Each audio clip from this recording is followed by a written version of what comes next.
Yes sir, recording ಹಾಕಿದ್ದೀನಿ sir.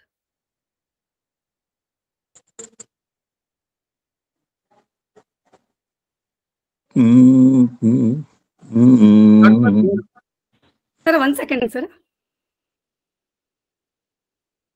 Patel sir, recording ಹಾಕಿದ್ದೀನಿ sir. Start ಮಾಡೋಣ. ಸ್ಟಾರ್ಟ್ ಮಾಡಿ.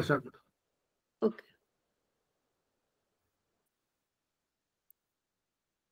ಓಂ ಶ್ರೀ ಗುರು ಬಸವಲಿಂಗಾಯ ನಮಃ. ಮಾಡಿ ಮಾಡಿ ಕೆಟ್ಟರು ಮನವಿಲ್ಲದೆ, ನೀಡಿ ನೀಡಿ ಕೆಟ್ಟರು ನಿಜವಿಲ್ಲದೆ, ಮಾಡುವ ನೀಡುವ ನಿಜಗುಣ ಉಳ್ಳಡೆ, ಕೂಡಿಕೊಂಬ ನಮ್ಮ ಕೂಡಲ ಸಂಗಮ ದೇವ. ವಿಶ್ವಗುರು ಬಸವಣ್ಣನವರ ವಚನವನ್ನ ಎನ್ನ ಮನದಂಗಳದಲ್ಲಿ ನೆನೆಯುತ್ತಾ, ಬಸವ ಅಂತಾರಾಷ್ಟ್ರೀಯ ತಿಳುವಳಿಕೆ ಮತ್ತು ಸಂಶೋಧನಾ ಕೇಂದ್ರ, ಪುಣೆಯ ವಚನ ಅಧ್ಯಯನ ವೇದಿಕೆ ಮತ್ತು ಅಕ್ಕನ ಅರಿವು ಬಳಗದ ಸಂಯುಕ್ತ ಆಶ್ರಯದಲ್ಲಿ ಶರಣೆ ಅಕ್ಕಮಹಾದೇವಿ ತೆಗ್ಗಿ ಅವರ ಚಿಕ್ಕಪ್ಪ ಶರಣ ಶಿವಲಿಂಗಪ್ಪ ಗುರುಪಾದಪ್ಪ ತೆಗ್ಗಿ ಲೋಕಾಪುರ್, ಚಿಕ್ಕಮ್ಮ ಲಿಂಗೈಕ್ಯ ಪಾರ್ವತಿ ಶಿವಲಿಂಗಪ್ಪ ತೆಗ್ಗಿ ಲೋಕಾಪುರ್ ಇವರ ಹೆಸರಿನಲ್ಲಿ ದತ್ತಿ ಉಪನ್ಯಾಸವಾಗಿ ಆಧುನಿಕ ಕನ್ನಡ ಸಾಹಿತ್ಯದಲ್ಲಿ ಅಕ್ಕಮಹಾದೇವಿ ಸಾಮೂಹಿಕ ಚಿಂತನ ಮತ್ತು ಸಂವಾದ ಕಾರ್ಯಕ್ರಮದಲ್ಲಿ ಉಪಸ್ಥಿತರಿರುವಂತ ಸರ್ವ ಶರಣು ಬಂಧಗಳಿಗೆ ಶರಣು ಶರಣಾರ್ಥಿಗಳು.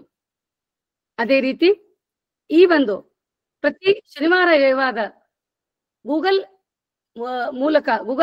ಒಂದು ಮೀಟ್ ಮೂಲಕ ಸದಾ ಅತ್ಯುತ್ತಮವಾಗಿರುವಂತ ಒಂದು ಉಪನ್ಯಾಸಗಳನ್ನ ಆಯೋಜಿಸುತ್ತಾ ಮಾರ್ಗದರ್ಶನ ಮಾಡುತ್ತಿರುವಂತ ಮಾರ್ಗದರ್ಶಕರಾಗಿರುವಂತ ಡಾಕ್ಟರ್ ಶಶಿಕಾಂತ್ ಪಟ್ಟಣ್ ಸರ್ ಅವ್ರಿಗೆ ಸಹಿತ ಈ ವೇದಿಕೆಗೆ ಸ್ವಾಗತ ಸುಸ್ವಾಗತವನ್ನ ಹೇಳ್ತಾ ಇದ್ದೀನಿ. ಅವರಿಗೂ ಸಹ ಅನಂತ ಶರಣು ಶರಣಾರ್ಥಿಗಳು. ಜೊತೆಗೆ ಇವತ್ತಿನ ಉಪನ್ಯಾಸ ಆಧುನಿಕ ಕನ್ನಡ ಸಾಹಿತ್ಯದಲ್ಲಿ ಅಕ್ಕಮಹಾದೇವಿ, ಈ ಒಂದು ಉಪನ್ಯಾಸದ ಅನುಭವವನ್ನು ನೀಡ್ತಾ ಇರುವಂತ ಡಾಕ್ಟರ್ ಸರ್ವಮಂಗಳ ಕುದುರಿ, ಉಪನ್ಯಾಸಕರು, MV ಮಹಿಳಾ ಕಾಲೇಜು, ವಿದ್ಯಾನಗರ, ಹುಬ್ಬಳ್ಳಿ ಅವರಿಗೂ ವೇದಿಕೆಯ ಪರವಾಗಿ ಅನಂತ ಶರಣು ಶರಣಾರ್ಥಿಗಳನ್ನ ಹೇಳ್ತಾ ವೇದಿಕೆಗೆ ಸ್ವಾಗತವನ್ನ ಕೋರ್ತಾ ಇದ್ದೀನಿ. ಜೊತೆಗೆ ಇವತ್ತಿನ ಒಂದು ವಚನ ಪ್ರಾರ್ಥನೆಯನ್ನ ಮಾಡ್ತಾ ಇರುವಂತ ಅಂತಾರಾಷ್ಟ್ರೀಯ ಗಾಯಕರಾಗಿರುವಂತ ಡಾಕ್ಟರ್ ಮೃತ್ಯುಂಜಯ ಶೆಟ್ಟರ್ ಅಣ್ಣನವರಿಗೂ ಸಹಿತ ವೇದಿಕೆ ಪರವಾಗಿ ಸ್ವಾಗತವನ್ನ ಕೋರ್ತಾ ಇದ್ದೀನಿ. ಶರಣು ಶರಣಾರ್ಥಿಗಳು ಅಣ್ಣವರೇ. ಅದೇ ರೀತಿ ಇವತ್ತು ವಚನ ಮಂಗಳವನ್ನ ಮಾಡ್ತಾ ಇರುವಂತ ವಿದ್ಯಾ ಮಗ್ದುಮ್ ಶರಣಿ ಗಾನಕೋಗಿಲೆ ಇವರಿಗೂ ಸಹಿತ ವೇದಿಕೆ ಪರವಾಗಿ ಶರಣು ಶರಣಾರ್ಥಿಗಳನ್ನ ಹೇಳ್ತಾ ಸ್ವಾಗತವನ್ನ ಮಾಡ್ಕೊಳ್ತಾ ಇದ್ದೀನಿ. ಪ್ರಾರಂಭದಲ್ಲಿ ವಚನ ಪ್ರಾರ್ಥನೆಯ ಮೂಲಕ ಈ ಒಂದು ಉಪನ್ಯಾಸ ಮಾಲಿಕೆಗೆ ಪ್ರಾರಂಭ ಮಾಡ್ಬೇಕು ಅಂತ ಡಾಕ್ಟರ್ ಮೃತ್ಯುಂಜಯ ಶೆಟ್ಟರ್ ಅಣ್ಣವ್ರಿಗೆ ಕೇಳ್ಕೊಳ್ತಾ ಇದೀನಿ. ಸರ್ ಕೇಳ್ತಲ್ರಿ? Yes sir. ಸಾರ ಸಜ್ಜನರ ಸಂಗವ ಮಾಡು, ಸಾರ ಸಜ್ಜನರ ಸಂಗವ ಮಾಡು, ದೂರ ದುರ್ಜನರ ಸಂಗ ಬೇಡವಯ್ಯ, ಸಾರ ಸಜ್ಜನರ ಸಂಗವ ಮಾಡು, ಹಾವಾದೋಡೇನು ವಿಷವಂದೇ, ಹಾವಾದೋಡೇನು ವಿಷವಂದೇ, ಅಂತರಂಗ ಶುದ್ಧವಿಲ್ಲದವರ ಸಂಗ, ಅಂತರಂಗ ಶುದ್ಧವಿಲ್ಲದವರ ಸಂಗ, ಶಿಂಗಿ ಕಾಳ ಕೂಟ ವಿಷವೋ, ಕೂಡಲ ಸಂಗಮ ದೇವ, ಅಂತರಂಗ ಶುದ್ಧವಿಲ್ಲದವರ ಸಂಗ,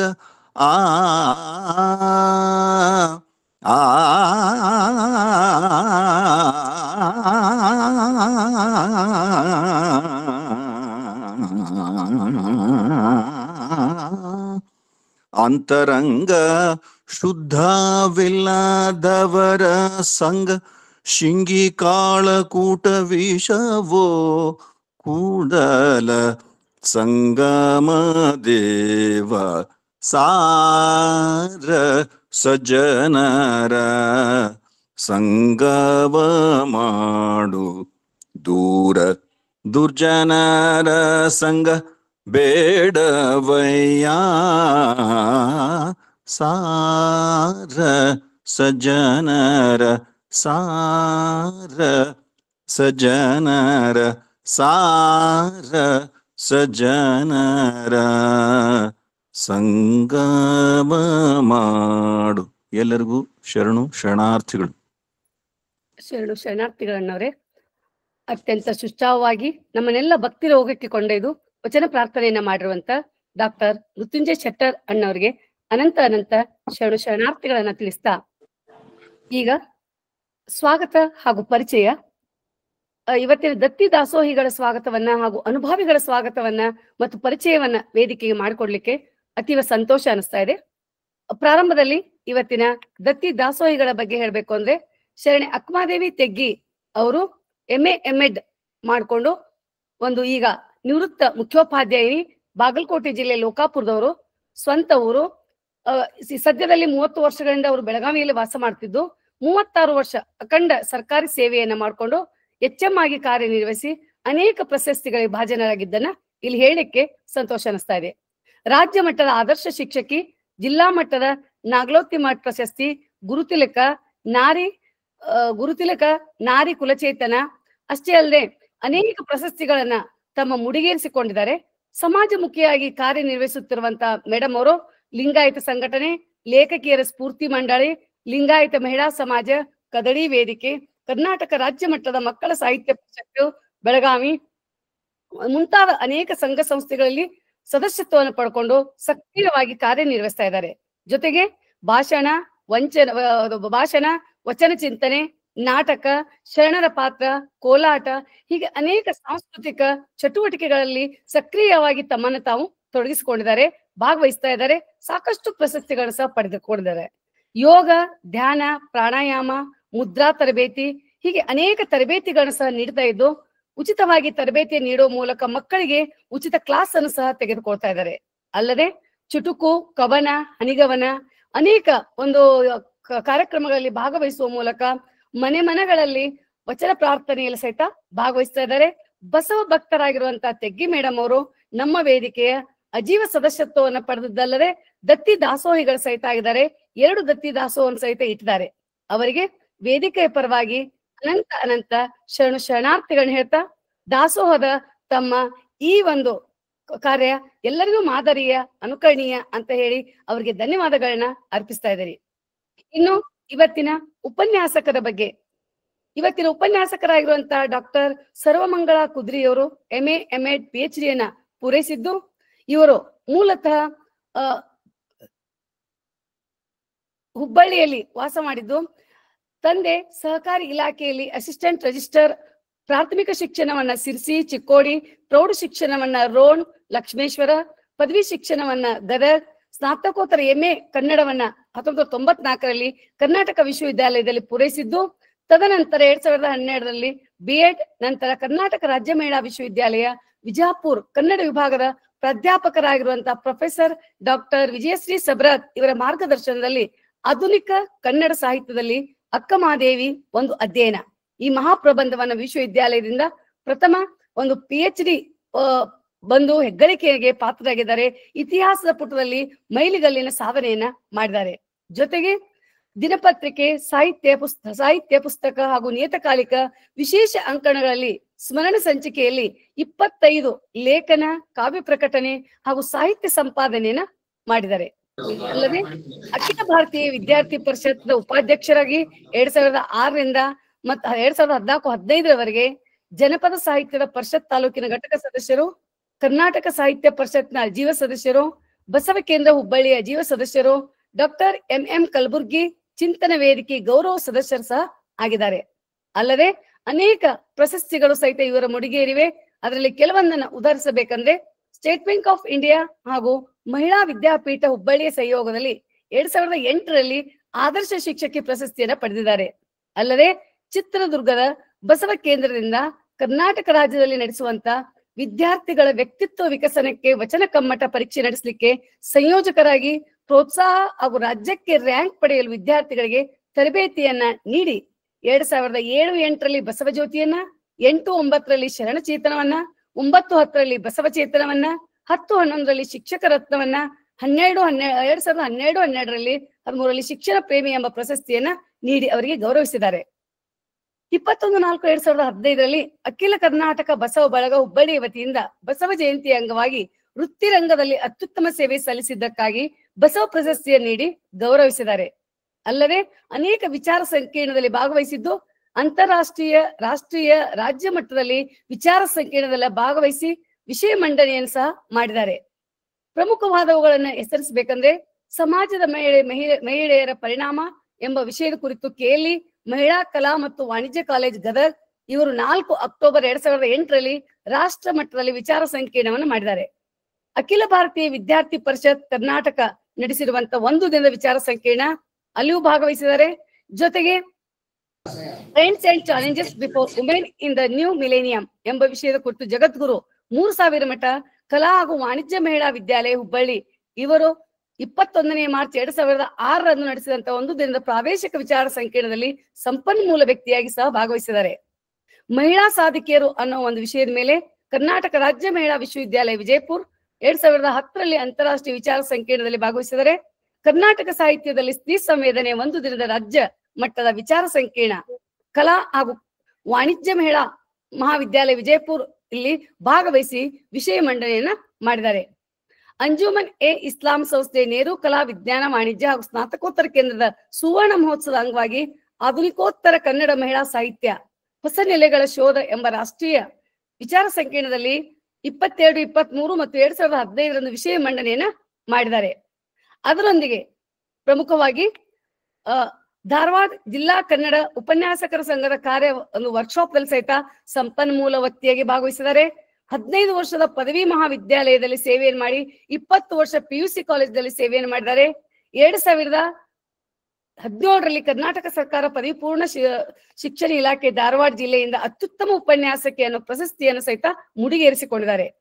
2017ಕ್ಕೆ ಕಿತ್ತೂರು ರಾಣಿ ಚೆನ್ನಮ್ಮ ಮತ್ತು 2020ರಲ್ಲಿ ಪಂಡಿತ್ ಪುಟ್ಟರಾಜ ಗವಾಯಿಗಳ ಸಾಹಿತ್ಯ ಚೇತನ ಪ್ರಶಸ್ತಿಯನ್ನು ಸಹಿತ ಪಡೆದಿದ್ದಾರೆ.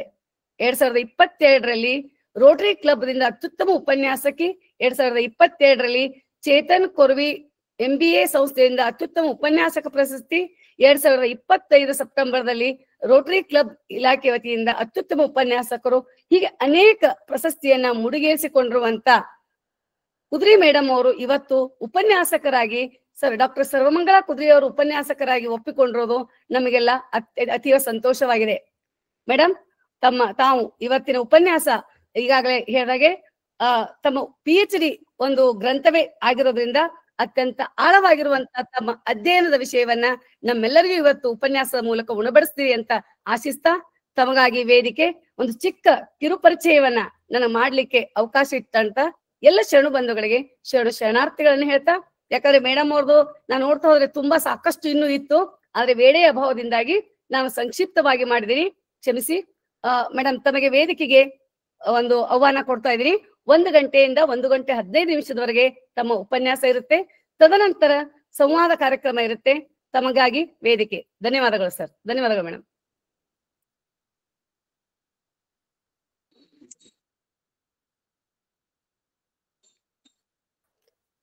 ಮೇಡಮ್, ಪ್ರಾರಂಭ ಮಾಡಬಹುದು ಮೇಡಮ್? ಓಂ ಗುರು ಬಸವಲಿಂಗಾಯ ನಮಃ. ಪ್ರಾತಸ್ಮರಣೀಯರಾದ ಬಸವಾದಿ ಶಿವಶರಣರನ್ನ ನನ್ನ ಮನೋಮಂದಿರದಲ್ಲಿ ಸ್ಮರಿಸುತ್ತಾ,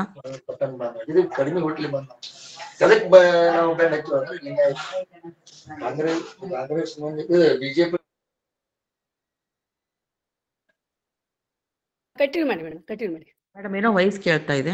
ಮ್ಯೂಟ್ ಮಾಡಿದೆ ಮೇಡಮ್, ಕಂಟಿನ್ಯೂ ಮಾಡಿ. ಸಾಮೂಹಿಕ ಒಂದು ಸಂವಾದ ಮತ್ತು ಚಿಂತನೆಯ 301ರ ಮಾಲಿಕೆಯ ಅಂತರ್ಜಾಲದ ವೇದಿಕೆಯಾಗಿರುವಂಥ ಬಸವ ಅಂತಾರಾಷ್ಟ್ರೀಯ ತಿಳುವಳಿಕೆ ಮತ್ತು ಸಂಶೋಧನಾ ಕೇಂದ್ರ ಪುಣೆ, ವಚನ ಅಧ್ಯಯನ ವೇದಿಕೆ ಹಾಗೂ ಅಕ್ಕನ ಅರಿವು ಬಳಗದ ಸಂಯುಕ್ತ ಆಶ್ರಯದಲ್ಲಿ ಶರಣಿ ಅಕ್ಕ ಮಹಾದೇವಿ ತೆಗ್ಗಿ ಅವರ ಚಿಕ್ಕಪ್ಪ ಶರಣ ಶಿವಲಿಂಗಪ್ಪ ಗುರುಪಾದಪ್ಪ ತೆಗ್ಗಿ ಲೋಕಾಪುರ್ ಚಿಕ್ಕಮ್ಮ ಶರಣಿ ಪಾರ್ವತಿ ಶಿವಲಿಂಗಪ್ಪ ತೆಗ್ಗಿ ಲೋಕಾಪುರ್ ಇವರ ಒಂದು ಹೆಸರಿನಲ್ಲಿ ದತ್ತಿ ಉಪನ್ಯಾಸ ಕಾರ್ಯಕ್ರಮ. ಇದರ ಅಡಿಯಲ್ಲಿ ಆಧುನಿಕ ಕನ್ನಡ ಸಾಹಿತ್ಯದಲ್ಲಿ ಅಕ್ಕಮಹಾದೇವಿಯನ್ನು ಕುರಿತು ಈ ಒಂದು ವೇದಿಕೆಯ ಸಂಯೋಜಕರು ಹಾಗೂ ಹಿರಿಯ ಚಿಂತಕರು ಆಗಿರುವಂಥ ಡಾಕ್ಟರ್ ಪಟ್ಟಣವರು, ಶರಣರು ಆಗಿರುವಂಥ ರುದ್ರಮೂರ್ತಿ ಪ್ರಭು ಅವರು, ಶರಣರು ಇನ್ನೋರ್ವ ಶರಣರಾಗಿರುವಂಥ ಕುಮಾರ್ ರಾಜಣ್ಣವರು, ಹಾಗೂ ಈ ಕಾರ್ಯಕ್ರಮದ ವಚನದ ಮೂಲಕ ಪ್ರಾರಂಭಿಸಿರುವಂಥ ಮೃತ್ಯುಂಜಯ ಶೆಟ್ಟರ್ ಅವರು, ಇದೀಗ ತಾನೇ ಸ್ವಾಗತ ಮತ್ತು ಪರಿಚಯಿಸಿರುವಂಥ ದಾನಿ ದತ್ತಿಗಳನ್ನು ಪರಿಚಯಿಸಿರುವಂಥ ಮತ್ತು ಇವತ್ತಿನ ದಿನ ಉಪನ್ಯಾಸವನ್ನು ನೀಡುತ್ತಿರುವ ನನ್ನನ್ನು ಕೂಡ ಪರಿಚಯಿಸಿರುವಂಥ ದಾನಮ್ಮ ಜಳ್ಕಿ ಮೇಡಮ್ ಅವರು, ಹಾಗೆಯೇ ಈ ಕಾರ್ಯಕ್ರಮದಲ್ಲಿ ಪಾಲ್ಗೊಂಡಿರುವಂಥ ಡಾಕ್ಟರ್ ಶರಣಮ್ಮ ಗೊರೆಬಾಳ್ ಮೇಡಮ್ ಅವರು, ತಾರಾ ಮೇಡಮ್ ಅವರು, ನನ್ನ ಕೆಲವು ವೃತ್ತಿ ಬಾಂಧವರು ಕೂಡ ಈ ಒಂದು ಉಪನ್ಯಾಸ ಕಾರ್ಯಕ್ರಮದಲ್ಲಿ ಭಾಗವಹಿಸಿದ್ದಾರೆ ಅಂತ ಅನ್ನೋದು ಕೂಡ ಇಲ್ಲಿ ಒಂದು ಸಂತೋಷದ ವಿಷಯ. ತಮಗೆಲ್ಲರಿಗೂ ಈ ಒಂದು ಕಾರ್ಯಕ್ರಮದಲ್ಲಿ ಪಾಲ್ಗೊಂಡಿರುವಂಥ ಎಲ್ಲ ನನ್ನ ಆತ್ಮೀಯ ಶರಣು ಬಂಧುಗಳಿಗೆ ಭಕ್ತಿಪೂರ್ವಕ ಶರಣು ಶರಣಾರ್ಥಿಗಳು. ಹಿಂದಣ ಹಳ್ಳ ಮುಂದಣ ತೊರೆ ಸಲ್ಲುವ ಪರಿಯಂತು ಹೇಳ, ಹಿಂದಣ ಕೆರೆ ಮುಂದಣ ಬಲೆ ಹದುಳವಿನ್ನೆಲ್ಲಿಯದು ಹೇಳ, ನೀನಿಕ್ಕಿದ ಮಾಯೆ ಕೊಲು ತಿಪ್ಪುದು ಕಾಯಯ್ಯ ಕಾಯಯ್ಯ ಚನ್ನಮಲ್ಲಿಕಾರ್ಜುನ. ಆಧುನಿಕ ಕನ್ನಡ ಸಾಹಿತ್ಯದಲ್ಲಿ ಅಕ್ಕಮಹಾದೇವಿಯ ಈ ಒಂದು ಅಧ್ಯಯನ ಈ ನನ್ನ ಸಂಶೋಧನಾ ಪ್ರಬಂಧದ ಮಾರ್ಗದರ್ಶಕರಾಗಿರುವಂಥ ಡಾಕ್ಟರ್ ವಿಜಯಶ್ರೀ ಸಬ್ರದ್ ಮೇಡಮ್ ಅವರು ಅಲ್ಲಿಯ ಒಂದು ಮುಖ್ಯಸ್ಥರು ಮತ್ತು ಪ್ರಾಧ್ಯಾಪಕರು ಕನ್ನಡ ವಿಭಾಗದಾಗಿದ್ದರು. ಅವರ ಒಂದು ಮಾರ್ಗದರ್ಶನದಲ್ಲಿ ನಾನು ಈ ಒಂದು ಸಂಶೋಧನಾ ಪ್ರಬಂಧವನ್ನು ಮಂಡಿಸಲಿಕ್ಕೆ ಸಾಧ್ಯ ಆಯಿತು. ಆ ವಿಶ್ವವಿದ್ಯಾಲಯಕ್ಕೇನೆ ಇದು ಮೊಟ್ಟ ಮೊದಲಿಯ ಒಂದು ಸಂಶೋಧನಾ ಪ್ರಬಂಧ, PhD ಅವಾರ್ಡ್ ಆಗಿದ್ದು ಕೂಡ ನಾನು ಬಯಸದೇ ಬಂದ ಭಾಗ್ಯ ಅಂತ ತಿಳ್ಕೊಂಡು ಈ ಸಂದರ್ಭದಲ್ಲಿ ನಾನು ಹೇಳಲಿಕ್ಕೆ ಇಷ್ಟಪಡ್ತಾ ಇದ್ದೀನಿ. ಆ ವಿಶ್ವವಿದ್ಯಾಲಯದಲ್ಲಿ ಅಂದರೆ ಮಹಿಳಾ ವಿಶ್ವವಿದ್ಯಾಲಯ ಮೊಟ್ಟ ಮೊದಲು ಕರ್ನಾಟಕ ರಾಜ್ಯ ಮಹಿಳಾ ವಿಶ್ವವಿದ್ಯಾಲಯ ಎಂದು ಹೆಸರಿತ್ತು. ತದನಂತರದಲ್ಲಿ ಈಗ ಅದು ಅಕ್ಕಮಹಾದೇವಿ ಮಹಿಳಾ ವಿಶ್ವವಿದ್ಯಾಲಯ ಎಂದು ರಾಜ್ಯ ಸರ್ಕಾರ ಅದನ್ನು ನಾಮಕರಣ ಮಾಡಿದೆ. ನಾನು ಕೂಡ ಒಬ್ಬ ರೋಣ ತಾಲೂಕಿನ ಜಕ್ಕಲಿ ಗ್ರಾಮದ ಅಣ್ಣಯ್ಯ ಮತ್ತು ತಮ್ಮಯ್ಯ ಎನ್ನುವ ಶರಣರ ಮನೆತನದಿಂದ ಬಂದಿರುವುದರಿಂದ ರಕ್ತಗತವಾಗಿ ಶರಣ ಸಾಹಿತ್ಯ, ವಚನ ಸಾಹಿತ್ಯ ಅಂದರೆ ತುಂಬಾನೇ ಇಷ್ಟ, ತುಂಬಾನೇ ಆಸಕ್ತಿ ಕೂಡ. ಹೀಗಾಗಿ ನಾನು ಈ ವಿಷಯ ಆಯ್ಕೆಯನ್ನು ಮಾಡಿಕೊಂಡೆ. ಡಾಕ್ಟರ್ ಪಟ್ಟಣವರು ಪೂರ್ಣ ಆಧುನಿಕ ಕನ್ನಡ ಸಾಹಿತ್ಯದಲ್ಲಿ ಅಕ್ಕಮಹಾದೇವಿ ಅನ್ನುವಂಥ ಒಂದು ಟಾಪಿಕ್ ಕೊಟ್ಟಿರೋದ್ರಿಂದ, ನನ್ನ ಅಧ್ಯಯನದ ಪೂರ್ಣ ಹೇಳಿಕೊಟ್ಟಿರೋದ್ರಿಂದ ಈ ಒಂದು ಅವಧಿಯಲ್ಲಿ ಅಂದರೆ 1 ತಾಸಿನ ಅವಧಿಯಲ್ಲಿ ಅದನ್ನೆಲ್ಲವನ್ನು ಹೇಳಲಿಕ್ಕೆ ಸಾಧ್ಯ ಆಗುವುದಿಲ್ಲ ಅಂತ ಅಂದ್ಕೊಳ್ತಾ ಇದ್ದೀನಿ. ಅದು 400 ಪುಟದ ಒಂದು ವಿಶ್ಲೇಷಣೆ ಇದೆ. ಹೀಗಾಗಿ ಈ ಉಪನ್ಯಾಸದಲ್ಲಿ ಮೊದಲು ಅಂದರೆ ಅವರ ಒಂದು ಅನುಮತಿಯನ್ನು ಪಡೆದು ನಾನು ಕೇವಲ ಸಾರಾಲೇಖ ಅಂದರೆ ಸಿನಾಪ್ಸಿಸ್ ಏನೇನು ಇದರಲ್ಲಿ ಅಳವಡಿಸಿಕೊಂಡಿದ್ದೀವಿ ಅಥವಾ ಯಾವುದ್ರ ಬಗ್ಗೆ ನಾವು ಇಲ್ಲಿ ಚರ್ಚೆ ಮಾಡಿದ್ದೀವಿ, ಅಕ್ಕನನ್ನ ಇಲ್ಲಿ ಯಾವ ರೀತಿಯಲ್ಲಿ ತೋರಿಸ್ಲಿಕ್ಕೆ ನಾವು ಇಷ್ಟಪಟ್ಟಿದ್ದೀವಿ ಅಂತ ಅನ್ನುವಂಥದ್ದನ್ನು ಈ ಉಪನ್ಯಾಸದಲ್ಲಿ ನಾನು ಹೇಳಬೇಕು ಅಂತ ಅನ್ಕೊಂಡಿದ್ದೇನೆ ಸರ್. ಖಂಡಿತ ಮೇಡಮ್, ಕಂಟಿನ್ಯೂ ಮಾಡಿ. ಭಾರತ ದೇಶ ಒಂದು ತತ್ವಜ್ಞಾನಿಗಳ ತವರು ಮನೆ. ನಿತ್ಯವಾಗಿರುವಂಥ ನಿರಂತರ ನಿತ್ಯ ನೂತನವಾಗಿರುವಂಥ ಒಂದು ಬೆಳಗುತ್ತಿರುವ ಭಾರತೀಯ ಸಂಸ್ಕೃತಿಯ ಒಂದು ಭದ್ರವಾದ ಬುನಾದಿ ಅಂತ ಹೇಳ್ಬೋದು. ಈ ತತ್ವಜ್ಞಾನಿಗಳು, ವೇದ ಮುನಿಗಳು, ಶೈವಾಚಾರ್ಯರು, ಉಪನಿಷತ್ತಿನ ಶಾಸ್ತ್ರ ಆಗಮ ಕರ್ತೃಗಳು, ಶರಣರು, ಸಂತರು, ದಾಸರು, ಅವರ ದಾರ್ಶನಿಕತೆ, ಭಾರತೀಯ ಜೀವನದ ತಿರುಳು. ಯಾಕೆಂದರೆ ಲೌಕಿಕ ಹಾಗೂ ಪಾರಮಾರ್ಥಿಕ ಜೀವನದ ಮೌಲ್ಯವನ್ನು ಕಂಡು ಮಾನವನ ಅನುಷ್ಠಾನಕ್ಕೆ ದಾರಿ ತೋರಿ ಜಗತ್ತಿಗೆ ಒಂದು ಬೆಳಕನ್ನು ನೀಡಬಲ್ಲಂತಹ ಇವರ ವಿಚಾರಗಳು ಅಂದಿನಿಂದ ಇಂದಿನವರೆಗೂ ಪ್ರಸ್ತುತವಾಗಿವೆ ಎಂದು ಹೇಳ್ಬೋದು. 12ನೇ ಶತಮಾನದ ಒಂದು ಮಧ್ಯಕಾಲದಲ್ಲಿ ಬಾಳಿ ಬದುಕಿರುವಂಥ ಅಕ್ಕ ನಭೋಮಂಡಲದ ತಾರೆ ಭಕ್ತಳ ಸ್ಥಿತಿಯಿಂದ ಅವಳು ಐಕ್ಯ ಸ್ಥಿತಿಗೆ ಏರಿರುವಂಥ ಒಂದು ಆಧ್ಯಾತ್ಮ ಜೀವಿ. ಜೀವನದಲ್ಲಿ ಶರಣಸತಿ ಲಿಂಗಪತಿ ಎಂಬುದನ್ನು ಸಿದ್ಧಿ ಮಾಡಿರುವಂತಹ ಸಾಧಕಳು. ಅಕ್ಕ ಕವಿತ್ರಿಯಾಗಿ, ವಚನ ಸಾಹಿತ್ಯದ ಉಜ್ವಲ ನಕ್ಷತ್ರವಾಗಿ, ವಚನಕಾರ್ತಿಯಾಗಿರುತ್ತಾಳೆ. ಅಂದಿನ ಸಾಮಾಜಿಕ ವ್ಯವಸ್ಥೆ ಮತ್ತು ರಾಜಪ್ರಭುತ್ವಗಳೆರಡನ್ನೂ ಧಿಕ್ಕರಿಸಿ ಜೀವನ ಪೂರ್ತಿ ಹೋರಾಟದಲ್ಲೇ ಮುಳುಗಿ ವಚನ ಸಾಹಿತ್ಯಕ್ಕೆ ಹಾಗೂ ಕನ್ನಡ ಸಾಹಿತ್ಯಕ್ಕೆ ಒಂದು ತನ್ನದೇ ಆಗಿರುವಂತಹ ವಿಶಿಷ್ಟ ಕೊಡುಗೆಯನ್ನು ಅಕ್ಕ ಇಲ್ಲಿ ನೀಡಿದ್ದಾಳೆ. ಅಕ್ಕನ ವಚನಗಳು ಕನ್ನಡದ ಸ್ತ್ರೀ ಸಂವೇದನಾ ಒಂದು ಅಭಿವ್ಯಕ್ತಿಯ ಮೊದಲ ಚಾರಿತ್ರಿಕ ದಾಖಲೆಗಳಾಗಿ ಜವಾಬ್ದಾರಿಯನ್ನುಂಟು ಮಾಡುತ್ತವೆ. ಆದ್ದರಿಂದ ಪ್ರಮುಖವಾಗಿ ಆಧ್ಯಾತ್ಮಿಕ ಸಾಧನೆಯಲ್ಲಿ ಅಕ್ಕ ತೋರಿರುವಂತಹ ಧೈರ್ಯ ಸ್ಥೈರ್ಯಗಳಲ್ಲಿ ಪ್ರತಿಯೊಬ್ಬ ಮಹಿಳೆಯೂ ಕೂಡ ಕಲಿಯಬೇಕಾದದ್ದು ಬಹಳಷ್ಟಿದೆ. ಅಕ್ಕನ ಅಗಾಧವಾದ ವಿಚಾರಶಕ್ತಿ, ಮೇಧಾಶಕ್ತಿ ಅದ್ಭುತವಾಗಿರುವಂಥದ್ದು. ರೋಮಾಂಚನಕಾರಿಯಾಗಿರುವಂತಹ ಅವಳ ಜೀವನ ಇಂದಿನ ಜನಾಂಗಕ್ಕೆ ಚಿತ್ತಾಕರ್ಷಕವಾದದ್ದು. ಅಲ್ಲದೆ ಇಂದಿನ ಮಹಿಳೆಯರಿಗೆ ಅಕ್ಕ ಪ್ರಸ್ತುತವಾಗಿದ್ದಾಳೆ ಎಂಬುದೇ ಈ ಒಂದು ನನ್ನ ಅಧ್ಯಯನದ ಉದ್ದೇಶವಾಗಿದೆ. ಹೀಗಾಗಿ ಈ ಒಂದು ಆಧುನಿಕ ಕನ್ನಡ ಸಾಹಿತ್ಯದಲ್ಲಿ ಅಕ್ಕ ಮಹಾದೇವಿಯಲ್ಲಿ ಇಂದಿನ ಗ್ಲೋಬಲೈಸೇಷನ್ ಅಂದರೆ ಮಾಹಿತಿ ತಂತ್ರಜ್ಞಾನದ ಹಿನ್ನೆಲೆಯಲ್ಲಿ ಇಂದು ಜಗತ್ತು ಒಂದು ಹಳ್ಳಿಯಾಗಿ ಮಾರ್ಪಟ್ಟಿದೆ. ಆದರೆ ಇದರ ಹಿಂದೆ ಜಗತ್ತಿನ ಕೆಲವು ಬಲಿಷ್ಠ ರಾಷ್ಟ್ರಗಳಾಗಿರುವಂಥ ಅಮೇರಿಕ, ಇಂಗ್ಲೆಂಡ್, ಫ್ರಾನ್ಸ್ ಮೊದಲಾದವುಗಳ ಒಂದು ಸ್ವಾರ್ಥ ಕೇಂದ್ರಿತ ಆರ್ಥಿಕ ಯೋಜನೆಗಳ ಕುತಂತ್ರವಿದ್ದು ತೃತೀಯ ಜಗತ್ತಿನ ಹಿಂದುಳಿದ ರಾಷ್ಟ್ರಗಳಿಗೆ ಇದು ಗಂಡಾಂತರಕಾರಿ ಎನಿಸುತ್ತದೆ ಎಂದು ಹೇಳ್ಬೋದು. ಈ ಗಂಡಾಂತರ ಕೇವಲ ಆರ್ಥಿಕ ಸ್ವರೂಪದ್ದಾಗಿರದೆ ಸಾಂಸ್ಕೃತಿಕ ವಿನಾಶನ ಆತಂಕಗಳನ್ನು ಕೂಡ ಹುಟ್ಟುಹಾಕಿದೆ. ಆಧುನಿಕತೆಯ ಆವಿಷ್ಕಾರಗಳು ಹಾಗೂ ಸಾಮ್ರಾಜ್ಯಶಾಹಿಗಳ ಪ್ರಭುತ್ವದ ಪೈಪೋಟಿಗಳನ್ನು ಮತ್ತು ಅವುಗಳ ದುಷ್ಪರಿಣಾಮಗಳನ್ನು ಭಾರತ ಸುಮಾರು 4 ಶತಮಾನಗಳಿಂದ ಎದುರಿಸುತ್ತಾನೇ ಬಂದಿದೆ. ಈ ಎದುರಾಗಿರುವಂಥ ಸಾಂಸ್ಕೃತಿಕ ಬಿಕ್ಕಟ್ಟುಗಳನ್ನು ಆಧುನಿಕ ವೈಚಾರಿಕತೆಯ ಪ್ರಯೋಜನದೊಂದಿಗೇನೆ ಜಯಿಸುತ್ತಾ ತನ್ನ ಅನನ್ಯತೆಯ ಅಸ್ಮಿತೆಗಳನ್ನು ಭಾರತೀಯ ಸಂಸ್ಕೃತಿ ಉಳಿಸಿಕೊಂಡು ಬರಲು ಸಾಧ್ಯವಾಗಿದೆ ಅಂತ ಹೇಳ್ಬೋದು. ಇದಕ್ಕೆ ಕಾರಣ ಸಾವಿರಾರು ವರ್ಷಗಳ ಪ್ರಾಚೀನ ಪರಂಪರೆಯನ್ನು ಹೊಂದಿರುವಂಥ ಭಾರತೀಯ ಸಂಸ್ಕೃತಿ ಆಗಿರ್ಬೋದು.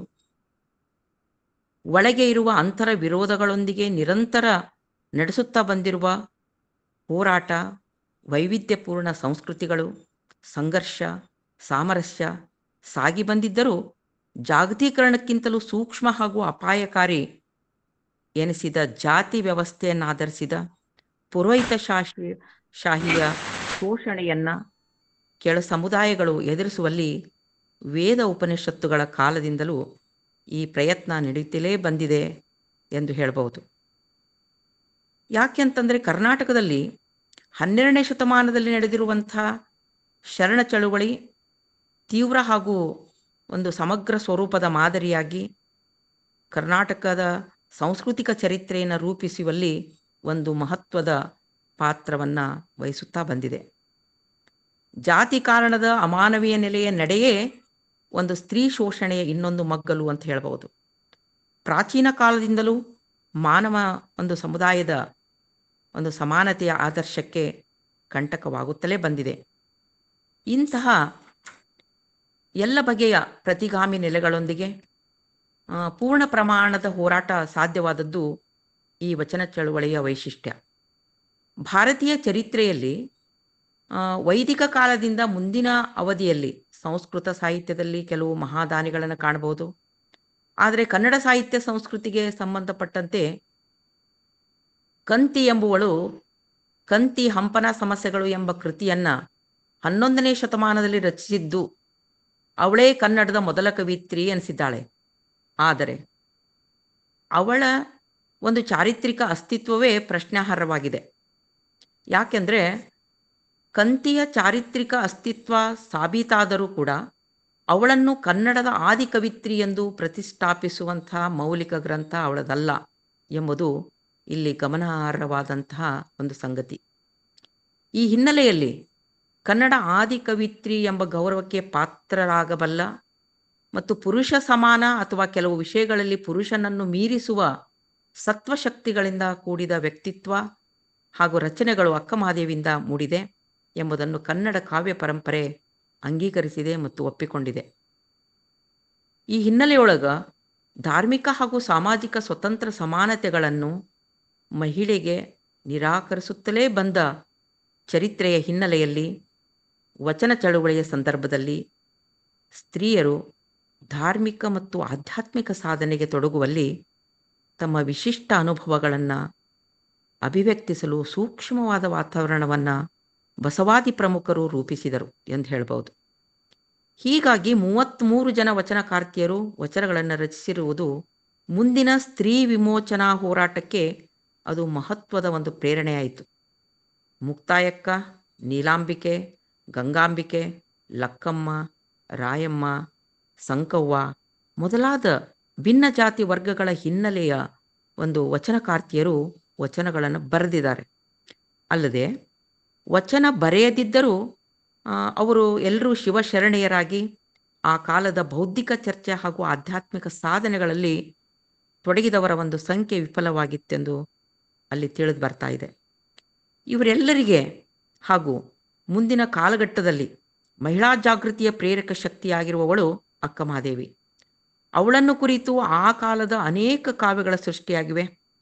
ಆಧುನಿಕ ಕಾಲಕ್ಕಂತೂ ಅಕ್ಕನನ್ನ ಕುರಿತು ಸಾಹಿತ್ಯದ ವಿವಿಧ ಪ್ರಕಾರಗಳಾಗಿರುವಂಥ ಕಾವ್ಯ, ಕಾದಂಬರಿ, ನಾಟಕ, ವಿಮರ್ಶೆ, ಸಂಶೋಧನೆಯ ಮೊದಲಾದವುಗಳು ಸಾಕಷ್ಟು ಪ್ರಮಾಣದಲ್ಲಿ ಸೃಷ್ಟಿಯಾಗಿವೆ. ಈಗಾಗಲೇ ಅಕ್ಕನನ್ನ ಕುರಿತು ಅಕ್ಕಮಹಾದೇವಿಯ ಜೀವನ ಮತ್ತು ಕೃತಿಗಳನ್ನು ಕುರಿತು ಡಾಕ್ಟರ್ ಫಿ ಕಮಲಮ್ಮ ಅನ್ನುವರು ಬರೆದಿದ್ದಾರೆ ಸಂಶೋಧನಾ ಪ್ರಬಂಧವನ್ನು. ನಮ್ಮ ಕರ್ನಾಟಕ ವಿಶ್ವವಿದ್ಯಾಲಯದ ಪ್ರಾಧ್ಯಾಪಕರಾಗಿರುವಂಥ ಡಾಕ್ಟರ್ ಶಾಂತಾ ಇಮ್ರಾಪುರ್ ಮೇಡಮ್ ಅವರು ಅಕ್ಕಮಹಾದೇವಿಯನ್ನು ಕುರಿತು ಜೀವನ, ಸತ್ಯ, ಸಾಹಿತ್ಯ ಮತ್ತು ವ್ಯಕ್ತಿತ್ವ ಪ್ರಭಾವ ಮುದ್ರೆ ಅಂತನ್ನುವಂಥ ಸಂಶೋಧನಾ ಪ್ರಬಂಧವನ್ನು ಬರೆದಿದ್ದಾರೆ. ಹಾಗೆಯೇ ಡಾಕ್ಟರ್ KM ಇಂಡಿಯವರು ಶರಣರ ಕುರಿತು ನಾಟಕಗಳಲ್ಲಿ ಅಕ್ಕನನ್ನ ಕುರಿತು ಅವರು ಬರೆದಿದ್ದಾರೆ. ಅಲ್ಲದೆ ಡಾಕ್ಟರ್ RB ದೊಡ್ಡಮನಿಯವರು ಕಾದಂಬರಿಗಳೆಲ್ಲ ಅಕ್ಕ ಅಂತನ್ನುವಂಥ ಒಂದು ಸಂಶೋಧನಾ ಪ್ರಬಂಧವನ್ನು ಮಂಡಿಸಿದ್ದಾರೆ.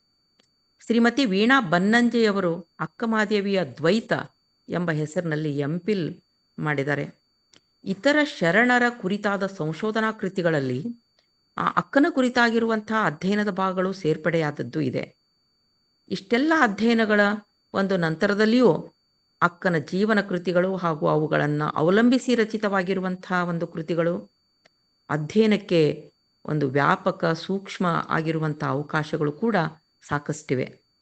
ಅಂಥ ಒಂದು ಭಾರತೀಯ ಪರಂಪರೆಯ ಹಿನ್ನೆಲೆಯಲ್ಲಿ ಸ್ತ್ರೀ ಒಟ್ಟು ಮಾನವೀಯ ಸಂದರ್ಭದಲ್ಲಿ ಸ್ತ್ರೀ ಇವುಗಳನ್ನು ಮೀರಿ ಮನುಷ್ಯನ ಅಸ್ತಿತ್ವದ ಒಂದು ಮೂಲಭೂತ ಪ್ರಶ್ನೆಗಳನ್ನು ಕುರಿತಾಗಿ ಅಕ್ಕನ ಚಿಂತನೆಗಳು ಸಾರ್ವಕಾಲಿಕ, ಸಾರ್ವದೇಶಿಕ ಎನಿಸುವಷ್ಟು ಪ್ರಸ್ತುತ ಹಾಗೂ ಜೀವಂತವಾದವುಗಳು ಎಂದು ಹೇಳಬಹುದು. ಈ ಹಿನ್ನೆಲೆಯಲ್ಲಿ ಆಧುನಿಕ ಕನ್ನಡ ಸಾಹಿತ್ಯದಲ್ಲಿ ಅಕ್ಕಮಹಾದೇವಿ ಅಂತನ್ನುವ ನನ್ನ ಅಧ್ಯಯನ ಅಕ್ಕನನ್ನ ಕುರಿತಾದ ಈ ಶತಮಾನದ ಕನ್ನಡ ಸಾಹಿತ್ಯದಲ್ಲಿ ಸೃಷ್ಟಿಯಾಗಿರುವಂಥ ಕಾವ್ಯ, ಕಾದಂಬರಿ, ನಾಟಕ ಪ್ರಕಾರಗಳು ಒಳಗೊಂಡಂತೆ ಸಮಗ್ರವಾಗಿರುವಂಥ ಅಧ್ಯಯನ ನಡೆಸಿ ಇದೊಂದು ಅಕ್ಕನ ಚಿಂತನೆಗಳ ಪ್ರಸ್ತುತತೆಯನ್ನು ಈ ಕಾಲ ಸಂದರ್ಭಗಳಲ್ಲಿ ಶೋಧಿಸಿಕೊಳ್ಳುವ ಒಂದು ಮಹತ್ವದ ಗುರಿಯನ್ನು ನಾನು ಹೊಂದಿ ಈ ಶತಮಾನದ ಕನ್ನಡ ಸಾಹಿತ್ಯದ ಪ್ರಮುಖ ಆಸಕ್ತಿಗಳು ಹಾಗೂ ಜಾಗತಿಕ ಸಂದರ್ಭದಲ್ಲಿ ನಮ್ಮ ದೇಶೀಯ ಸಾಂಸ್ಕೃತಿಕ ಚಿಂತನಾ ಪರಂಪರೆಗಳು ಹೇಗೆ ಜೀವಂತ ಮುಖಾಮುಖಿಗೆ ಅವು ಕಾರಣ ಆಗುತ್ತವೆ ಎಂಬುದನ್ನು ಶೋಧಿಸುವ ಒಂದು ವ್ಯಾಪಕ ಭೂಮಿಕೆಯನ್ನು ಈ ಅಧ್ಯಯನಕ್ಕೆ ಒಳಪಡಿಸಿದ್ದೇನೆ. ಈ ಹಿನ್ನೆಲೆಯಲ್ಲಿ ಈ ಮಹಾಪ್ರಬಂಧ 7 ಅಧ್ಯಾಯಗಳಾಗಿ ವಿಂಗಡಿಸಲ್ಪಟ್ಟಿದ್ದು ಇವುಗಳಿಂದ ಒಟ್ಟು ಪ್ರಬಂಧದ ರೂಪುರೇಷೆಗಳನ್ನು ಅರಿಯಬಹುದಾಗಿದೆ. ಅಧ್ಯಾಯ 1ರಲ್ಲಿ ಪ್ರಸ್ತುತ ಮಹಾಪ್ರಬಂಧದಲ್ಲಿ ಅಧ್ಯಯನದ ಉದ್ದೇಶ ಮತ್ತು ವ್ಯಾಪ್ತಿಯನ್ನು ಕುರಿತು ಅಲ್ಲಿ ವಿಶದವಾಗಿ ಚರ್ಚಿಸಲಾಗಿದೆ. ಎರಡನೆಯ ಅಧ್ಯಾಯದಲ್ಲಿ ಆಧುನಿಕ ಸಂದರ್ಭ ಮತ್ತು ಶರಣರ ಪ್ರಭಾವ ಹೇಗೆ ಬೀರಿತು ಎನ್ನುವುದನ್ನು ಕುರಿತು ಇಲ್ಲಿ ಚರ್ಚಿಸಲಾಗಿದೆ.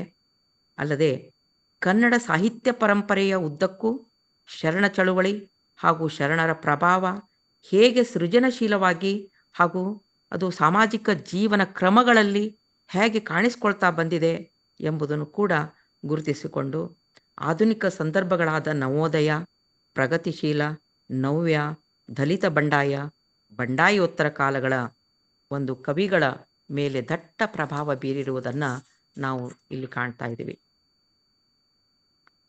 ಶರಣರ ಚಳುವಳಿಗೆ ಸಾಮಾಜಿಕ ಸಂದರ್ಭದಲ್ಲಿ ಸಮಗ್ರವಾಗಿರುವಂಥ ಏಕಸೂತ್ರದ ಒಂದು ಸಹಮತ ಕಾಣಿಸುತ್ತಿದ್ದರೂ ಕೂಡ ಶರಣರ ಒಂದು ವೈಚಾರಿಕ ಭಿನ್ನತೆಗಳು, ಸಾಧನೆಯ ಸಂದರ್ಭದ ವ್ಯಕ್ತಿನಿಷ್ಠ ವೈಶಿಷ್ಟ್ಯಗಳು ಬದುಕಿನ ಅನೇಕ ಮಗ್ಗಲಿನ ಸಾಧ್ಯತೆಗಳನ್ನು ಶೋಧಿಸಿಕೊಳ್ಳಲು ಇಲ್ಲಿ ಸಹಕಾರಿ ಎನಿಸಿದೆ. ಅಲ್ಲದೆ ಇನ್ನು 3ನೇ ಅಧ್ಯಾಯದಲ್ಲಿ ಆಧುನಿಕ ಕನ್ನಡ ಕಾವ್ಯದಲ್ಲಿ ಅಕ್ಕ, ಅವಳ ವ್ಯಕ್ತಿತ್ವ ಪ್ರಭಾವವನ್ನು ಅದರಲ್ಲಿ ಸೂಕ್ಷ್ಮ ವೈರುಧ್ಯಗಳ ನೆಲೆಯಲ್ಲಿ ವ್ಯಾಪಕವಾಗಿ ವಿಶ್ಲೇಷಿಸಿ ಅಕ್ಕನ ವ್ಯಕ್ತಿತ್ವದ ಮಜಲುಗಳನ್ನು ಓರೆಗೆ ಹಚ್ಚಿ ನೋಡಲಾಗಿದೆ. ಹರಿಹರ ಬರೆದಿರುವಂಥ ಮಾದೇವಿ ಅಕ್ಕನ ರಗಳೆ, ಚನ್ನ ಬಸವಾಂಕನು ಬರೆದಿರುವಂಥ ಮಾದೇವಿ ಅಕ್ಕನ ಪುರಾಣ, ಚಿಕ್ಕರಾಜ ಕವಿಯು ಬರೆದಿರುವಂಥ ಅಕ್ಕ ಮಹಾದೇವಿಯ ಸಾಂಗತ್ಯ ಮೊದಲಾದ ಅಕ್ಕನನ್ನು ಕುರಿತಾದ ಪೂರ್ಣ ಪ್ರಮಾಣದ ಕಾವ್ಯಕೃತಿಗಳೊಂದಿಗೆ ಚಾಮರಸನ ಪ್ರಭುಲಿಂಗ ಲೀಲೆ, ಚನ್ನಬಸವ ಪುರಾಣ ಮೊದಲಾದ ಹಲವಾರು ಪ್ರಾಸಂಗಿಕವಾಗಿ ಇಲ್ಲಿ ಅಕ್ಕನ ಪ್ರಸ್ತಾಪವಿರುವ ಕಾವ್ಯಕೃತಿಗಳನ್ನು ಒಂದು ಪರಂಪರೆಯ ಜಾಡನ್ನು ಗುರುತಿಸುವುದಕ್ಕೋಸ್ಕರ ಅಧ್ಯಯನಕ್ಕೆ ಇಲ್ಲಿ ಬಳಸಿಕೊಳ್ಳಲಾಗಿದೆ ಅಂತಿಕೊಂಡು ಈ ಸಂದರ್ಭದಲ್ಲಿ ನಾನು ಹೇಳಲಿಕ್ಕೆ ಬಯಸ್ತಾ ಇದ್ದೀನಿ. ಇನ್ನು ಶೂನ್ಯ ಸಂಪಾದನೆಯ ಸಂದರ್ಭವನ್ನು, ಇನ್ನು ಅಕ್ಕನ ತಾತ್ವಿಕ ಪ್ರತಿಪಾದನೆಯನ್ನು ಗ್ರಹಿಸುವಂತಹ ಸಂದರ್ಭದಲ್ಲಿ ನಿದರ್ಶನವಾಗಿ ಇಲ್ಲಿ ಎತ್ತಿಕೊಳ್ಳಲಾಗಿದೆ. ಜಾನಪದ ಸಾಹಿತ್ಯದಲ್ಲಿ ಶರಣರ ಹಾಗೆಯೇ ಒಂದು ಅಕ್ಕನ ಪ್ರಭಾವ ಮೂಡಿ ನಿಂತಿರುವಂತಹ ಕಾವ್ಯ ಭಾಗಗಳನ್ನು ವಿಶ್ಲೇಷಣೆಗೆ ಒಳಪಡಿಸಲಾಗಿದೆ. ನವೋದಯ, ಪ್ರಗತಿಶೀಲ, ನವ್ಯ, ದಲಿತ, ಬಂಡಾಯ, ಬಂಡಾಯೋತ್ತರ ಘಟ್ಟಗಳಲ್ಲಿ ಕೂಡ ಸಾಗಿ ಬಂದ ಸುಮಾರು 1 ಶತಮಾನದ ಆಧುನಿಕ ಕನ್ನಡ ಕಾವ್ಯದ ಭಿನ್ನ ಸಂದರ್ಭಗಳಲ್ಲಿ ಅಕ್ಕನ ವ್ಯಕ್ತಿತ್ವ ಮೂಡಿ ನಿಂತ ಬಗೆಯನ್ನು ಕೂಡ ಈ ಒಂದು ಪ್ರಬಂಧದಲ್ಲಿ ಚರ್ಚಿಸಲಾಗಿದೆ.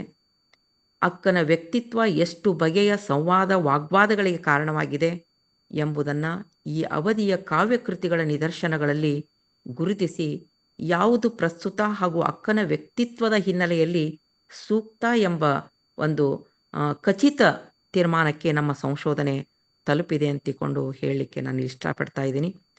ಅಲ್ಲದೇ ಎಲ್ಲ ಬಗೆಯ ವಿರುದ್ಧ ಮುಖಗಳ ಹಾಗೂ ಒಂದು ಮಹಿಳಾ ವಿಮೋಚನೆಯ ನೆಲೆಯಲ್ಲಿ ಕೂಡ ಪೂರಕವೆನಿಸುವಂಥ ಒಂದು ಪೂರಕವೆನಿಸದ ಭಿನ್ನ ಭಿನ್ನ ಅಭಿಪ್ರಾಯಗಳ ಹಿನ್ನೆಲೆಯಲ್ಲಿ ಅಕ್ಕನ ವ್ಯಕ್ತಿತ್ವದ ಚಿತ್ರಣಗೈಯುವಂಥ ಒಂದು ಹೊಸಗನ್ನಡ ಕವಿತೆಗಳನ್ನು ಇಲ್ಲಿ ಸೋದಾಹರಣವಾಗಿ ವಿಶ್ಲೇಷಣೆಗೆ ಒಳಪಡಿಸಿ ಅಕ್ಕನ ಪ್ರಭಾವ ಪ್ರಸ್ತುತತೆಗಳನ್ನು ಗುರುತಿಸಲಾಗಿದೆ. ಈ ನಿಟ್ಟಿನಲ್ಲಿ ಡಾಕ್ಟರ್ ವಿಜಯಶ್ರೀ ಸಬರದ್ ಅವರ ಅಕ್ಕ ಕವನ ಸಂಕಲನ ಮಹತ್ವದ ಆಕರ ಗ್ರಂಥವಾಗಿ ನನಗೆ ಅನುಕೂಲ ಆಯ್ತದು. ಅದರಲ್ಲಿ 63 ಕವನಗಳಿದ್ದು ಅಕ್ಕನ ವ್ಯಕ್ತಿತ್ವವನ್ನು ವೈಭೀಕರಣ, ವೈರಾಗ್ಯದ ಕಾರಣದಿಂದ ಅವಳನ್ನು ನಿರಾಕರಣ ಹಾಗೂ ಸಮತೋಲನದ ನೆಲೆಗಳಲ್ಲಿ ಚಿತ್ರಿಸಲಾಗಿದ್ದನ್ನು ಪರಂಪರೆಯ ಒಂದು ಜೀವಂತಿಕೆಗೆ ಅಕ್ಕ ಪ್ರೇರಣೆಯಾದ ಬಗೆಯನ್ನು ಈ ರಚನೆಗಳಲ್ಲಿ ನನ್ನ ಒಂದು ಪ್ರಬಂಧದಲ್ಲಿ ಗುರುತಿಸಲಾಗಿದೆ. ಅಲ್ಲದೆ ಈ ಸಂಕಲನದಲ್ಲಿ ಸೇರದ ಇತರ 18 ಕವನಗಳನ್ನು ಬೇರೆ ಬೇರೆ ರೀತಿಯಾಗಿ ಹುಡುಕಿಕೊಂಡು ಬೇರೆ ಬೇರೆ ವೈಯಕ್ತಿಕ ಕವನ ಸಂಕಲನಗಳಿಂದ ಪತ್ರಿಕೆಗಳಿಂದ ಆಯ್ದುಕೊಂಡು ವಿಶ್ಲೇಷಣೆಗೆ ಇಲ್ಲಿ ಗುರಿಪಡಿಸಲಾಗಿದೆ. ರಾಷ್ಟ್ರಕವಿ GS ಶಿವರುದ್ರಪ್ಪ, ಚನ್ವೀರ್ ಕಣ್ವಿ ಅವರು, ಜಯದೇವಿ ತಾಯಿ ಲಿಗಾಡೆಯವರು, ಶೈಲಜಾ ಉಡ್ಚಣ್ ಅವರು, GS Siddalingaiah, Jambanna Amarchint, TR Lakshmanarao, Savitha Nagabhushan, Jayant Kaikini, Lalitha Siddabasavaiah, Basavaraj Sabarad, Satyanand Patrot, Gavisid Ballari, Vijayashree Sabarad madam, ಹೀಗೆ ಎಲ್ಲ ಮೊದಲಾದವರ ಒಂದು ಕವನಗಳನ್ನು ಇಲ್ಲಿ ಉದಾಹರಿಸಿ ಅಕ್ಕನ ಒಂದು ವ್ಯಕ್ತಿತ್ವದ ವಿಭಿನ್ನ ಮಗ್ಗಲಗಳನ್ನು ಅರಿಯಲು ಮತ್ತು ಈ ಒಂದು ಪ್ರಬಂಧದಲ್ಲಿ ಶೋಧಿಸಲು ನಾನಿಲ್ಲಿ ನನ್ನ ತಕ್ಕ ಮಟ್ಟಿಗೆ ನಾನು ಪ್ರಯತ್ನವನ್ನು ಇಲ್ಲಿ ಮಾಡಿದ್ದೀನಿ. ಕಾವ್ಯದಲ್ಲಿ ಅಕ್ಕನ ಒಂದು ಸಂಕೀರ್ಣ ಬದುಕು, ನಾನು ಅದನ್ನೇ ಕೇಳಿದೆ ಪಟ್ಟಣ್ಣವ್ರಿಗೆ, ಕಾವ್ಯದಲ್ಲಿ ಯಾವುದಾದ್ರೂ ಒಂದು 4-5 ಭಾಗಗಳನ್ನು ನಾನು ಇಲ್ಲಿ ವಿಂಗಡಿಸಿ ಬರೆದಿದ್ದೆ. ಅದನ್ನು ಯಾವುದಾದ್ರೂ ಒಂದು ಕೊಟ್ಟಿದ್ರೆ ಮೇಡಮ್ ನಾನು ಒಂದು ತಾಸಿನಲ್ಲಿ ಹೇಳ್ಬೋದಾಗಿತ್ತೇನೋ ಅಂತ ತಿಳ್ಕೊಂಡು ನಾನು ಜಾಳಕಿ ಮೇಡಮ್ ಅವ್ರಿಗೆ, ದಾನಮ್ಮ ಮೇಡಮ್ ಅವ್ರಿಗೆ ಅಂದೆ. ಅದು ಪೂರ್ಣ ಅದು ಕೊಟ್ಟಿದ್ದಕ್ಕೆ ಇಲ್ಲಿ ಏನು ಈ ಒಂದು ಸಂವಾದದಲ್ಲಿ ಅಥವಾ ಈ ಉಪನ್ಯಾಸದಲ್ಲಿ ಪಾಲ್ಗೊಂಡಿರುವಂಥ ಎಲ್ಲರೂ ಈ ಕಾವ್ಯದಲ್ಲಿ ಅಥವಾ ಆಧುನಿಕ ಕನ್ನಡ ಸಾಹಿತ್ಯದಲ್ಲಿ ಏನಿರಬಹುದು ಅನ್ನೋದನ್ನು ಕೂಡ ತಿಳಿಸ್ಲಿಕ್ಕೆ ಇದೊಂದು ವೇದಿಕೆ ಅಂತ ತಿಳ್ಕೊಂಡು ನಾನು ಪೂರ್ಣವಾಗಿರುವಂಥ ಈ ಆಧುನಿಕ ಕನ್ನಡ ಸಾಹಿತ್ಯದಲ್ಲಿ ಏನಿದೆ ಅನ್ನೋದನ್ನು ಹೇಳಲಿಕ್ಕೆ ನಾನು ಇಲ್ಲಿ ಇಚ್ಛೆ ಪಡ್ತಾ ಇದ್ದೀನಿ. ಹೀಗಾಗಿ ಕಾವ್ಯದಲ್ಲಿ ಅಕ್ಕನ ಸಂಕೀರ್ಣ ಬದುಕನ್ನು ನಾವು ಆಯ್ಕೆ ಮಾಡ್ಕೊಂಡಿದ್ದೀವಿ. ಅಕ್ಕನ ವ್ಯಕ್ತಿತ್ವದ ಎತ್ತರಗಳು, ಅಕ್ಕನ ಜೀವನಾನುಭವದ ತಲ್ಲಣಗಳು, ಹೀಗೆ ಕಾವ್ಯಗಳನ್ನು ಬಿಡಿ ಬಿಡಿಯಾಗಿ ವಿಂಗಡಿಸಿಕೊಂಡು ಅವುಗಳನ್ನು ಕಾವ್ಯದಲ್ಲಿ ಸಂಕೀರ್ಣ ಬದುಕಿಗೆ ಸಂಬಂಧಪಟ್ಟಿರುವಂಥ ಕಾವ್ಯಗಳು ಯಾವುವು, ಅಕ್ಕನ ವ್ಯಕ್ತಿತ್ವವನ್ನು ಎತ್ತರಗಳನ್ನು ಯಾವ ಕಾವ್ಯಗಳು ಅಲ್ಲಿ ಸಂಬಂಧಪಟ್ಟಿವೆ, ಹಾಗೆ ಅವಳ ಒಂದು ಜೀವನಾನುಭವದ ತಲ್ಲಣಗಳು ಯಾವ್ಯಾವ ಕಾವ್ಯಗಳದಾವು, ಇನ್ನು ಅಕ್ಕನ ಸಮಕಾಲೀನ ಮಹಿಳೆಯಾಗಿ ಅಕ್ಕ ಯಾವ ರೀತಿಯಾಗಿ ನಮಗಕ್ಕಿ ಕಾಣಬಲ್ಲಳು ಅಂತನ್ನುವಂಥ ಸಾಕಷ್ಟು ಕಾವ್ಯಗಳು ಇದಾವು. ಒಟ್ಟು 110 ಕಾವ್ಯಗಳನ್ನು ಈ ನನ್ನ ಒಂದು ಸಂಶೋಧನಾ ಪ್ರಬಂಧದಲ್ಲಿ ನನ್ನ ಒಂದು ಮಾರ್ಗದರ್ಶಕರಾಗಿರುವಂಥ ಡಾಕ್ಟರ್ ವಿಜಯಶ್ರೀ ಸಬರಾಜ್ ಮೇಡಮ್ ಅವರು ರಚನೆ ಮಾಡಿರುವಂಥ ಒಂದು 66 ಸಂಪಾದನೆ ಮಾಡಿರುವಂಥ 66 ಕವನಗಳು ನನಗೆ ಅಲ್ಲಿ ಸಿಕ್ಕರೆ, ಇನ್ನು ನಾನು ಉಳಿದಿರುವಂಥ 40-50 ಕವನಗಳನ್ನು ಬೇರೆ ಬೇರೆ ರೀತಿಯಲ್ಲಿ ನಾನು ಹುಡುಕಿಕೊಂಡು, ಅಂದರೆ ನಾನು 2 ವರ್ಷ ಈ ಎಲ್ಲ ಈ ಒಂದು ಪ್ರಬಂಧಕ್ಕೆ ಸಂಬಂಧಪಟ್ಟಿರುವಂಥ ಪುಸ್ತಕಗಳಾಗಿರ್ಬೋದು, ಅದಕ್ಕೆ ಸಂಬಂಧಪಟ್ಟಿರುವಂಥ ನಾಟಕಗಳಾಗಿರ್ಬೋದು, ಕಾದಂಬರಿಗಳಾಗಿರ್ಬೋದು, ಕಾವ್ಯಗಳಾಗಿರ್ಬೋದು, ಇವೆಲ್ಲವನ್ನ ಹುಡುಕ್ಲಿಕ್ಕೇನೆ ನಾನು 2 ವರ್ಷ ನಾನು ತೆಗೆದುಕೊಳ್ಳುವಂಥ ಒಂದು ಸಂದರ್ಭ ಆ ಸಂದರ್ಭದಲ್ಲಿ ನನಗೆ ಬಂದಿತ್ತು. ಹೀಗಾಗಿ ಇಡೀ ಕರ್ನಾಟಕದಲ್ಲಿರುವಂಥ ಎಷ್ಟು ವಿಶ್ವವಿದ್ಯಾಲಯಗಳು ಸಂಬಂಧಪಟ್ಟಿರುವಂಥ ವಿಶ್ವವಿದ್ಯಾಲಯಗಳಾಗಿರ್ಬೋದು, ಮಠಾಧೀಶರ ಗ್ರಂಥಾಲಯಗಳಾಗಿರ್ಬೋದು, ಅನೇಕ ರೀತಿಯಲ್ಲಿ ನಾನು ಅದನ್ನು ಸಿಕ್ಕಾಪಟ್ಟೆಯಾಗಿ ನಾನು ಎಲ್ಲವುಗಳನ್ನು ಹುಡುಕಿ ತೆಗೆದು ಅದನ್ನು ಚಿಂತನೆಗೆ ಇಲ್ಲಿ ಸಂಶೋಧನೆಗೆ ನಾನು ಒಳಪಡಿಸಿ ನಾನು ಈ ಒಂದು ಸಂಶೋಧನಾ ಪ್ರಬಂಧವನ್ನು ಮಂಡಿಸಿದ್ದೀನಿ ಅಂತನ್ನುವಂಥ ಅಕ್ಕನನ್ನು ಪರಿಪೂರ್ಣ ಹೇಳಲಿಕ್ಕೆ ನನಗೆ ಇಲ್ಲಿ ಆಗದೇ ಇದ್ರೂ ಕೂಡ ನಾನಿಲ್ಲಿ ನನ್ನ ಪ್ರಯತ್ನವನ್ನು ಕೂಡ ನಾನಿಲ್ಲಿ ಮಾಡಿದ್ದೀನಿ ಅಂತನ್ನುವಂಥ ಒಂದು ಪ್ರಸ್ತಾಪವನ್ನು ಕೂಡ ತಮ್ಮ ಎದುರಿಗೆ ನಾನಿಲ್ಲಿ ಹೇಳ್ತಾ ಇದ್ದೀನಿ. ಅದ್ರ ಜೊತೆಗೆ ಅಕ್ಕ ಕೌಶಿಕನೊಂದಿಗೆ ಅವಳ ಸಂವಾದ ಅಲ್ಲದೇನೆ ಕಾವ್ಯದಲ್ಲಿರುವಂಥ ಪ್ರತಿಮೆ, ಕಾವ್ಯದಲ್ಲಿರುವಂಥ ಸಂಕೇತಗಳು, ಕಾವ್ಯದಲ್ಲಿರುವಂಥ ಭಾಷೆ ಮೊದಲಾದ ಒಂದು ನೆಲೆಯಲ್ಲಿ ಇಲ್ಲಿ ಅಧ್ಯಯನದಲ್ಲಿ ನಾನು ಪ್ರಸ್ತಾಪವನ್ನು ಮಾಡಲಾಗಿದೆ.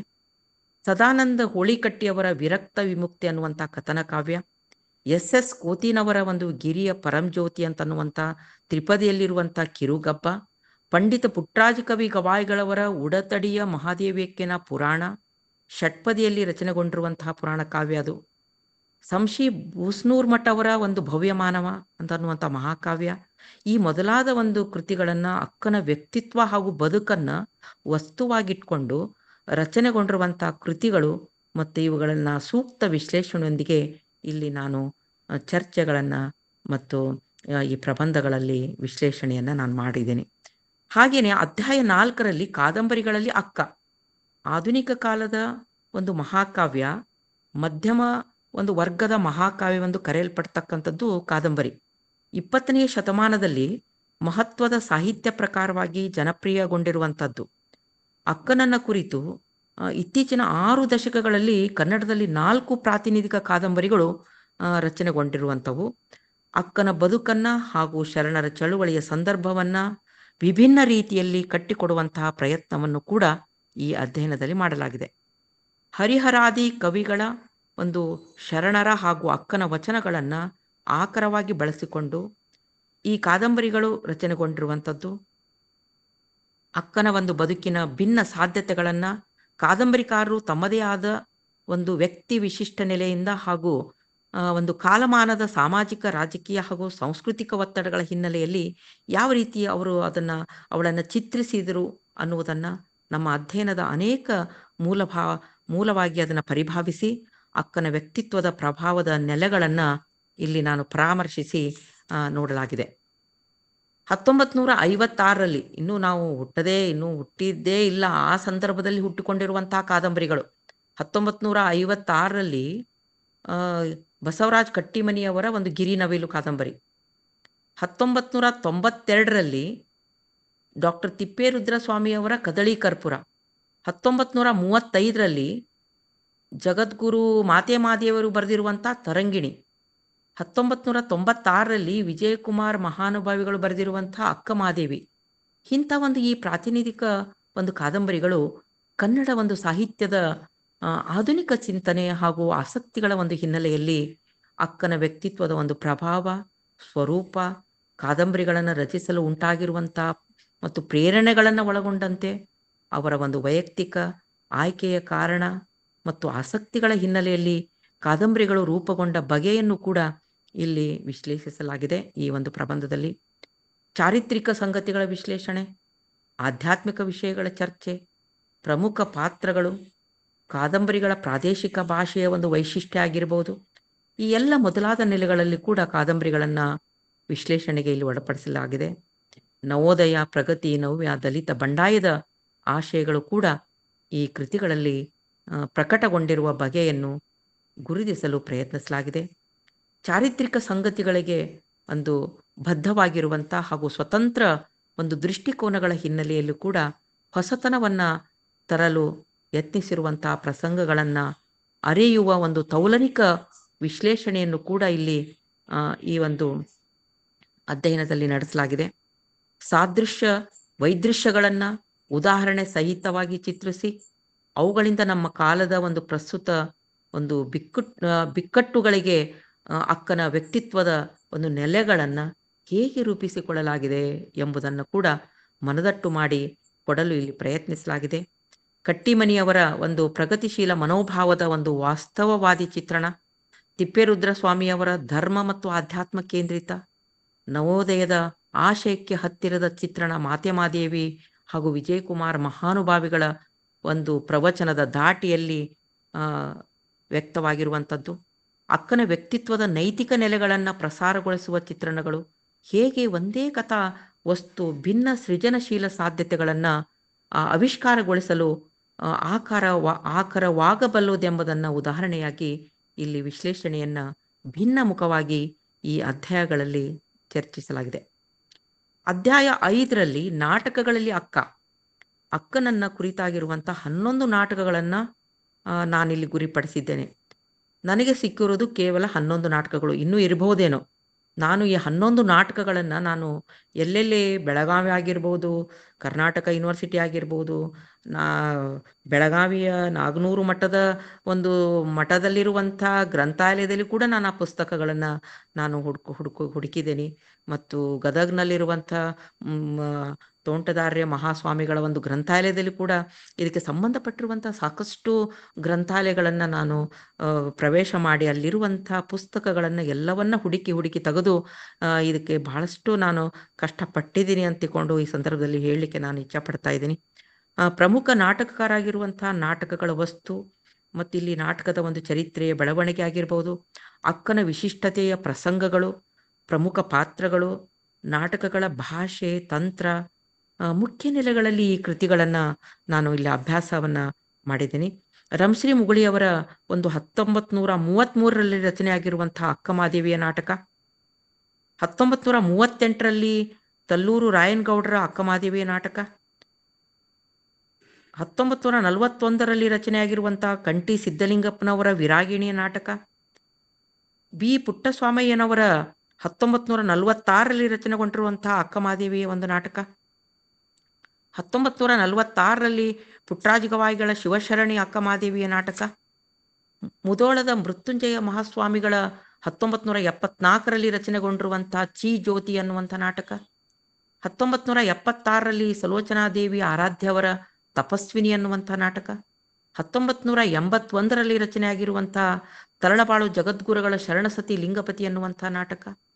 ಇವೆಲ್ಲ ಅಕ್ಕನನ್ನ ಕುರಿತಾಗಿರುವಂತಹ ರಚನೆಯಾಗಿರುವಂಥ ಒಟ್ಟು 11 ನಾಟಕ ಕೃತಿಗಳು. ಈ ಕೃತಿಗಳ ಕಾಲಾವಧಿಯನ್ನು ಕೂಡ ಗಮನಿಸಿದರೆ ನವೋದಯ, ಪ್ರಗತಿಶೀಲ, ನವ್ಯ, ದಲಿತ, ಬಂಡಾಯದ ಸಂದರ್ಭಗಳಲ್ಲಿ ಇವು ರಚನೆಯಾಗಿರುವುದು ಇಲ್ಲಿ ಗಮನಾರ್ಹ ಸಂಗತಿ ಅಂತ ಹೇಳ್ಬೋದು. ಆದರೆ ಖಚಿತವಾಗಿ ಹಾಗೂ ಇಲ್ಲಿ ಸೂಕ್ಷ್ಮವಾಗಿ ಈ ಕೃತಿಗಳನ್ನು ಗಮನಿಸಿದರೆ ಕಾವ್ಯ ಹಾಗೂ ಕಾದಂಬರಿಯಲ್ಲಿ ಕಂಡುಬರುವಂಥ ಆಯಾ ಕಾಲಘಟ್ಟದ ಒಂದು ಪ್ರಮುಖ ಆಶಯಗಳು ಕೂಡ ಒಂದು ಗಂಭೀರ ನೆಲೆಯಲ್ಲಿ ಪ್ರಕಟವಾಗದೇ ಇರುವುದು ಈ ನಾಟಕಗಳ ಪ್ರಮುಖ ಕೊರತೆ ಎಂದೇ ಇಲ್ಲಿ ನಾನು ಹೇಳಿ ಬಯಸ್ತಾ ಇದ್ದೀನಿ. ಹಾಗೆಯೇ ವೃತ್ತಿ ರಂಗಭೂಮಿಯ ಒಂದು ಜನಪ್ರಿಯ ಮಾದರಿಯನ್ನು ಕೂಡ ಈ ಕೃತಿಗಳಲ್ಲಿ ನಾವು ಕಾಣಬಹುದು. ಆದರ್ಶ ಪ್ರಿಯತೆ, ಒಂದು ನೈತಿಕ ಪ್ರೇರಣೆ, ಮಹಿಳಾ ವಿಮೋಚನೆಯ ಒಂದು ಕುರಿತಾದ ಒಂದು ಜಾಗೃತಿ, ಆಧ್ಯಾತ್ಮಿಕ ಒಂದು ಸಾಧನೆಯ ಒಲವು ಮೊದಲಾದ ಒಂದು ಸರಳ ಹಾಗೂ ಮೇಲು ಪದರಿನ ಒಂದು ನವೋದಯದ ಆಶಯಗಳು ವೃತ್ತಿ ರಂಗಭೂಮಿಯ ಜನಪ್ರಿಯ ಒಂದು ದಾಟಿಗಳನ್ನ ಈ ನಾಟಕಗಳಲ್ಲಿ ನಾವು ಕಾಣಬಹುದಾಗಿದೆ ಅಂತ ಹೇಳ್ಬೋದು. ಅಕ್ಕನ ಅಥವಾ ಶರಣರ ಒಟ್ಟು ಆಧ್ಯಾತ್ಮಿಕ ಒಂದು ಮಾನವೀಯ ನೆಲೆಯ ಒಳತೋಟಿ ಸಂಕೀರ್ಣ ಮುಖದ ದ್ವಂದ್ವಾರ್ಥಕ ಬಿಕ್ಕಟ್ಟುಗಳ ಒಂದು ಗಂಭೀರ ಚಿಂತನಶೀಲ ಬೌದ್ಧಿಕ ವಿಶ್ಲೇಷಣೆಗೆ ಕಾರಣವಾಗ್ತಕ್ಕಂಥ ಒಂದು ಹವ್ಯಾಸಿ ರಂಗಭೂಮಿಯ ಒಂದು ಸೃಜನಶೀಲ ಆಶಯಗಳನ್ನು ಕೂಡ ಈ ಕೃತಿಗಳಲ್ಲಿ ಕಾಣಲಾಗುವುದಿಲ್ಲ ಅಂತ ಹೇಳ್ಬೋದು.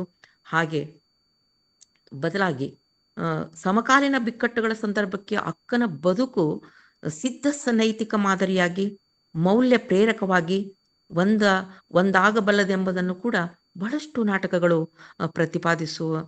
ಪ್ರತಿಪಾದಿಸ್ತಾ ಇದ್ದಾವೆ. ಹಾಗೆ ನಾಟಕಕ್ಕೆ ದೀರ್ಘ ಒಂದು ಪರಂಪರೆ ಇಲ್ಲದಿರುವುದೋ ಅಥವಾ ಅಕ್ಕನ ವ್ಯಕ್ತಿತ್ವದಲ್ಲಿಯೇ ಹಾಗೂ ಬದುಕಿನ ಸಂದರ್ಭಗಳಲ್ಲಿಯೇ ಬಹುಮುಖಿ ಆಯಾಮಗಳನ್ನು ಒಳಗೊಂಡಿರುವಂತಹ ಒಂದು ಸಮಗ್ರ ಜೀವನವನ್ನು ದರ್ಶಿಸಬಲ್ಲಂತಹ ಕಥಾವಸ್ತುವೇ ಇಲ್ಲವೆಂಬುದು ಇದಕ್ಕೆ ಕಾರಣವಾಗಿರಬಹುದೇ ಎಂಬಂತಹ ನೆಲೆಗಳನ್ನು ಕೂಡ ಇಲ್ಲಿ ವಸ್ತುನಿಷ್ಠವಾಗಿ ಇಲ್ಲಿ ಚರ್ಚಿಸಲು ಪ್ರಯತ್ನಿಸಲಾಗಿದೆ. ನಾಟಕಗಳ ಮಿತಿಯಲ್ಲಿಯೇ ಒಂದು ಅಕ್ಕನ ಒಂದು ಪ್ರಭಾವ, ಆಳ ಮತ್ತು ವ್ಯಾಪಕತೆಯನ್ನ ಶೋಧಿಸುವ ಒಂದು ಪ್ರಯತ್ನ ಇಲ್ಲಿ ಮೂಡಿದೆ ಅಂತ ತಿಳ್ಕೊಂಡು ಹೇಳ್ಬೋದು.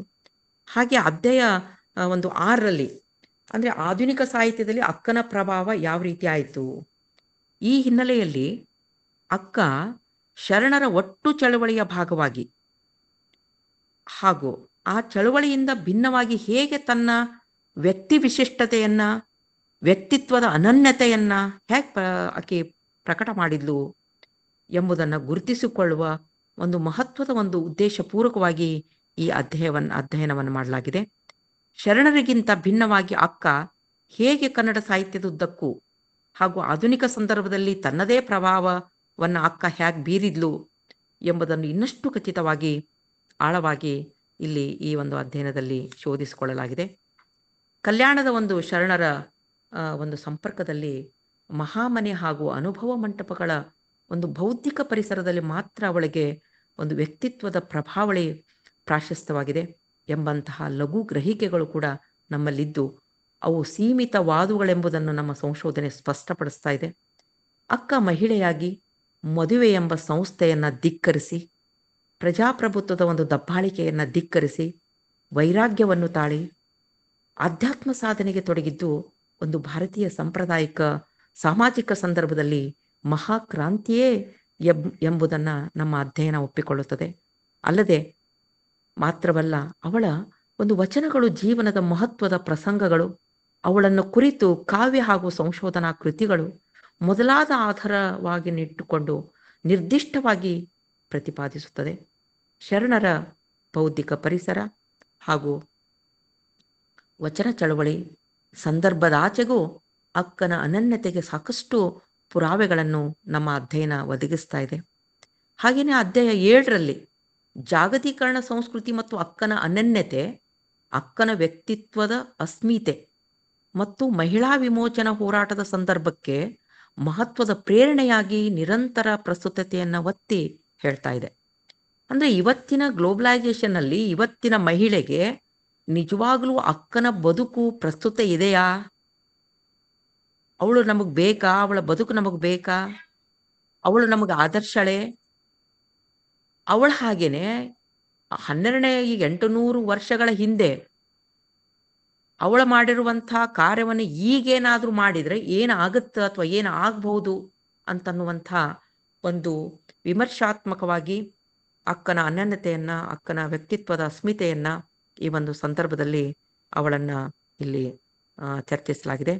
ಶರಣರ ಜೊತೆಗೂಡಿ ಹಾಗೂ ಪ್ರತ್ಯೇಕವಾಗಿ ಅಕ್ಕ ಕನ್ನಡದ ಒಂದು ಸಾಂಸ್ಕೃತಿಕ ಪರಂಪರೆಯ ಒಂದು ಜೀವಂತ ಪ್ರಭಾವವಾಗಿ ಕನ್ನಡ ಸಾಹಿತ್ಯ ಚರಿತ್ರೆಯ ಹಂತ ಹಂತವಾಗಿರುವಂತಹ ಬೆಳವಣಿಗೆಯ ಹಿನ್ನೆಲೆಯಲ್ಲಿಯೇ ಅವಳನ್ನ ಗುರುತಿಸಿಕೊಂಡದ್ದು ಕೂಡ ನಮ್ಮ ಅಧ್ಯಯನ ಚಾರಿತ್ರಿಕ ಮಹತ್ವದ ಕೂಡ ಹೌದು.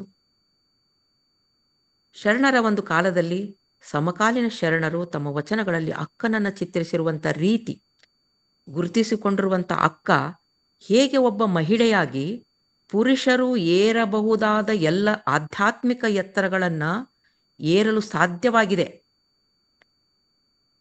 ಅವಳು ಹೇಗೆ ಏರಿದ್ಲು ಅವರ ಸಮತಟ್ಟವಾಗಿ ಎಂಬುದಕ್ಕೆ ಒಂದು ಪ್ರತ್ಯಕ್ಷ ಸಾಕ್ಷಿಗಳನ್ನು ಕೂಡ ಈ ಒಂದು ಅಧ್ಯಯನದಲ್ಲಿ ಒದಗಿಸಲಾಗಿದೆ. ಮಹಿಳೆಯರಿಗೆ ಧಾರ್ಮಿಕ ಸ್ವತಂತ್ರವಾಗಲಿ, ಮೋಕ್ಷದ ಅರ್ಹತೆಯಾಗಲಿ ಇಲ್ಲವೆಂಬ ಸಾಂಪ್ರದಾಯಿಕ ಒಂದು ಪ್ರತಿಗಾಮಿ ಪರಿಸರದಲ್ಲಿ ಅಕ್ಕ ಜೀವಂತ ಉದಾಹರಣೆಯಾಗಿ ಎಲ್ಲ ಆಧ್ಯಾತ್ಮಿಕ ಸಾಧನೆಗಳನ್ನು ಅಲ್ಲಮನಂತವರ, ಬಸವಣ್ಣನಂಥವರ ಸರಿಸಮಕ್ಕೆ ಸಾಧಿಸಿ ತೋರಿಸಿದ್ದು, ಅವರೇ ನಿಬ್ಬರೆಗಾಗುವಂತೆ ತಾತ್ವಿಕವಾಗಿ ಪ್ರತಿಪಾದಿಸಿದ್ದು ಎಂತಹ ಸಾಧನೆ ಮತ್ತು ಈ ನಿರಂತರ ಪ್ರೇರಣೆ ಎಂಬುದನ್ನು ಕೂಡ ಗುರುತಿಸಿ ಈ ಒಂದು ಅಧ್ಯಯನದಲ್ಲಿ ಪ್ರಸ್ತಾಪಿಸಲಾಗಿದೆ. ಅಲ್ಲಮ, ಬಸವಣ್ಣ, ಚನ್ನಬಸವಣ್ಣ, ಸಿದ್ದರಾಮ, ಕಿನ್ನರಿ ಬೊಮ್ಮಯ್ಯ, ಮಡಿವಾಳ ಮಾಚಿದೇವ ಮೊದಲಾದವರು ಅಕ್ಕನನ್ನ ಕುರಿತು ಬರೆಯುವಾಗ ವಚನಗಳ ಹಿನ್ನೆಲೆಯಲ್ಲಿ ಅಕ್ಕನ ಒಂದು ಸಂಸ್ಕೃತಿಯ ಒಂದು ಅನನ್ಯತೆ ಒಂದು ಮಹತ್ವದ ನೆಲೆಗಳನ್ನು, ತಾತ್ವಿಕ ಸೂಕ್ಷ್ಮಗಳನ್ನು ತಿಳಿಯಲು ಕೂಡ ಇಲ್ಲಿ ಯತ್ನಿಸಲಾಗಿದೆ. ಅಕ್ಕನ ಒಂದು ವಚನ ಸತ್ವದಲ್ಲಿ ಮಹತ್ವದ ವಚನಕಾರರು ಹಲವಾರು ವಚನಗಳಿಗೆ ಸಮ ಎಂಬ ಚನ್ನಬಸವಣ್ಣವರ ವಚನದ ತಾತ್ಪರ್ಯವನ್ನು ಕೂಡ ಅಕ್ಕನ ಸಾಧನೆಯ ಹಿನ್ನೆಲೆಯಲ್ಲಿ ಅಲ್ಲಿ ವಿಮರ್ಶಿಸಲಾಗಿದೆ. ಒಟ್ಟಾರೆಯಾಗಿ ಈ ಒಂದು ಆಧುನಿಕ ಕನ್ನಡ ಸಾಹಿತ್ಯದಲ್ಲಿ ಅಕ್ಕ ಮಹಾದೇವಿಯ ಒಂದು ಇಡೀ ಭಾಗವನ್ನ, ಅಂದ್ರೆ ಅವಳ ವಚನಗಳನ್ನು ಕುರಿತು ಅಲ್ಲ, ಅವಳ ವ್ಯಕ್ತಿತ್ವದ, ಅವಳ ಜೀವನ ಕುರಿತು ಅಲ್ಲ, ಅವಳನ್ನು ಕುರಿತು ಬರೆದಿರುವಂಥ ಒಂದು ಕಾವ್ಯಗಳಾಗಿರ್ಬೋದು, ಕಾದಂಬರಿಗಳನ್ನಾಗಿರ್ಬೋದು, ನಾಟಕಗಳಾಗಿರ್ಬೋದು, ಇವನ್ನೆಲ್ಲವುಗಳನ್ನು ಇಟ್ಕೊಂಡು ಈ ಒಂದು ಅಧ್ಯಯನವನ್ನು ಮಾಡಲಾಗಿದೆ. ಮತ್ತೆ ಅಲ್ಲದೇ ಈ ಸಮಾರೋಪ ಕೂಡ ಹೇಗೆ ಹೇಳಬೇಕು ಅಂತಂದ್ರೆ, ಅಕ್ಕ ಮಹಾದೇವಿಯನ್ನ ಕುರಿತಾಗಿರುವಂಥ ಬೇರೆ ಯಾವುದೇ ಸಂಶೋಧನಾ ಗ್ರಂಥಗಳಲ್ಲಿ ಎತ್ತಿಕೊಳ್ಳಲಾದೇ ಇರುವಂಥ ಅನೇಕ ಸಂಗತಿಗಳನ್ನು, ಕಾವ್ಯ, ಕಾದಂಬರಿ, ನಾಟಕಗಳನ್ನು ಲಕ್ಷ್ಯವಾಗಿಟ್ಕೊಂಡು ವಿಶ್ಲೇಷಣೆಗೆ ಇಲ್ಲಿ ಗುರಿಪಡಿಸಲಾಗಿದೆ. ಅಲ್ಲದೆ ಅಕ್ಕನನ್ನ ಕುರಿತು ಆಧುನಿಕ ಕಾಲದಲ್ಲಿ ರಚನೆಗೊಂಡಿರುವಂತಹ ಒಂದು ಬಹುತೇಕ ಸೃಜನಶೀಲ ಪ್ರಕಾರಗಳನ್ನು ಕೂಡ ಸಮಗ್ರವಾಗಿ ಇಲ್ಲಿ ಬಳಸಿಕೊಂಡು ಅಧ್ಯಯನ ನಡೆಸಿರುವುದು ಇಲ್ಲಿನ ವೈಶಿಷ್ಟ್ಯ ಅಂತ ಹೇಳಬಹುದು. ಒಂದು ಅಕ್ಕನ ಪ್ರಭಾವದ ನೆಲೆಗಳನ್ನು ಜಾಗತೀಕರಣ ಸಂದರ್ಭಕ್ಕೆ ಶಕ್ತಿಯಾಗಿ ಒದಗುವಂತಹ ಅನನ್ಯತೆಯ ನೆಲೆಗಳನ್ನು, ಆಧುನಿಕೋತ್ತರ ಸಂದರ್ಭದವರೆಗಿನ ಸಾಧ್ಯತೆಗಳನ್ನು ಹಾಗೂ ಪ್ರಸ್ತುತೆಯ ಸೂಕ್ಷ್ಮಗಳೊಂದಿಗೆ ಇಲ್ಲಿ ಅನ್ವೇಷಣೆಯನ್ನು ಮಾಡಲಾಗಿದೆ ಅಂತ ಹೇಳ್ಬೋದು. ಹೀಗಾಗಿ ಈ ಅಧ್ಯಯನಕ್ಕೆ ಅದರಲ್ಲಿ ಮಿತಿಗಳೊಂದಿಗೆ ನಮ್ಮ ಸಮಕಾಲೀನ ಸಂದರ್ಭದ ಜ್ವಲಂತ ಒಂದು ಅಗತ್ಯವೊಂದನ್ನು ಈಡೇರಿಸಿದ ಒಂದು ಸಾರ್ಥಕತೆ, ತೃಪ್ತಿ ನನಗಿದೆ ಅಂಥೇಳಿ ನಾನು ಅಂದ್ಕೊಂಡಿರುವೆ. ಹೀಗಾಗಿ ಆಧುನಿಕ ಕನ್ನಡ ಸಾಹಿತ್ಯದಲ್ಲಿ ಅಕ್ಕ ಮಹಾದೇವಿ ಒಂದು ಸಾರದ ಒಂದು ಇಲ್ಲಿರುವಂಥ ಒಂದು ಸಾರಾಲೇಖವನ್ನು ತಮ್ಮ ಎದುರಿಗೆ ನಾನು ಇವತ್ತಿನ ದಿನ ಪ್ರಸ್ತುತಪಡಿಸಲಿಕ್ಕೆ ನನಗೇನು ನೀವು ಅವಕಾಶ ಮಾಡಿಕೊಟ್ಟಿದ್ದೀರಿ. ಇಲ್ಲಿರುವಂಥ ಎಲ್ಲ ಆತ್ಮೀಯ ಸಂಘಟನಾ ಕಾರ್ಯಕರ್ತರಿಗೂ ಕೂಡ ಅನಂತ ಧನ್ಯವಾದಗಳನ್ನು ನಾನು ಅರ್ಪಿಸಿ, ನನಗೆ ಇದು ಒಂದು ಆಧುನಿಕ ಕನ್ನಡ ಸಾಹಿತ್ಯದಲ್ಲಿ ಅಕ್ಕ ಮಹಾದೇವಿಯ ಒಂದು ಸಿನಾಪ್ಸಿಸ್ ಅಂದರೆ ಬಹುಶಃ ಏನಿರಬಹುದು ಅಂತ ಅನ್ನೋದನ್ನು ಕೂಡ ನಾನು ಇಲ್ಲಿ ಹೇಳಿದ್ದೀನಿ. ನಂತರ ಮುಂದಿನ ದಿನಮಾನಗಳಲ್ಲಿ ಅಕ್ಕನ ಕುರಿತು ಒಂದೊಂದು ಪಾಠಗಳನ್ನು ಚರ್ಚೆ ಮಾಡಬಹುದು ಅಂತಿಕೊಂಡು ಕೂಡ ನಾನು ಇಲ್ಲಿ ಇಚ್ಛೆ ಪಡ್ತಾ ಇದ್ದೀನಿ. ಕುದ್ರಿ ಮೇಡಮ್, ಅದ್ರೊಳಗ ನಿಮ್ ಥೀಸಿಸ್ ಒಳಗ ಬೇರೆ ಬೇರೆ ಅವರು ಅಕ್ಕ ಮಹಾದೇವಿ ಕುರಿತು ಕವನಗಳನ್ನ ಬರೆದಿದ್ದು ತಗೊಂಡಿರಿ, ಅದನ್ನ ಹೇಳ್ರಿ ದಯವಿಟ್ಟು. ಏನಂದ್ರೆ ಮೇಡಮ್, ಅಕ್ಕ ಮಹಾದೇವಿ ಕುರಿತು ಇತ್ತೀಚೆಗೆ ಹೊಸಗನ್ನಡ ಕವಿಗಳು ಕವನಗಳನ್ನ ಬರೆದಿದ್ದು ತಗೊಂಡಿರಿ ನೀವು ಥೀಸಿಸ್ ಒಳಗ, ಅವನ್ನ ತಿಳಿಸ್ರಿ ಅಂತ. ಹೌದೌದು, ಸಾಕಷ್ಟು ಕವನಗಳು ಬಂದಿದಾವ ಮೇಡಮ್. ಇಲ್ಲಿ ಕೆಲವಷ್ಟು ಉದಾಹರಣೆ ಹೇಳ್ರಿ ಮೇಡಮ್, ಚೆನ್ನಾಗಿದಾವ. ಇಲ್ಲ ಈಗ ಶರಣಮ್ಮ ಅವ್ರ ಏನ್ ಹೇಳಿದ್ರು, ಈಗ ಈ ಒಂದೊಂದಾಗಿ ನಾಟಕ, ಕಾವ್ಯ, ಕಾದಂಬರಿ ಇವ್ರೆಲ್ಲವನ್ನ ಒಂದೊಂದಾಗಿ ಅವ್ರಿಗೆ ಬಿಟ್ಟಿವಿ. ಇವತ್ತು ಒಂದು ಟೋಟಲ್ ಸಿನಾಪ್ಸಿಸ್, ಒಂದು ಕನ್ನಡ ಆಧುನಿಕ ಕನ್ನಡ ಸಾಹಿತ್ಯದೊಳಗ ಅಕ್ಕ ಮಹಾದೇವಿಯನ್ನ ಯಾರ್ಯಾರು ಬೆಳೆಸ್ಯಾರ ಚೆನ್ನಾಗಿ ಹೇಳಿದಾರೆ. ಅವರು ಮುಂದಿನ ದಿನದೊಳಗೆ ಅವ್ರು ಹೇಳ್ತಾರ. ಇವತ್ತು ಸಮಯ ಇದ್ರೆ ಅವ್ರಿಗೆ ಅವರು ಹೇಳಬಹುದು.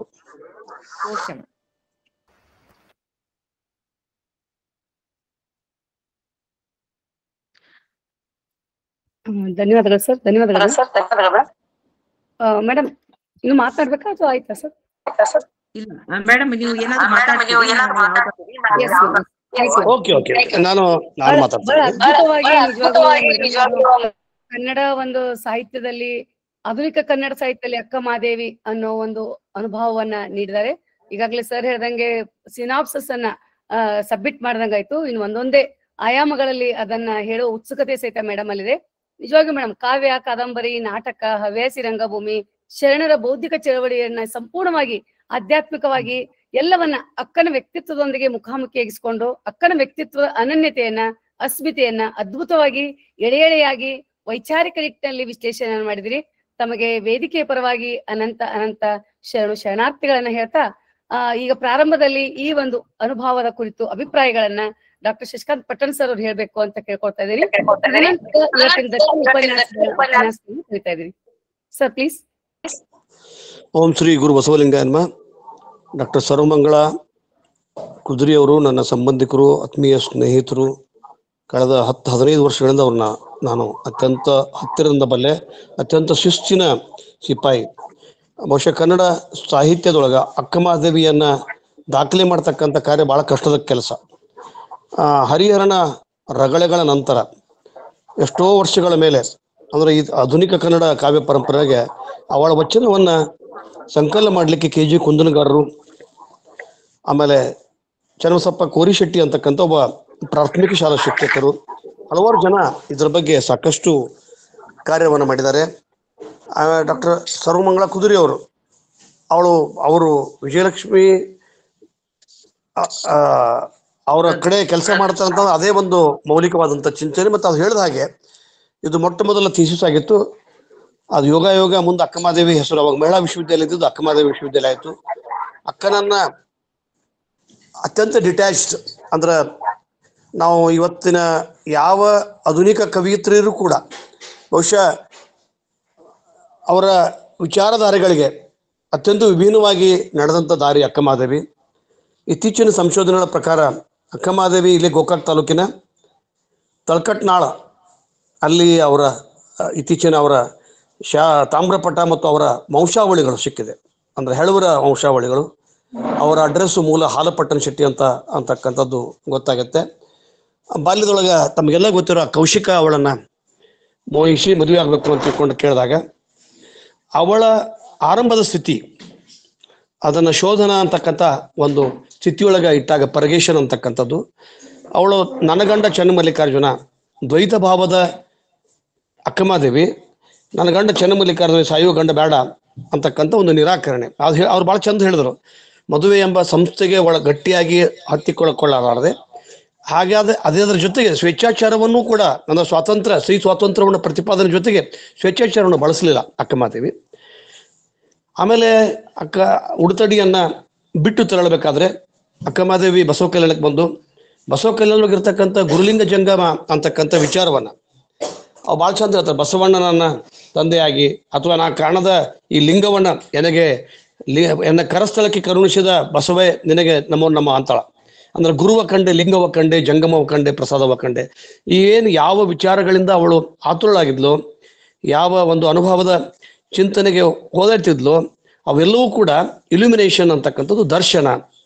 ಶಿ ಫೌಂಡ್ ಕಲ್ಯಾಣದೊಳಗೆ ಕಂಡ್ಲು. ಅಂದ್ರೆ ದ್ವೈತ ಭಾವದ ಚನ್ನಮಲ್ಲಿಕಾರ್ಜುನ ಬೇರೆ, ನಾ ಬೇರೆ ಅಂತಕ್ಕಂಥ ಬಂದಂತ ಅಕ್ಕಮಹಾದೇವಿ ಕಲ್ಯಾಣದೊಳಗೆ ಗುರುಲಿಂಗ ಜಂಗಮ ತತ್ವವನ್ನ ಬಸವಣ್ಣನಿಂದ ಕಲಿತೆ ಅಂತಕ್ಕಂಥ ಅವರ ಮಗಳಾಳದೆ ತೊತ್ತಿಗಳ ಮಗ. ಹಲವಾರು ವಚನದಾಗ ಬಸವಣ್ಣನನ್ನ ಕೊಂಡಾಡ್ಕೊಳ್ತಾಳ, ಅಲ್ಲಮ್ಮನನ್ನ, ಸಿದ್ದರಾಮನನ್ನ, ಚನ್ನಬಸವಣ್ಣನನ್ನ ಹೇಳ್ತಾಳ. ಮುಂದೆ ಇದಾದ ಮೇಲೆ ಕೊನೆ ಹಂತಕ್ಕೆ ಅವಳು ಇಡೀ ಕಲ್ಯಾಣ ಕ್ರಾಂತಿಯ ಒಂದು ಚಳುವಳಿಯ ಆಶಯವನ್ನ ಮೈಗೂಡಿಸಿಕೊಂಡು ಕೊನೆಗೆ ಹೇಳ್ತಾಳೆ, ಲಿಂಗವೆನ್ನೆ, ಲಿಂಗೈಕ್ಯವೆನ್ನೆ, ಸಂಘವೆನ್ನೆ, ಸಮರಸವೆನ್ನೆ, ನಾ ಎನ್ನೆ, ಏನು ಎನ್ನೆ. ಅಂದ್ರೆ ಈ ನಾನು ಅಂತಕ್ಕಂಥದ್ದು ನಾನು ಇಹಪರವಾಗಿ ನಿಂತ್ಕೊಳ್ತಕ್ಕಂಥದ್ದು ಅಲ್ಲ, ಇದು ಪರವಾಗಿನೂ ಅಲ್ಲ. ಇದನ್ನ ಬಿಟ್ಟು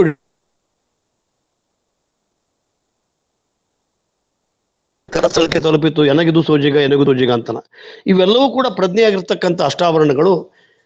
ಇವಾಗ ಯಾಕೆ ಬೇಕು ನನಗೆ ಲಿಂಗವೆನ್ನೆ, ಲಿಂಗಕ್ಯವೆನ್ನೆ, ಸಂಘವೆನ್ನೆ, ಸಮರಸವೆನ್ನೆ, ನಾಯನ್? ಅದರ ಆಚೆಗೆ ಮೀರ್ತಕ್ಕಂಥ ಸಬ್ಲಿಮೇಷನ್, ಅದನ್ನ ಉದಾತ್ತೀಕರಣದ ಪರಿಕಲ್ಪನೆ ಅಂತ ನಾವೇನು ಹೇಳ್ತೀವಿ, ಅದನ್ನ ನಾವು ಆಧುನಿಕ ಸಂಶೋಧಕರು ಮತ್ತು ಸಾಹಿತಿಗಳು ಇದನ್ನ ಯುನಿಫಿಕೇಶನ್ ಅಂದ್ರೆ ಸಂಗಮ. ಅವಳು ಈ ಸೃಷ್ಟಿಯನ್ನ, ಕದಳಿಯನ್ನ, ಬಯಲನ್ನ, ಅಲ್ಲಮ್ಮನ ಬಯಲು, ಬಸವಣ್ಣನ ಮಹಾಮನೆ, ಮಹಾಬೆಳಗು ಮತ್ತು ಅಕ್ಕಮಹಾದೇವಿಯ ಕದಳಿ ಅಂತಕ್ಕಂಥದ್ದು ಒಂದೇ ಪಾರಿಭಾಷಿಕ ಅರ್ಥವನ್ನು ಕೊಡ್ತಕ್ಕಂಥದ್ದು, ಇವೆಲ್ಲವೂ ಕೂಡ ಒಂದೇ. ಹಿಂಗಾಗಿ ಅದರೊಳಗೆ ನಾನು ಬೆಳಗಾದೆ ಅಂತಕ್ಕಂಥ ವಿಚಾರವನ್ನ ಅಕ್ಕಮಹಾದೇವಿ ಹೇಳ್ತಾಳ. ತನ್ನನ್ನು ತಾನು ಕಂಡುಕೊಳ್ತಕ್ಕಂಥ ಅವಳು ಹೇಗೆ ತನಗೆ ಇದೇ ವಿಚಾರಗಳನ್ನ ಬಹಳಷ್ಟು ಜನ ನನಗೆ ಬೇಕಾದ ಗಂಡನ ಮಾಡಿಕೊಂಡೆ, ಶಿವನಾಥ್ ಶರೀಫ್ ಹೇಳ್ತಾರ, ನಾನು ನನ್ನೊಳಗೆ ತಿಳ್ಕೊಂಡೆ, ನನಗೆ ಬೇಕಾದ ಗಂಡನ ಮಾಡಿಕೊಂಡೆ ಅಂತಕ್ಕಂಥ ವಿಚಾರ. ಆ ವಿಚಾರವನ್ನ ಬಹಳ ಗಟ್ಟಿಯಾಗಿ ಪ್ರತಿಪಾದನೆ ಮಾಡಿದ್ರು. ಇವತ್ತು ಅವ್ರು ಹೇಳಿದ್ದು ನಿಜಕ್ಕೂ ಕೂಡ ಕನ್ನಡದ ಸಮಗ್ರ ಆಧುನಿಕ ಕನ್ನಡ ಸಾಹಿತ್ಯಗಳು ಅಕ್ಕಮಹಾದೇವಿಯನ್ನು ಹೆಂಗೆ ಹಿಡಿದ್ರು ಅಂತಕೊಂಡು ಬಹಳಷ್ಟು ವಿಚಾರಗಳನ್ನ ಹೇಳಿದ್ದಾರೆ. ಮುಂದಿನ ದಿನದೊಳಗೆ ಆಯ್ಕೆ ವಿಷಯ ಅಂತೂ ಗೊತ್ತಿದೆ, ಅದ್ರೊಳಗೆ ನಾಟಕ ಇರ್ಬೋದು, ವಿಮರ್ಶೆ ಇರ್ಬೋದು, ಕಾವ್ಯ ಇರ್ಬೋದು, ಕಾದಂಬರಿಗಳಿರ್ಬೋದು, ಇವೆಲ್ಲವನ್ನ ಡಾಕ್ಟರ್ ಸರ್ವಮಂಗಳ ಕುದುರಿಯವರು ಮಾಡ್ಲಿ ಅಂತ ತಿಳ್ಕೊಂಡು ನಾನು ಅವರೊಳಗೆ ಬೆಂಬಲಿಸ್ತೀನಿ. ಅದ್ರ ಜೊತೆಗೆ ಇನ್ನೊಂದು ಕೋರಿಕೆ ಅಂದ್ರೆ, ಅವರ ಥೀಸಿಸ್ ಅನ್ನ ಅವರು ಪ್ರಕಟ ಮಾಡಿದ್ದಾರೆ. ಅದರ 2ನೇ ಆವೃತ್ತಿಯನ್ನ ನಮ್ಮ ವೇದಿಕೆಯಿಂದ ನಾವು ಪ್ರಕಟ ಮಾಡ್ತೀವಿ. ಅವ್ರು ನಮಗೆ ಅದ್ರ ಜೊತೆಗೆ ಏನಂತಂದ್ರೆ, ಈಗ ಅವರು ಥೀಸಿಸ್ ಮಾಡಿ 13 PhD ಮಾಡಿ 13 ವರ್ಷ ಆಯ್ತು, 12 ವರ್ಷ. ಸೊ ನನ್ನ ಕಳಕಳಿ ಅಂದ್ರೆ, ಇತ್ತೀಚಿನ ದಿನದೊಳಗೆ ಈಗ ಹೆಂಗ ಶರಣಮ್ಮ ಗೋರೆಬಾಳ್ ಅವ್ರು ಹೇಳ್ದಂಗ ಕನ್ನಡ ಕಾವ್ಯ ಲೋಕದೊಳಗ ಅಥವಾ ಆಧುನಿಕ ಕನ್ನಡ ಸಾಹಿತ್ಯದೊಳಗ ಅಕ್ಕನ ಕುರಿತಾಗಿ ಯಾವ್ದಾದ್ರು ಕೃತಿಗಳು ಬಂದಿದ್ರೆ ಅವುಗಳನ್ನು ಕೂಡ ಅದ್ರೊಳಗೆ ಜೋಡಿಸಿ 400 ಪುಟ 500 ಪುಟ ಎಷ್ಟು ಪುಸ್ತಕ ಆದರೂ ಕೂಡ ನಮ್ಮ ವೇದಿಕೆಯಿಂದ ನಾವು ಪ್ರಕಟ ಮಾಡ್ತೀವಿ, ಬಿಡುಗಡೆ ಮಾಡೋಣ. ತಾವು ದಯವಿಟ್ಟು ಇದ್ರ ಕಡೆ ಗಮನ ಕೊಡಬೇಕು ಅಂತ ಅವರಲ್ಲಿ ವಿನಂತಿಸಿ ನನ್ನ ಮಾತಿಗೆ ವಿರಾಮ ಹೇಳ್ತೇನೆ. ಅದ್ರ ಜೊತೆಗೆ ಶರಣೆ ಅಕ್ಕಮಹಾದೇವಿ ತೆಗ್ಗಿಯವರು ಬಹಳ ಉದಾರ ಗುಣದವರು. ಅವರು ಕೂಡ ಹೈಸ್ಕೂಲ್ ಹೆಡ್ ಮಾಸ್ಟರ್ ಆಗಿ ರಿಟೈರ್ಡ್ ಆದವರು, MA MA ಮಾಡಿ ತಂದೆ ತಾಯಿ ಜೊತೆಗೆ ಇಟ್ಟರೆ, ಚಿಕ್ಕಮ್ಮ ಚಿಕ್ಕಪ್ಪನ ಜೊತೆಗೆ ಇಟ್ಟಿದ್ದಾರೆ, 2 ದತ್ತಿಯನ್ನು ಇಟ್ಟಿದ್ದಾರೆ. ಅವರಿಗೂ ಕೂಡ ಧನ್ಯವಾದಗಳನ್ನ ಹೇಳಿ ನನ್ನ ಮಾತಿಗೆ ವಿರಾಮ ಹೇಳ್ತೇನೆ.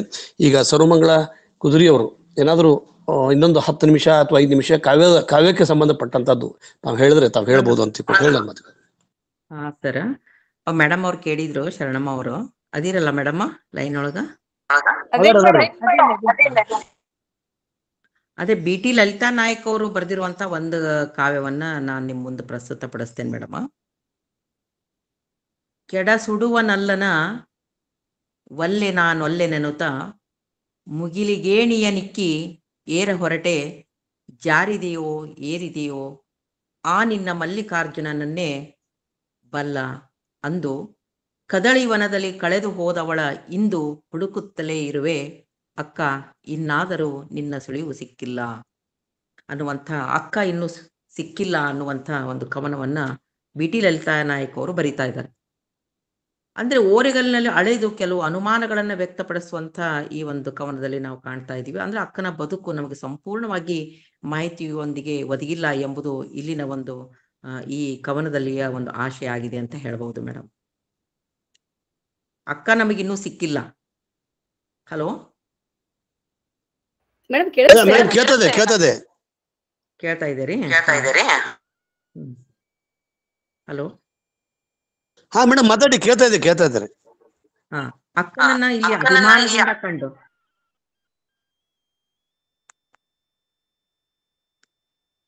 ಅಕ್ಕನನ್ನ ಅಭಿಮಾನದಿಂದ ಕಂಡಿರುವಂತಹ ಆಕೆಯ ಬದುಕನ್ನ ಏನು ಕೊಂಡಾಡುವಂತಹ ಮಾರ್ಗದಲ್ಲಿ ತಾವು ನಡೆಯಲಾರಂಭಿಸಿರುವಂತಹ ಒಂದು ಎಚ್ಚರದ ಒಂದು ವ್ಯಕ್ತಪಡಿಸಿರುವಂತಹದ್ದು ಈ ಕಾವ್ಯದಲ್ಲಿ ನಾವು ಕಾಣ್ತಾ ಇದ್ವಿ. BT ಲಲಿತಾ ನಾಯಕ್ ಅವರ ಒಂದು ಅಕ್ಕ ಇನ್ನೂ ಸಿಕ್ಕಿಲ್ಲ ಅನ್ನುವಂಥ ಏನು ಕವಿತೆ ಇದೆಯಲ್ಲ, ಈ ಅಕ್ಕನ ಸಾಧನೆಯ ಒಂದು ಸ್ವರೂಪವನ್ನ ವಾಸ್ತವದ ಒಂದು ಓರೆಗಲ್ಲಿನಲ್ಲಿ ಅಳೆದು ಅನುಮಾನಗಳನ್ನ ವ್ಯಕ್ತಪಡಿಸ್ತಕ್ಕಂಥದ್ದು ಈ ಒಂದು ಕವನದಲ್ಲಿ ನಾವು ಕಾಣ್ತಾ ಇದೀವಿ ಮೇಡಮ್. ಹಾಗೇನೆ ಇನ್ನೂ ಸಾಕಷ್ಟುಗಳಿದಾವೆ, ಸಾಕಷ್ಟು ಕವನಗಳನ್ನ ನಾವಿಲ್ಲಿ ವಿಶ್ಲೇಷಣೆ ಮಾಡಬಹುದು. ವಿಜಯ ದಬ್ಬೆ ಅವರು ಬರೆದಿರುವಂಥ ದೇವಿಯ ಪಟ್ಟಗಟ್ಟಿದ್ದುಂಟು, ರಾಕ್ಷಸಿಯ ಕೊಂಬು ಹಚ್ಚಿದ್ದುಂಟು, ಹೆಣ್ಣನ್ನ ಹೆಣ್ಣಾಗಿ ಕಂಡಿಲ್ಲ, ಇಲ್ಲಿ ಅವಳ ಸಹಜ ಭಾವನೆಗಳಿಗೆ ಸ್ಪಂದಿಸುವ ಹುಲು ಮನುಜರ ಮರೆತು ಕಾಣದ ಮಲ್ಲಿಕಾರ್ಜುನನ್ನ ಕನಸಲ್ಲೇ ಕಂಡು ನೀನು ಕುಣಿದಾಡಿದ್ದು ಸರಿ ಎನ್ನುವೆಯಾ ಅನ್ನುವಂಥ ಒಂದು ಕಾವ್ಯ. ಅಕ್ಕನ ಒಂದು ಈ ಕವನಗಳನ್ನು ನೋಡಿದಾಗ, ಕಾವ್ಯವನ್ನು ನೋಡಿದಾಗ ಆಧ್ಯಾತ್ಮಿಕ ಒಂದು ಬದುಕಿನ ಸಂಘರ್ಷಮಯವಾಗಿರುವಂಥ ಅನೇಕರಿಗೆ ಯಥಾವತ್ತಾಗಿ ಹಿಡಿಸದೇ ಹೋದರೂ ಅವಳು ಈ ಲೋಕದ ಜನರ ಕ್ರೌರ್ಯಗಳ ಒಂದು ನಡುವೆಯೂ ಕೂಡ ದಿಟ್ಟವಾಗಿ ಬದುಕಿದ್ದನ್ನ ಇಲ್ಲಿ ನಾವು ಕಾವ್ಯದಲ್ಲಿ ಅಲ್ಲಗಳೆಯುವಂತಿಲ್ಲ ಅಂತನ್ನುವಂಥದ್ದು ವಿಜಯ ದಬ್ಬೆಯವರು ಒಂದು ವಚನದೊಡನೆ ಅಂತನ್ನುವಂಥ ಅಕ್ಕನ ಕವಿತೆ ಕಾವ್ಯವನ್ನು ಬರೆದಿರುವಂಥದ್ದು ನಾವಿಲ್ಲಿ ಕಾಣ್ತಾ ಇದ್ವಿ.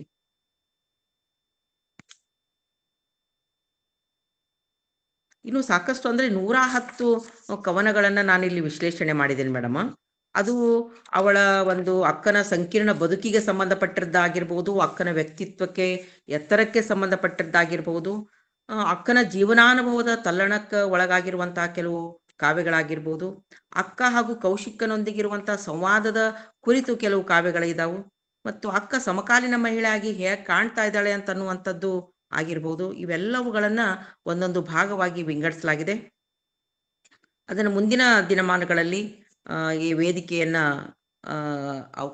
ವೇದಿಕೆ ಅವಕಾಶವನ್ನ ಒದಗಿಸಿ ಕೊಟ್ಟೆ ನಾನು ಅದನ್ನ ತಮ್ಮ ಮುಂದೆ ಚರ್ಚೆಗೆ ಒಳಪಡಿಸ್ತೇನೆ, ಅಥವಾ ಅದನ್ನ ಆ ಉಪನ್ಯಾಸವನ್ನ ನಾನು ಹೇಳಲಿಕ್ಕೆ ಇಚ್ಛೆ ಪಡ್ತೇನೆ ಅಂತಿಕೊಂಡು ಈ ಸಂದರ್ಭದಲ್ಲಿ ಹೇಳ್ತೀನಿ sir. Thank you madam. Thank you sir. ಬಹಳ ಅದ್ಭುತವಾಗಿ ಎಳೆಯಾಗಿ ವಿಶ್ಲೇಷಣೆಯನ್ನು ಮಾಡಿದ್ರಿ ಮೇಡಮ್.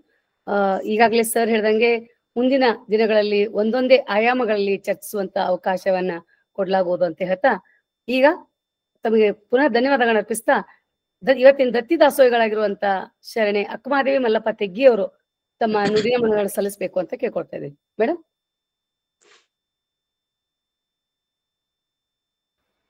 ತೆಗ್ಗಿ ಮೇಡಮ್.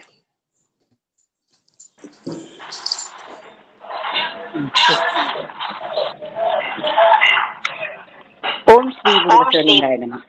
ಅಕ್ಕನ ವಚನ. ನೆಲದ ಮರೆಯ ನಿಧಾನದಂತೆ, ಫಲದ ಮರೆಯ ರುಚಿಯಂತೆ, ಶಿಲೆಯ ಮರೆಯ ಹೇಮದಂತೆ, ತಿಲದ ಮರೆಯ ತೈಲದಂತೆ, ಮರದ ಮರೆಯ ತೇಜದಂತೆ, ಭಾವದ ಮರೆಯ ಬ್ರಹ್ಮನಾಗಿಪ್ಪ ಚಂದ ಮಲ್ಲಿಕಾರ್ಜುನ ನಿಲುವನ್ನು ಅರಿಯೋರು ಯಾರು? ಇದು ಒಂದು ಅದ್ಭುತವಾದಂತ ವಚನ. ವಚನ ಅಧ್ಯಯನ ವೇದಿಕೆ, ಗೂಗಲ್ ಮೀಟ್ ಚಿಂತನ ಮಾಲಿಕೆ 301, ಬಸವ ಅಂತಾರಾಷ್ಟ್ರೀಯ ತಿಳುವಳಿಕೆ ಮತ್ತು ವಚನ ಅಧ್ಯಯನ ವೇದಿಕೆ ಮತ್ತು ಅಕ್ಕನ ಅರಿವು ಬಳಗದ ಸಂಯುಕ್ತಾಶ್ರಯದಲ್ಲಿ ನಮ್ಮ ಚಿಕ್ಕಪ್ಪರಾದ ಲಿಂಗೈಕ್ಯ ಶರಣ ಶಿವಲಿಂಗಪ್ಪ ಗುರುಪಾದಪ್ಪ ತೆಗ್ಗಿ ಹಾಗೂ ನಮ್ಮ ಚಿಕ್ಕಮ್ಮರಾದ ಶರಣೆ ಪಾರ್ವತಿ ಶಿವಲಿಂಗಪ್ಪ ತೆಗ್ಗಿ ಲೋಕಾಪುರ್ ಇವರ ಹೆಸರಿನಲ್ಲಿ ಇಂದು ದತ್ತಿ ಉಪನ್ಯಾಸ ಏರ್ಪಡಿಸಿದ್ದು ನನಗೆ ತುಂಬಾ ಹೆಮ್ಮೆ ಎನಿಸುತ್ತದೆ. ಅವರ ಹೆಸರಿನಲ್ಲಿ ಇವತ್ತು ಅದ್ಭುತವಾದಂತಹ ಉಪನ್ಯಾಸವಿದೆ. ಆಧುನಿಕ ಕನ್ನಡ ಸಾಹಿತ್ಯದಲ್ಲಿ ಅಕ್ಕ ಮಹಾದೇವಿ ಎಂಬುದು ಒಂದು ಉಪನ್ಯಾಸವನ್ನ ನಮ್ಮ ಶಶಿಕಾಂತ್ ಪಟ್ಟಣ್ ಸರ್ ಅವರು ಏರ್ಪಡಿಸಿದ್ದಾರೆ. ಅವರು ಒಳ್ಳೊಳ್ಳೆ ಉಪನ್ಯಾಸಕರನ್ನು ಕರೆಸ್ತಾರೆ ಮತ್ತು ಒಳ್ಳೊಳ್ಳೆ ವಿಷಯಗಳನ್ನು ಕೊಡ್ತಾರೆ. ಅದು ಯಾರಿಗೂ ಬರಂಗಿಲ್ಲ, ಅಷ್ಟು ವಿಷಯಗಳನ್ನ ಆರಿಸ್ತಾರೆ. ಮತ್ತು ಅವರು ಒಳ್ಳೆ ಅದ್ಭುತವಾದಂಥ ಒಳ್ಳೆ ಮಾತುಗಾರರಂತ, ಒಳ್ಳೆ ಅದರಲ್ಲಿ ಪಳಗಿರುವಂತ ಉಪನ್ಯಾಸಗಳನ್ನು ಕರೆಸಿ ಎಲ್ಲರಿಗೂ ಒಂದು ಮೃಷ್ಟಾನ್ನ ಭೋಜನವನ್ನ ಉಣಬಡಿಸುತ್ತಾರೆ. ಪ್ರಾರ್ಥನೆ ಮಾಡಿದಂಥವರಿಗೂ ಸಹ ನನ್ನ ಭಕ್ತಿಯ ಶರಣಾರ್ಥಿಗಳು. ಇನ್ನು ಪರಿಚಯ ಮಾಡಿದಂಥ ದಾನಮ್ಮ ಜಳಗಿ ಅವರಿಗೂ ಸಹ ಆತ್ಮೀಯ ಧನ್ಯವಾದಗಳನ್ನ ಸಲ್ಲಿಸುತ್ತೇನೆ. ಈ ವಿಷಯ ಕುರಿತು ಡಾಕ್ಟರ್ ಸರ್ವಮಂಗಳ ಕುದುರಿ ಉಪನ್ಯಾಸಕರು, ಎಂವಿ ಮಹಿಳಾ ಕಾಲೇಜ್, ವಿದ್ಯಾನಗರ್, ಹುಬ್ಬಳ್ಳಿ ಅವರ ಉಪನ್ಯಾಸ ಹೇಳುವ ಶೈಲಿ, ವಚನಗಳ ಬಗ್ಗೆ ಅವರ ವಿಚಾರಧಾರೆಗಳನ್ನು ವಂಶಾವಳಿ ಕುರಿತು ತಿಳಿಸಿದರು. ಅನುಭವದ ಚಿಂತನೆಗಳನ್ನ ಹೇಳಿದರು. ಹಾಗೂ ಅನೇಕ ಕಾವ್ಯ, ಕಾದಂಬರಿ, ನಾಟಕ, ಆಧ್ಯಾತ್ಮಿಕ, ಅಕ್ಕನ ವ್ಯಕ್ತಿತ್ವ ಕುರಿತು ತುಂಬಾ ಅದ್ಭುತವಾಗಿ ಎಳೆಯಾಗಿ ಸುಂದರವಾಗಿ ತಿಳಿಸಿದರು. ಅವರಿಗೆ ಭಕ್ತಿಪೂರ್ವಕ ಶರಣಾರ್ಥಿಗಳು. ನಾವು ಶರಣಾರ್ಥಿಗಳನ್ನ ಸಲ್ಲಿಸ್ತೇನೆ. ಮತ್ತು ನಾನು ದಾಸೋಹಿ ಆಗಿದ್ದಕ್ಕೂ ನನಗೆ ನನ್ನ ಜೀವನ ಸಾರ್ಥಕವಾಯಿತು ಎನಿಸುತ್ತೇನೆ. ಯಾಕಂತಂದ್ರೆ ಇದು ನಿರಂತರವಾಗಿ ಉಪನ್ಯಾಸ ಪ್ರತಿ ವರ್ಷಕ್ಕೊಂದ್ಸಲ ಬರ್ತದ. ಅದು ನಮಗೆ ಎಲ್ಲರಿಗೂ ಸಂತೋಷ ವಿಷಯ. ಇವತ್ತೆಲ್ಲರೂ ಬಹಳ ಹೆಮ್ಮೆಯಿಂದ, ಆಸಕ್ತಿಯಿಂದ ಎಲ್ಲರೂ ನಮ್ಮ ಗೆಳತಿಯರಾಗ್ಲಿ, ನಮ್ಮ ಮನೆಯವರಾಗ್ಲಿ ಎಲ್ಲರೂ ಆಲಿಸ್ತಾ ಇದ್ದಾರೆ. ನಮ್ಮ ಮನೆ ಶರಣರ ಮನೆತನ. ನಮ್ಮ ಅಜ್ಜ ಅಪ್ಪ ಎಲ್ಲರೂ ನಮಗೆ ಶರಣರ ಹೆಸರನ್ನೇ ಇಟ್ಟಿದ್ದಾರೆ. ಮಲ್ಲಪ್ಪ, ಸಿದ್ಲಿಂಗವ್ವ, ನೀಲಮ್ಮ, ನಾಗಮ್ಮ, ಶಿವಲಿಂಗಪ್ಪ, ಮಹೇಶ, ಬಸವರಾಜ, ವಿರೂಪಾಕ್ಷಿ, ಹೀಗೆ ಎಲ್ಲರೂ ಮನೇಲಿ ಊರವರು ಎಲ್ಲರೂ ಬಸವರಾಜ್ ಅಂತ 4 ಜನ ಇದ್ದಾರೆ. ಮಹೇಶ ಅಂತ ನಮ್ಮ ಚಿಕ್ಕಪ್ಪನ ಮಗನ ಹೆಸರು. ಹೀಗೆ ಎಲ್ಲರೂ ಶರಣರ. ನಮ್ಮ ಮನೆ ಮೊದಲು ಶರಣರ ಮನೆ ಅಂತಂತ ಒಂದು ಕಂಬಳಿ, ಒಂದು ಬೆತ್ತ ಸಿಕ್ಕಿತ್ತಂತ. ಅದಕ್ಕಾಗಿ ಎಲ್ಲರೂ ನಮ್ಗೆ ಈಗ ಅವ್ರ ಸತ್ಯಕ್ಕೆ ನಮ್ಮ ತಮ್ಮನ ಹೆಸರು ಸಹ ಶರಣ ಅಂತಾನೆ ಇಟ್ಟಿದ್ದಾರೆ.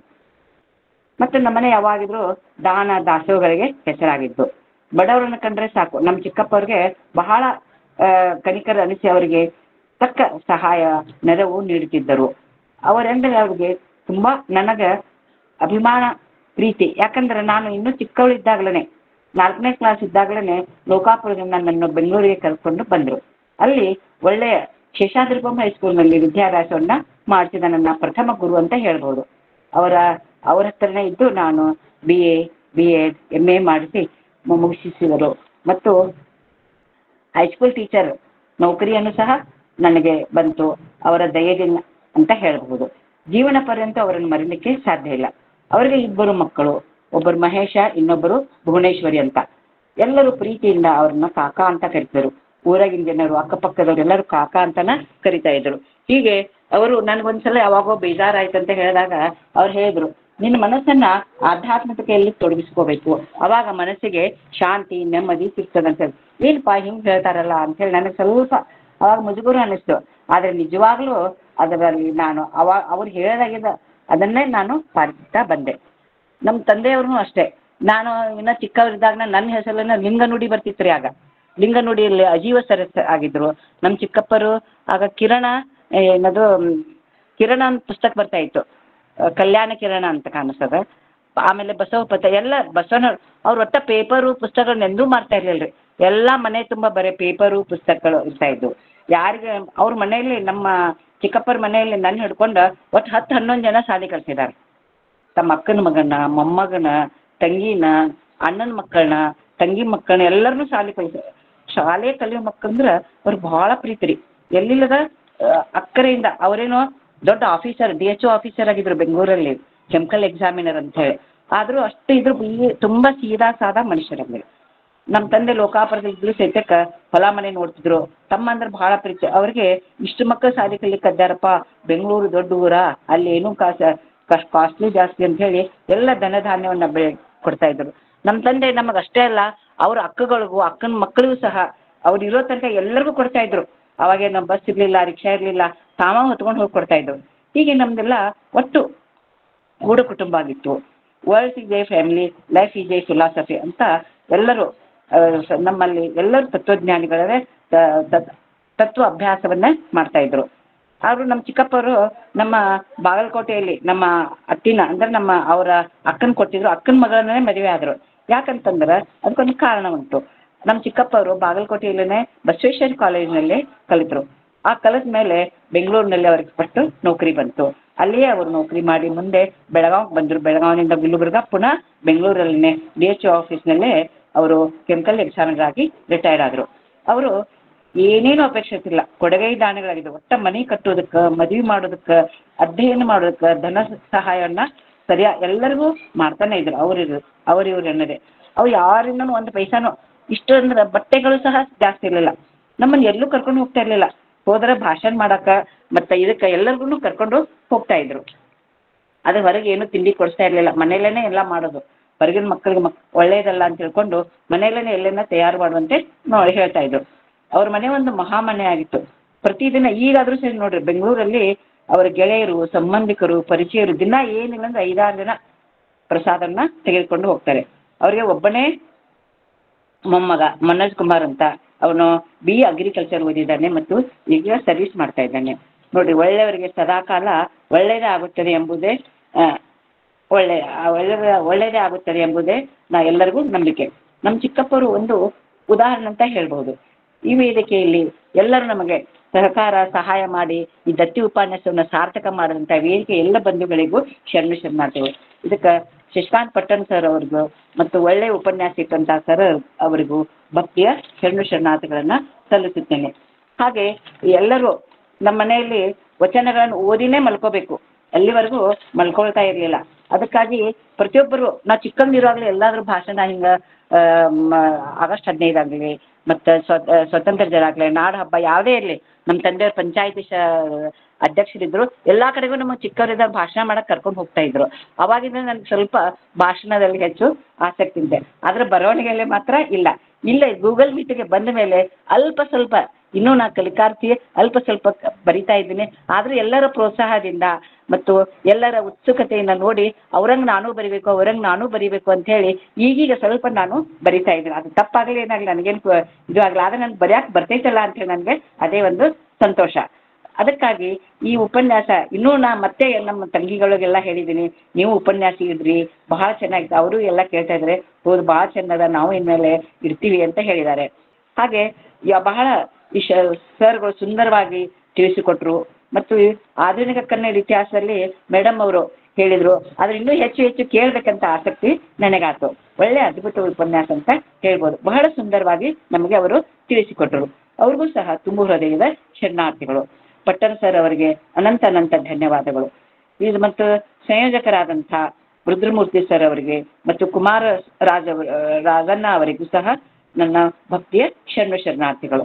ಹಾಗೆ ಮಂಗಳ ಹಾಡುವವರೆಗೂ ಸಹ ಭಕ್ತಿಯ ಶರಣಾರ್ಥಿಗಳು. ನಿರೂಪಣೆ ತಾಂತ್ರಿಕ ಸಹಾಯ ಮಾಡಿದ ನನ್ನ ಆತ್ಮೀಯ ಗೆಳತಿಯಾದ ದಾನಮ್ಮ ಗೆಳಕವರಿಗೂ ಎಷ್ಟು ಧನ್ಯವಾದಗಳು ಹೇಳಿದ್ರು ಕಡಿಮೆ. ಯಾಕಂದ್ರೆ ನನಗೆ ಈ ಗೂಗಲ್ ಮೀಟ್ಗೆ ದತ್ತಿ ದಾಸೋಹಕ್ಕೆ ಸೇರಿಸಿದವರೇ ಅವರು. ಮತ್ತೆ ಎಲ್ಲ ನಾನು ಏನಾದ್ರು ಒಂದು ಸ್ವಲ್ಪ ತಪ್ಪಾದರೆ ನನಗೆ ಸ್ವಲ್ಪ ಹೇಳಿ ನನಗೆಲ್ಲ ಸ್ವಲ್ಪ ಅವ್ರಿಗೆ ಹೇಗೆ ಅಂತ ನನಗೆ ಮನವರಿಕೆನೂ ಮಾಡಿಕೊಡ್ತಾರೆ. ಅವರಂದ್ರೆ ನನ್ನ ಬಹಳ ಪ್ರೀತಿ. ಈ ಮೀಟಿಂಗ್ನಲ್ಲಿ ಭಾಗವಹಿಸಿದಂಥ ನನ್ನ ಗೆಳತಿಯರಿಗೆ, ಬಂಧು ಬಳಗದವರಿಗೆ ಭಕ್ತಿಯ ಶರಣಾರ್ಥಿಗಳು. ಅವಕಾಶಕ್ಕಾಗಿ ಧನ್ಯವಾದಗಳು. ಎಲ್ಲರಿಗೂ ಮತ್ತೊಮ್ಮೆ ಶರಣಾರ್ಥಿಗಳನ್ನು ಸಲ್ಲಿಸಿ ನನ್ನ 2 ನುಡಿ ಮೆತ್ತುಗಳನ್ನು ಅಪ್ಪ ಬಸವಣ್ಣರ ಪಾದಕ್ಕೆ ಅರ್ಪಿಸುತ್ತೇನೆ. ಎಲ್ಲರಿಗೂ ಶರಣಾರ್ಥಿ. ಶರಣಾರ್ಥಿಗಳು ಮೇಡಮ್. ನೆನಪಿನ ಬುತ್ತಿಯನ್ನ ಮೆಲುಕು ಹಾಕಿದಂತ ಇವತ್ತಿನ ದತ್ತಿ ದಾಸೋಹಿಗಳಾಗಿರುವಂತ ಅಕ್ಕಮಹಾದೇವಿ ಮಲ್ಲಪ್ಪ ತೆಗ್ಗಿ ಮೇಡಮ್ ಅವ್ರಿಗೆ ಸಹಿತ ವೇದಿಕೆ ಪರವಾಗಿ ಅನಂತ ಅನಂತ ಶರಣಾರ್ಥಿಗಳನ್ನ ಹೇಳ್ತಾ ಇದ್ದೀನಿ. ಈಗ ಸಂವಾದ ಪ್ರಾರಂಭದಲ್ಲಿ ವೀಣಾ ಮೇಡಮ್ ಅವರು ಮಾತನಾಡ್ಬೇಕು ಅಂತ ಕೇಳ್ಕೊಳ್ತಾ ಇದ್ದೀನಿ. Veena madam, doctor Veena madam. Okay madam. ಸರ್ವರಿಗೂ ಶರಣಾರ್ಥಿಗಳು. ಡಾಕ್ಟರ್ ಸರ್ವಮಂಗಳ ಕುದುರಿ, ನಾನು ಅವರ ಪರಿಚಯ ಪ್ರಾರಂಭದಲ್ಲಿ ಕೇಳಲಿಲ್ಲ, ಆದ್ರೆ ಅವ್ರು ಗದಗಿನವರು ಅಂತ ಅನ್ಕೊಂಡಿನಿ. ಮತ್ತೆ ಅವ್ರು ನನ್ನ ವಿದ್ಯಾರ್ಥಿನೂ ಆಗಿರ್ಬೋದು ಅಂತ ನಾನು ಅನ್ಕೊಂಡಿದ್ದೀನಿ. ಎಷ್ಟು ಮಟ್ಟಿಗೆ ಸರಿನೋ ಗೊತ್ತಿಲ್ಲ. ಇವತ್ತು ಅವರು ಮಾಡಿದಂತ ಉಪನ್ಯಾಸದ ವಿವೇಚನೆ, ಅವರ PhD ಅಧ್ಯಯನದ ಒಟ್ಟು ಸ್ವರೂಪವನ್ನು ಅವರು ನಮ್ಮ ಮುಂದೆ ಇಟ್ರು. ಮತ್ತೆ ಸರ್ ಕೊಟ್ಟಂತ ಟೈಟಲ್ ಕೂಡ ಬಹಳ ಅದು ಪ್ರಸ್ತುತ ಮತ್ತು ವಾಸ್ತವಿಕ ಅಂತ ನಾನು ಅನ್ಕೊಂತೇನೆ. ಯಾಕಂದ್ರೆ ಆಧುನಿಕ ಕಾಲದಲ್ಲಿ ಅಕ್ಕಮಹಾದೇವಿಯನ್ನ ಕಾಣುವ ರೀತಿ ಏನಿದೆಯಲ್ಲ, ಅದು ಬಹಳಷ್ಟು ವ್ಯಾಪಕ ರೀತಿಯಲ್ಲಿ ಮೂಡ್ಕೊಂಡು ಬಂತು. ಯಾಕೆ ಈ ಮಾತನ್ನು ನಾನು ಹೇಳ್ತೇನೆ ಅಂದ್ರೆ, 12ನೇ ಶತಮಾನದಲ್ಲಿ 37 ಜನ ವಚನಕಾರ್ತಿಯರು ಇದ್ರು ಅನ್ನೋದು ನಮಗೆ ಇವತ್ತು ಉಲ್ಲೇಖ ಆಗ್ತಾ ಇದೆ. ಬಸವಣ್ಣ ಇರ್ಬೋದು, ಅಲ್ಲಮಪ್ರಭು ಇರ್ಬೋದು, ಇನ್ನಿತರ ಅನೇಕ ವಚನಕಾರರು ಅಕ್ಕಮಹಾದೇವಿಯ ಸಾಧನೆಯನ್ನ, ವ್ಯಕ್ತಿತ್ವವನ್ನು ಮನದುಂಬಿ ಹೊಗಳ್ತಾರೆ. ಆದರೆ ನಮ್ಮ ಶಿವಶರಣೆಯರ ಒಂದು ದೊಡ್ಡ ಮೌನ ನಮಗಲ್ಲಿ ಎದ್ದು ಕಾಣ್ತದೆ.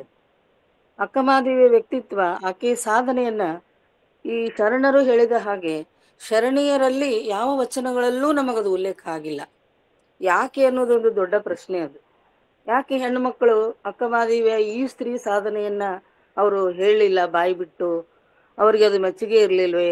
ಅಥವಾ ಅವಳ ಬದುಕನ್ನು ಅವ್ರಿಗೆ ಸ್ವೀಕಾರ ಮಾಡ್ಲಿಕ್ಕೆ ಆಗ್ಲಿಲ್ವೇ? ಅಥವಾ ಅದ್ರ ಬಗ್ಗೆ ಮಾತನಾಡುವಷ್ಟು ನಮಗೆ ಧೈರ್ಯ ಇಲ್ಲ ಅಂತ ಅವರು ಸುಮ್ಮನಾದ್ರು ಏನೋ?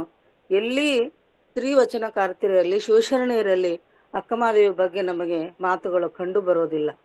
ಯಾಕೆ ಅನ್ನೋದನ್ನ ಸ್ವಲ್ಪ ನಾವು ಈ ಆಧುನಿಕ ಕಾಲಘಟ್ಟದಲ್ಲಿ ವಿಚಾರ ಮಾಡಿದಾಗ, ಅದೇ ನಾವು ಹೊಸಗನ್ನಡ ಕಾಲಘಟ್ಟಕ್ಕೆ ಬಂದಾಗ ಬಹಳಷ್ಟು ಜನ, ಈಗ ಅವ್ರು ಸರ್ವಮಂಗಳ ಅವ್ರು ಹೇಳಿದ ಹಾಗೆ ಕತೆ, ಕಾದಂಬರಿ, ನಾಟಕ ಎಲ್ಲದರಲ್ಲಿ ಅಕ್ಕಮಹಾದೇವಿಯನ್ನ ಎಲ್ಲರೂ ಹೇಳ್ತಾರೆ.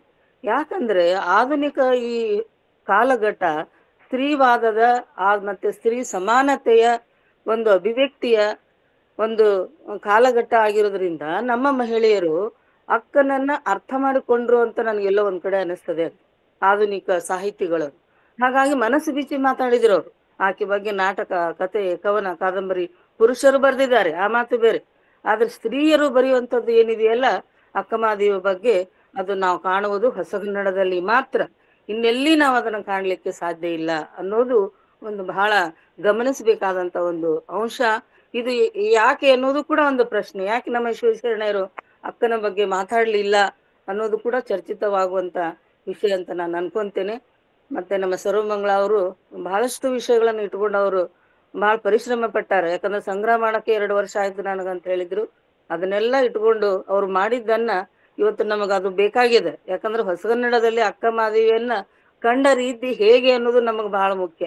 ಆಕೆನ ಯಾವ ರೀತಿ ಕಾಣ್ತಾ ಇದ್ದಾರೆ ಅನ್ನೋದನ್ನ, ಯಾವ ಕಾಲಘಟ್ಟದಲ್ಲಿ ಯಾವ ಸ್ಥಿತಿಯಲ್ಲಿ ಆಕೆನ ಗುರುತಿಸ್ಬೇಕು, ವೈವಾಹಿಕ ಬದುಕನ್ನ ಧಿಕ್ಕರಿಸಿದ್ದು ಅದು ಸ್ವಾತಂತ್ರ್ಯವೇ ಏನು ಅನ್ನೋದು ಪ್ರಶ್ನೆಗಳು ನಮ್ಗೆ ಹುಟ್ಟುಕೊಂತವೆ.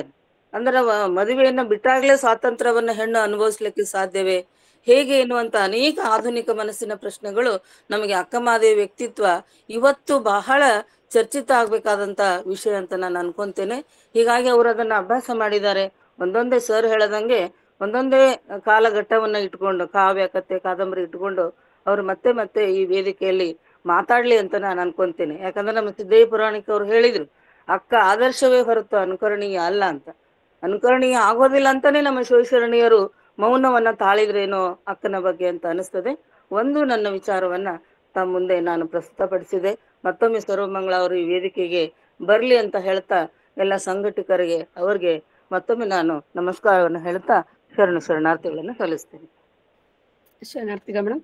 ಸಂವಾದದಲ್ಲಿ ಡಾಕ್ಟರ್ ವೀಣಾ ಮೇಡಮ್ ಅವರು ಅಕ್ಕಮಹಾದೇವಿಯನ್ನು ಕಂಡ ರೀತಿಯ ಬಗ್ಗೆ ಬಹಳ ಅದ್ಭುತವಾಗಿ ವಿಶ್ಲೇಷಣೆಯನ್ನ ವ್ಯಕ್ತಪಡಿಸ್ತಾ ಇದ್ರು. ತಮಗೆ ವೇದಿಕೆ ಪರವಾಗಿ ಧನ್ಯವಾದಗಳನ್ನ ಹೇಳ್ತಾ ಇದ್ದೀವಿ ಮೇಡಮ್. ಈಗ ಹ್ಯಾಂಡ್ ರೈಸ್ ಮಾಡಿದವರಲ್ಲಿ ಮತ್ತೆ ಯಾರಾದ್ರೂ ಮಾತನಾಡ್ತಿದ್ರೆ ಹ್ಯಾಂಡ್ ರೈಸ್ ಮಾಡ್ಬೋದು. ಅಗಡಿ ಮೇಡಮ್ ಹ್ಯಾಂಡ್ ರೈಸ್ ಮಾಡಿದ್ರಿ ಅನ್ಸುತ್ತೆ. ಅನೀಶಾ ಮೇಡಮ್ ಮಾತನಾಡ್ಬೋದು ಮೇಡಮ್. ಈ ಆಧುನಿಕ ಕಾಲದಲ್ಲಿ ಅಕ್ಕಮಹಾದೇವಿ ನೆನೆಸೋದು ಬಹಳ ಪ್ರಸ್ತುತ. ನಂದೇ ಒಂದು ಉದಾಹರಣೆ. ಅದಕ್ಕೂ ಮುಂಚೆ ನಾನು ನನ್ನ ಆತ್ಮೀಯರಾದ ಸರ್ವಮಂಗಳ ಅವರು ಹಿತಮಿತವಾಗಿ ಅತ್ಯಂತ ಅಂದವಾಗಿ ಇವತ್ತು ಉಪನ್ಯಾಸ ನೀಡಿದ್ರು. ಅವ್ರಿಗೆ ನಾನು ಬಹಳ ಇದನ್ನ ಸಲ್ಲಿಸ್ತೇನೆ, ಅಭಿನಂದನೆನ. ಮತ್ತೆ ಈಗ ನನ್ನ ಮೇಲೆ ಯಾವ ತರ ಪ್ರಭಾವ ಬೀರಿದ್ಲು, ನಾನು ನಮ್ಮ ಅಜ್ಜ ಹಿರೇಕೆರಿಗೆ ಹೋದಾಗ ನಮ್ಮ ಅಜ್ಜರ ಮನೆಗೆ ಹಾಕಿದ್ ನೋಡ್ತಿದ್ದೆ, ಫೋಟೋ ನೋಡ್ತಿದ್ದೆ. ಚಿಕ್ಕೋಳಿದ್ದಾಗಿಂದ ಇಷ್ಟು ಉದ್ದ ಕೂದ್ಲಿ ಇರ್ತವೇನು ಮನುಷ್ಯನ್ಗೆ, ಎಷ್ಟ್ ಚಂದ ಬಿಟ್ಕೊಂಡಾಳಿಕಿ, ನಮಗೂ ಯಾಕೆ ಇರಬಾರ್ದು, ಮತ್ತೆ ಮುಖ ಎಷ್ಟು ಚಂದ ಐತಿ ಆಕಿದು ಅಂತ ನಾ ಎಲ್ಲ ಆಕಿ ನನ್ ಮೇಲೆ ಬಹಳ ಒಂದು ಆತ್ಮೀಯತೆ ಬೆಳೀತಿತ್ತು ನಂಗೆ ಅಕ್ಕಮಹಾದೇವಿದು. ಆಮೇಲೆ ಮದುವೆಯಾಗಿ ನಮ್ಮ ಮನೆಯವ್ರಿದು ಆದಾಗ ನಾನು ಬಹಳ ಒಂದು ಸ್ವಾಭಿಮಾನದಿಂದನೂ ಆಯ್ತು, ಒಂದ್ ಇದರಿಂದ ಬಹಳ ಕಷ್ಟಪಟ್ಟಾಗ ನಮ್ ತಾಯಿ ತಂದೆ ಮೇಲೆ ಕೋಪ ಬಂತು ನನಗೆ. ಏನು ಇವ್ರು ನನಗ್ ಓದಿಸ್ಲಿಲ್ಲ, ಬೇಗ ಮದ್ವಿ ಮಾಡಿದ್ರು, ಆಮೇಲೆ ಬಂದು ನನ್ ಕೈ ಬಿಟ್ಬಿಟ್ರು, ಇಲ್ಲಿ ಒಂದ್ ಪೆನ್ಷನ್ ಕೊಡಿಸಿ ಸೆಟ್ ಮಾಡಿ ಕೈ ಬಿಟ್ಬಿಟ್ರು, ನಾನು ಎಷ್ಟು ಕಷ್ಟ ಪಡ್ಬೇಕಾಯ್ತಲ್ಲ ಅಂತಂದು ಅವ್ರ ಮೇಲೆ ಕೋಪ ಬಂತು. ಅವಾಗ ನನಗ ಅಕ್ಕಮಹಾದೇವಿದು ಒಂದು ಮತ್ತೊಮ್ಮೆ ನಾನು ಓದೋದು ಅವಳ ಬಗ್ಗೆ ವಿಚಾರ ಮಾಡೋದು ಮಾಡಿದಾಗ ನನ್ನ ಮನಸ್ಸು ಪೂರ್ತಿ ಚೇಂಜ್ ಆಗಿ ಹೋತು. ಅವಳಿಗೆ ಯಾರು ಸಪೋರ್ಟ್ ಕೊಟ್ರು, ಅವಳು ಮುಂದೆ ಬರಲು ಯಾರ ಕಾರಣ ಆದ್ರು, ಅವಳಿಗೆ ಯಾರು ಸ್ವತಂತ್ರ ಕೊಟ್ರು, ಈ ರೀತಿ ವಿಚಾರ ಮಾಡಾಕತ್ತಿದೆ ನಾನು. ಅವಳಿಗೆ ಯಾರು ಕೊಟ್ರು, ಅವಳ ಒಂದು ಸ್ವಭಾವ, ಅವಳ ಒಂದು ನಡತೆ, ಅವಳ ಒಂದು ತೆಗೆದುಕೊಂಡ ಒಂದು ನಿರ್ಧಾರ, ಇವು ಎಲ್ಲ ಸೇರಿ ಅವಳಿಗೆ ತನ್ನಿಂದ ತಾನೇ ಸ್ವತಂತ್ರ ತಗೊಂಡ್ಲು. ಅವಳು ಬಹಿರಂಗದಲ್ಲಿ ಅಂತರಂಗದಲ್ಲಿ ಬೆತ್ತಲೆಯಾಗಿ ಬಹಿರಂಗದಲ್ಲಿ ಅವಳು ಒಂದು ಪ್ರಜ್ವಲಿಸಿದ್ಲು. ಈ ಒಂದು ನಾನು ಒಂದು ಸಲ ನಾನು ಡಿಪ್ರೆಸ್ಸಿಗೂ ಹೋಗ್ತಾ ಇದ್ದೆ. ಈ ಸೈಕಾಲಜಿ ಇಂಟ್ರೆಸ್ಟ್ ಇರೋದ್ರಿಂದ ಅದ್ರ ಬಗ್ಗೆ ಸ್ವಲ್ಪ ಗೊತ್ತಿರೋದ್ರಿಂದ ನಾನು ಈ ಅಕ್ಕಮಹಾದೇವಿದು ಮತ್ತೆ ಇಂಥವೆಲ್ಲ ವಿಚಾರ ಮಾಡಿ ಮತ್ತೆ ಡಿಪ್ರೆಸ್ಸಿಂದ ಅದ್ರ ಒಳಗ್ ಹೋಗ್ಲಿಲ್ದಂಗ ನಾನಾಗೇ ಹೊರಗೆ ಬಂದೆ. ಯಾವ ಮಾತ್ರೆ, ಯಾರ ಒಂದು ಸಂತಾಪ ಇಲ್ದೆ ನಾನೇ ಹೊರಗೆ ಬಂದೆ. ಆ ರೀತಿ ಒಂದು ಅಕ್ಕಮಹಾದೇವಿ ನನಗ್ ಬಹಳ ಪ್ರಭಾವ ಬೀರಿದ್ಲು. ಅದಕ್ಕಾಗಿ ನಾನು ಯಾರು ಕೊಟ್ಟರು ಈಕೆಗೆ ಸ್ವತಂತ್ರ ಅಂತ ಒಂದು ಕೈಪಿಡಿ ಬರದೆ. ಅದನ್ನ ಈಗಲೂ ನಾನು ಪ್ರಿಂಟ್ ಮಾಡಿಸಿ ಎಷ್ಟೋ ಒಂದು 10-12 ಸಲ ಪ್ರಿಂಟ್ ಮಾಡಿಸೇನೆ. ಅವನ್ನ ನನ್ ಮನಿಗ್ ಬಂದರಿಗೆ ನಾನು ಕುಂಕುಮ, ಬ್ಲೌಸ್ ಪೀಸು ಅಂತವೇನೂ ಕೊಡೋದಿಲ್ಲ. ಇಂಥದೊಂದು ಕೈಪಿಡಿಯನ್ನ ನಾ ಕೊಡ್ತೇನೆ. ಯಾರ ಮನಸ್ಸಿಗೆ ಸಮಾಧಾನ ಕೊಡುತ್ತೋ ಅಂತ ಒಂದು ಕೈಪಿಡಿಗಳನ್ನ ಮಾಡಿ ಆ ಅಕ್ಕಮಹಾದೇವಿಯ ಒಂದು ಯಾರು ಕೊಟ್ಟರು ಈಕೆಗೆ ಸ್ವತಂತ್ರ, ಯಾರು ಕೊಡ್ಲಿಲ್ಲ ಅವಳಿಗೆ. ಅವಳ ಒಂದು ಸ್ವಭಾವ, ಅವಳ ನಡತೆ, ಈ ಸ್ವೇಚ್ಛಾಚಾರ ಹಾಗೂ ಸ್ವತಂತ್ರಕ್ಕೂ ವ್ಯತ್ಯಾಸವಿದೆ. ಇಂದಿನ ಆಧುನಿಕ ಯುಗದಲ್ಲಿ ಕೆಲವೊಬ್ರು ಮುಗ್ಧ ಹೆಣ್ಮಕ್ಳು ಸ್ವೇಚ್ಛಾಚಾರನೇ ಸ್ವತಂತ್ರ ಅಂತ ತಿಳ್ಕೊಂತಾರೆ. ಅಕ್ಕಮಹಾದೇವಿಯರು ತೆಗೆದುಕೊಂಡ ಸ್ವತಂತ್ರವೇ ಬೇರೆ, ನಾವು ವಿಚಾರ ಮಾಡೋ ಸ್ವತಂತ್ರವೇ ಬೇರೆ. ಆಕೆ ಕಸಪಯ್ಯ ಈಗ ಬೇರೆ ಒಂದೊಂದ್ಸಲ ಅನಿಸ್ತೈತ್ ನನಗೆ. ಕೌಶಿಕನ ಹೆಂಡತಿ ಆದಾಗ ಅಕ್ಕಿ ಐಷಾರಾಮಿಯಾಗಿ ಇರ್ಬೋದಾಗಿತ್ತು. ಒಡವೆ ಆಯ್ತು, ಅವನಿಂದ ಏನು ಸಿಗಲ್ಲ ಬಿಡು, ಒಡವೆ ಇದೆ, ಮನೆಯಲ್ಲಿ ಅಡಿಗೆಯವರು ಇರ್ತಾರೆ, ಆರಾಮಾಗಿ ಉಂಡು ತಿಂದು ಐಷಾರಾಮಿಗೆ ಇರ್ಬೋದು ಅಂತವಳಲ್ಲ ಅವಳು ಎಲ್ಲವನ್ನೂ ತ್ಯಾಗ ಮಾಡಿದವಳ. ಆಶೆಯನ್ನು ತ್ಯಾಗ ಮಾಡಿ ಈಶನತ್ತ ನಡೆದ ಒಂದು ಮಹಾನ್ ವ್ಯಕ್ತಿತ್ವ ಅವಳು ನನ್ನ ಮೇಲೆ ಬಹಳ ಪ್ರಭಾವ ಬೀರಿದಾಳೆ. ಅವಳು ತೆಗೆದುಕೊಂಡ ಸ್ವಾತಂತ್ರ್ಯ, ಅದನ್ನ ನಾವು ವಿಚಾರ ಮಾಡ್ಬೇಕು. ಯಾವ್ದದು ಸ್ವತಂತ್ರವೋ ಸ್ವೇಚ್ಛಾಚಾರವೋ? ಸ್ವೇಚ್ಛಾಚಾರವಂತೂ ಅಲ್ಲವೇ ಅಲ್ಲ. ಅದು ಅಲ್ಲವೇ ಅಲ್ಲ ಅವಳು ತಗೊಳ್ಕೊಂಡದ್ದು ಸ್ವತಂತ್ರ. ಹಾಗೂ ಈಗ ಡೈವರ್ಸ್ ತಗೊಂತಾರೆ, ಆದ್ರೆ ಡೈವರ್ಸ್ ತಗೊಂಡರೆಲ್ಲ ಸ್ವತಂತ್ರ ಆಗ್ತಾರೇನು? ಇಲ್ಲ. ಮತ್ತು ತಮ್ಮ ಆಶೆಗಳಿಗೆ ನಿರಾಶೆಗಳಿಗೆ ಭಯಕ್ಕೆ ಮತ್ತು ಅವರು ಸಿಕ್ಕಾಕೊಳ್ತಾರೆ. ಆತರ ಹಾಗಾಗ್ಬಾರ್ದು. ನಾವು ಎಲ್ಲಿರ್ತೇವೋ ಅಲ್ಲಿದ್ದು ನಮ್ಮ ವಿಚಾರಗಳಿಗೆ ನಮ್ಮ ಒಂದು ವೈಚಾರಿಕ ಸ್ವಾತಂತ್ರ್ಯವನ್ನು ನಾವು ತಗೋಬೇಕು. ಅದನ್ನು ಒಂದು ಸಮಾಜಕ್ಕೆ ಕೊಡುಗೆಯಾಗಿ ಕೊಡ್ಬೇಕು ಅನ್ನೋದು ಅಕ್ಕಮಹಾದೇವಿಯಿಂದ ಒಂದು ಕಲಿಯಬೇಕಾದ ಒಂದು ಮಾದರಿ ಅಂತ ನನಗೆ ಅನಿಸ್ತತಿ. ಮತ್ತೆ ನಾನು ಹೇಳಿದ್ರಲ್ಲಿ ಏನಾದ್ರೂ ತಪ್ಪಿದ್ರೆ ಕ್ಷಮಿಸಬೇಕು. ಈ ರೀತಿ ನನಗೆ ಅಕ್ಕಮಹಾದೇವಿ ಒಂದು ಬಹಳ ಒಂದು ಹೆಣ್ಮಕ್ಳಿಗೆ ಒಂದು ಮಾದರಿ ಹೆಣ್ಮಕ್ಳು, ಯಾವ ಕಾಲಕ್ಕೂ ಅವಳು ಒಂದು ಮಾದರಿ ಅಂತ ನಾವ್ ಹೇಳ್ಬೋದು. ಒಂದು ಭಾರತದ ಹೆಣ್ಣು ಮಕ್ಕಳಲ್ಲೇ ಅತ್ಯಂತ ಒಂದು ವಿಶಿಷ್ಟ ವ್ಯಕ್ತಿತ್ವದ ಮಾತೆ ಅವಳು ಅಂತ ಅಕ್ಕ ಅವಳು. ಅದಕ್ಕೆ ಅವಳು ಎಲ್ಲರಿಗೂ ಅಕ್ಕ ಆಗಿದ್ದಾಳೆ. ಇಂಥ ಒಂದು ಉಪನ್ಯಾಸವನ್ನು ಇಟ್ಟು ಮತ್ತು ಇವತ್ತು ಕೊಟ್ಟಂತ ವಿಷಯ ಅತ್ಯಂತ ವಿಶಿಷ್ಟವಾದದ್ದು. ಅದನ್ನ ಅಷ್ಟೇ ಚೆನ್ನಾಗಿ ಸರ್ವಮಂಗಳ ಅವರು ಇದನ್ ಮಾಡಿದ್ರು. ಇನ್ನೂ ಹೆಚ್ಚೆಚ್ಚು ಇಂಥವು ಬರಲಿ ಅಂತ ಹೇಳಿ ನಾನು ಎಲ್ಲರಿಗೂ ಇದನ್ನು ಇಡಿಸಿದ ಒಂದು ನಮಗೆ ಉಣಬಡಿಸಿದ ಕಾರಣರಾದ ನಮ್ಮ ಸೋದರ ಶಶಿಕಾಂತ್ ಪಟ್ಟಣ್ಣರಿಗೂ ಹಾಗೂ ಅಕ್ಕ ಮಹಾದೇವಿ ತೆಗ್ಗಿಯವರಿಗೂ ಉಳಿದ ಎಲ್ಲರಿಗೂ ನನ್ನ ಅನಂತ ಶರಣಾರ್ಥಿಗಳು. ಶರಣಾರ್ಥಿಗಳು ಮೇಡಮ್. ನಿಜವಾಗ್ಲು ಅಗಡಿ ಮೇಡಮ್ ಅವ್ರು ಹೇಳಿದಂತೆ ಅಕ್ಕನ ವೈಚಾರಿಕ ನಿಲುವುಗಳು ಪ್ರತಿಯೊಬ್ಬರ ವ್ಯಕ್ತಿತ್ವದ ಬದಲಾವಣೆಗೆ ಸಹಕಾರಿ ಅಂತ ಹೇಳ್ಬೋದು. ತಮ್ಮ ಅಭಿಪ್ರಾಯಕ್ಕೆ ಧನ್ಯವಾದಗಳು madam. Doctor Sharanamma madam, Sharanamma Gorebal madam. ಇಲ್ಲ ಮೇಡಮ್, ನಾ ಏನ್ ಮಾತಾಡಲ್ಲ. Thank you. Doctor Tara madam, Basamma Ganganadi madam hand raise ಮಾಡಿದ್ರಿ, ಸಂಕ್ಷಿಪ್ತವಾಗಿ ಎಲ್ಲರಿಗೂ ಶರಣಾರ್ಥಿಗಳು. ಇವತ್ತಿನ ಒಂದು ವಿಷಯ ಅದ್ಭುತವಾಗಿತ್ತು. ಅಕ್ಕ ಮಹಾದೇವಿಯ ಕುರಿತಾಗಿ ನಮ್ಮ ಸರ್ವಮಂಗಳ ಮೇಡಮ್ ಅವರು ಬಹಳ ಅತ್ಯದ್ಭುತವಾಗಿ ಮಾತನಾಡಿದರು. ತಮ್ಮ ಒಂದು ಸಂಶೋಧನಾತ್ಮಕವಾದಂತಹ ಒಂದು PhD ಮಹಾಪ್ರಬಂಧದಲ್ಲಿ ಅಕ್ಕನ ಜೀವನ ಹಾಗೂ ಸಾಧನೆಯ ಕುರಿತು, ಅವಳ ಬದುಕಿನ ಅನನ್ಯತೆಯ ಕುರಿತಾಗಿ ಬಹಳಷ್ಟು ಚಿಂತನೆಗಳನ್ನ ಅಲ್ಲಿ ಒಡಮೂಡಿಸಿದ್ದಾರೆ. ಅಕ್ಕನ ಕುರಿತಾಗಿ ಈಗಾಗಲೇ ವೀಣಾ ಮೇಡಮ್ ಅವ್ರು ಹೇಳಿರುವ ಹಾಗೆ ಬಹುತೇಕವಾಗಿ ಯಾವ ಶರಣೆಯರು ಕೂಡ ಅವಳ ಬಗ್ಗೆ ಧ್ವನಿಯನ್ನು ಎತ್ತಿಲ್ಲ ಅಂತ ಹೇಳ್ಬೋದು. ಅಲ್ಲಿ ಶರಣರು ಮಾತ್ರ ಮಹಾದೇವಕ್ಕನ ಕುರಿತಾಗಿ ಅವಳ ಘನತೆಯನ್ನು ಕುರಿತಾಗಿ ಹೇಳಿದ್ದಾರೆ. ಅದರ ಜೊತೆಯಾಗಿ ನಂತರ ಬಂದಂತಹ ನಡುಗನ್ನಡ ಕಾವ್ಯದಲ್ಲಿ ಅಕ್ಕನ ಕುರಿತಾಗಿ ಬಹಳಷ್ಟು ಬಂದಿದೆ. ಆಮೇಲೆ ಆಧುನಿಕ ಸಾಹಿತ್ಯದಲ್ಲಿಯೂ ಕೂಡ ಈಗಾಗಲೇ ಹೇಳಿರುವ ಹಾಗೆ ಕತೆ, ಕಾದಂಬರಿ, ಕವಿತೆ, ನಾಟಕ ಇತ್ಯಾದಿಯಾಗಿ ಮಹಾದೇವಿಕನ ಚರಿತ್ರೆ ಹಾಗೂ ಅವಳ ಸಾಧನೆ ಸಾಕಷ್ಟು ಬಂದಿದೆ. ಇನ್ನ ಸಂಶೋಧನಾತ್ಮಕವಾದಂಥ ಕೃತಿಗಳು ಕೂಡ ಸಾಕಷ್ಟು ಅವಳ ಕುರಿತಾಗಿ ಬಂದವ. ಅಷ್ಟೇ ಅಲ್ಲ, ಬೇರೆ ಭಾಷೆಗಳಲ್ಲಿ ಕೂಡ ಮಹಾದೇವಿಕನ ಒಂದು ಜೀವನ ಸಾಧನೆ ಕುರಿತಾಗಿ ಸಾಕಷ್ಟು ಕೃತಿಗಳು ಬಂದವ. ಬಾಲ ಪಾಪಂಬ ಅವರ ಅಕ್ಕ ಮಹಾದೇವಿ ಬೋಧೋಲ್ಲಾಸ ಅನ್ನುವಂಥ ತೆಲುಗು ಯಕ್ಷಗಾನದಲ್ಲಿಯೂ ಕೂಡ ಮಹಾದೇವಿಕನ ಕುರಿತಾಗಿ ಬಂದಿದೆ. ಅದೇ ರೀತಿಯಾಗಿ ಮರಾಠಿಯಲ್ಲಿಯೂ ಕೂಡ ವೀರ ಮಹಾದೇವಿ ಅಕ್ಕಾಂಚ ಚರಿತ್ರ ಅನ್ನುವಂಥ ಒಂದು ಕೃತಿನೂ ಕೂಡ ಬಂದಿದೆ. ಆಮೇಲೆ ಇಂಗ್ಲಿಷ್ನಲ್ಲಿಯೂ ಕೂಡ ಅಕ್ಕ ಮಹಾದೇವಿ ಕುರಿತಾಗಿ ಕೃತಿಗಳು ಬಂದವ. ಹೀಗೆ ಎಲ್ಲ ಭಾಷೆಯಲ್ಲಿಯೂ ಕೂಡ ಬಹುತೇಕವಾಗಿ ಅಕ್ಕ ಮಹಾದೇವಿಯ ಕುರಿತಾಗಿ ಸಾಕಷ್ಟು ಕೃತಿಗಳು ಬಂದವ. ಇನ್ನು MS ಲಟ್ಟೆ ಅನ್ನುವಂಥವ್ರು ಡಾಕ್ಟರ್ RC ಹಿರೇಮಠ್ ಅವರ ಒಂದು ಮಾರ್ಗದರ್ಶನದಲ್ಲಿ ಅವರು PhD ಮಹಾಪ್ರಬಂಧವನ್ನ ಮಾಡಿದ್ದಾರೆ. ಮಹಾದೇವಿ ಅಕ್ಕ ಮತ್ತು ಕಾರ್ಯಕಾಲಮೆ ತೌಲನಿಕ ಒಂದು ಅಧ್ಯಯನ ಅನ್ನುವಂಥ ಒಂದು ಕೃತಿ. ಅದು 1975ರಲ್ಲಿ ಅದು ಪ್ರಕಟವಾಗಿರುವಂಥದ್ದು. ಆ ಒಂದು ಕೃತಿಯಲ್ಲಿ ಅವರು ಸುಮಾರು 14ರಿಂದ 15 ಪುಟ ಆಕಾರಗಳನ್ನು ಕೊಟ್ಟಿದ್ದಾರೆ. ಮಹಾದೇವಕ್ಕನ ಕುರಿತಾಗಿ ಬಂದಿರುವಂತಹ ಕೃತಿಗಳ ಆಕಾರಗಳನ್ನು ಕೊಟ್ಟಿದ್ದಾರೆ. ಈ ಹಿನ್ನೆಲೆಯಲ್ಲಿ ನಾವು ನೋಡಿದಾಗ ಮಹಾದೇವಕ್ಕನ ಕುರಿತಾಗಿ ಈಗಾಗಲೇ ಸಾಕಷ್ಟು ಯಾವುದೇ ಶರಣರ ಕುರಿತಾಗಿ ಬಂದ ಒಂದು ಸಾಹಿತ್ಯದಕ್ಕಿಂತ ಅದ್ಭುತವಾದಂಥ ಒಂದು ಸಾಹಿತ್ಯ ನಮ್ಮ ಮಹಾದೇವಿಕನ ಕುರಿತಾಗಿ ಬಂದಿದೆ. ಇನ್ನೂ ಕೂಡ 12ನೇ ಶತಮಾನದಿಂದ ಇನ್ನೂ ಕೂಡ 21ನೇ ಶತಮಾನದವರೆಗೂ ಕೂಡ ಅವಳ ಕುರಿತಾಗಿ ಇನ್ನೂ ವಿಮರ್ಶಾತ್ಮಕವಾಗಿ, ಸಂಶೋಧನಾತ್ಮಕವಾಗಿ ಹಾಗೂ ಇನ್ನೂ ಸಾಹಿತ್ಯದ ವಿವಿಧ ಕ್ಷೇತ್ರಗಳಲ್ಲಿ ಅವಳ ಕುರಿತಾಗಿ ಅವ್ಯಾಹತವಾಗಿ ಸಾಹಿತ್ಯ ಬೆಳ್ಕೊಂಡೇ ಬಂದಿದೆ. ಆದರೂ ಯಾವುದೇ ಒಂದು ನಿಲುವಿಗೆ ಸಿಲುಕದಂತ ವ್ಯಕ್ತಿತ್ವ ನಮ್ಮ ಮಹಾದೇವಿ ಅಕ್ಕನದು. ಅವಳ ಒಂದು ಜ್ಞಾನಕ್ಕೆ ಒಂದು ಜ್ಞಾನದ ಒಂದು ಹಿರಿಮೆಗೆ ಸರಿಸಾಟಿಯಾದದಂತೂ ಯಾವುದೂ ಇಲ್ಲ ಅನ್ನುವಂಥ ಹಿನ್ನೆಲೆಯೊಳಗೆ ಅವಳನ್ನ ಎಲ್ಲಾ ಸಾಹಿತ್ಯದಲ್ಲಿ ಒಂದು ಚಿತ್ರಿಸಲಾಗಿದೆ. ಇವತ್ತಿನ ಒಂದು ಇಂಥ ಒಂದು ಅದ್ಭುತವಾದಂಥ ಒಂದು ವಿಷಯವ ಈ ವೇದಿಕೆಯ ಮೂಲಕ ಇಲ್ಲಿ ಚಿಂತನೆಯನ್ನು ಮಾಡಲಾಯಿತು. ಇಂಥ ಒಂದು ವಿಷಯವನ್ನ ಕೊಟ್ಟು ಉಪನ್ಯಾಸ ನಡೆಸುತ್ತಿರುವಂತ ಡಾಕ್ಟರ್ ಶಶಿಕಾಂತ್ ಪಟ್ಟಣ್ ಸರ್ ಅವರಿಗೂ ಹಾಗೂ ಎಲ್ಲ ವೇದಿಕೆಯ ಎಲ್ಲ ಆಯೋಜಕರಿಗೂ ಕೂಡ ಅನಂತ ಧನ್ಯವಾದಗಳು. ಅವಕಾಶಕ್ಕಾಗಿ ಅನಂತ ಶರಣಾರ್ಥಿಗಳು. ಧನ್ಯವಾದಗಳು ಮೇಡಮ್. ತಮ್ಮ ಅಭಿಪ್ರಾಯಕ್ಕೆ ಶರಣಾರ್ಥಿಗಳು ಹೇಳ್ತಾ ಪಡ್ನಾಡ್ ಸರ್, ಪಡ್ನಾಡ್ ಸರ್ ಅನ್ಮ್ಯೂಟ್ ಮಾಡಿ ಮಾತಾಡಿ. ಸಿದ್ದಪ್ಪ ಪಡ್ನಾಡ್ ಸರ್. ನಮಸ್ಕಾರ, ಎಲ್ಲರಿಗೂ ಶರಣಾರ್ಥಿಗಳು. ಇದು ಬಹಳಷ್ಟು ಸಂಶೋಧನಾತ್ಮಕವಾದಂತ ವಿಚಾರ.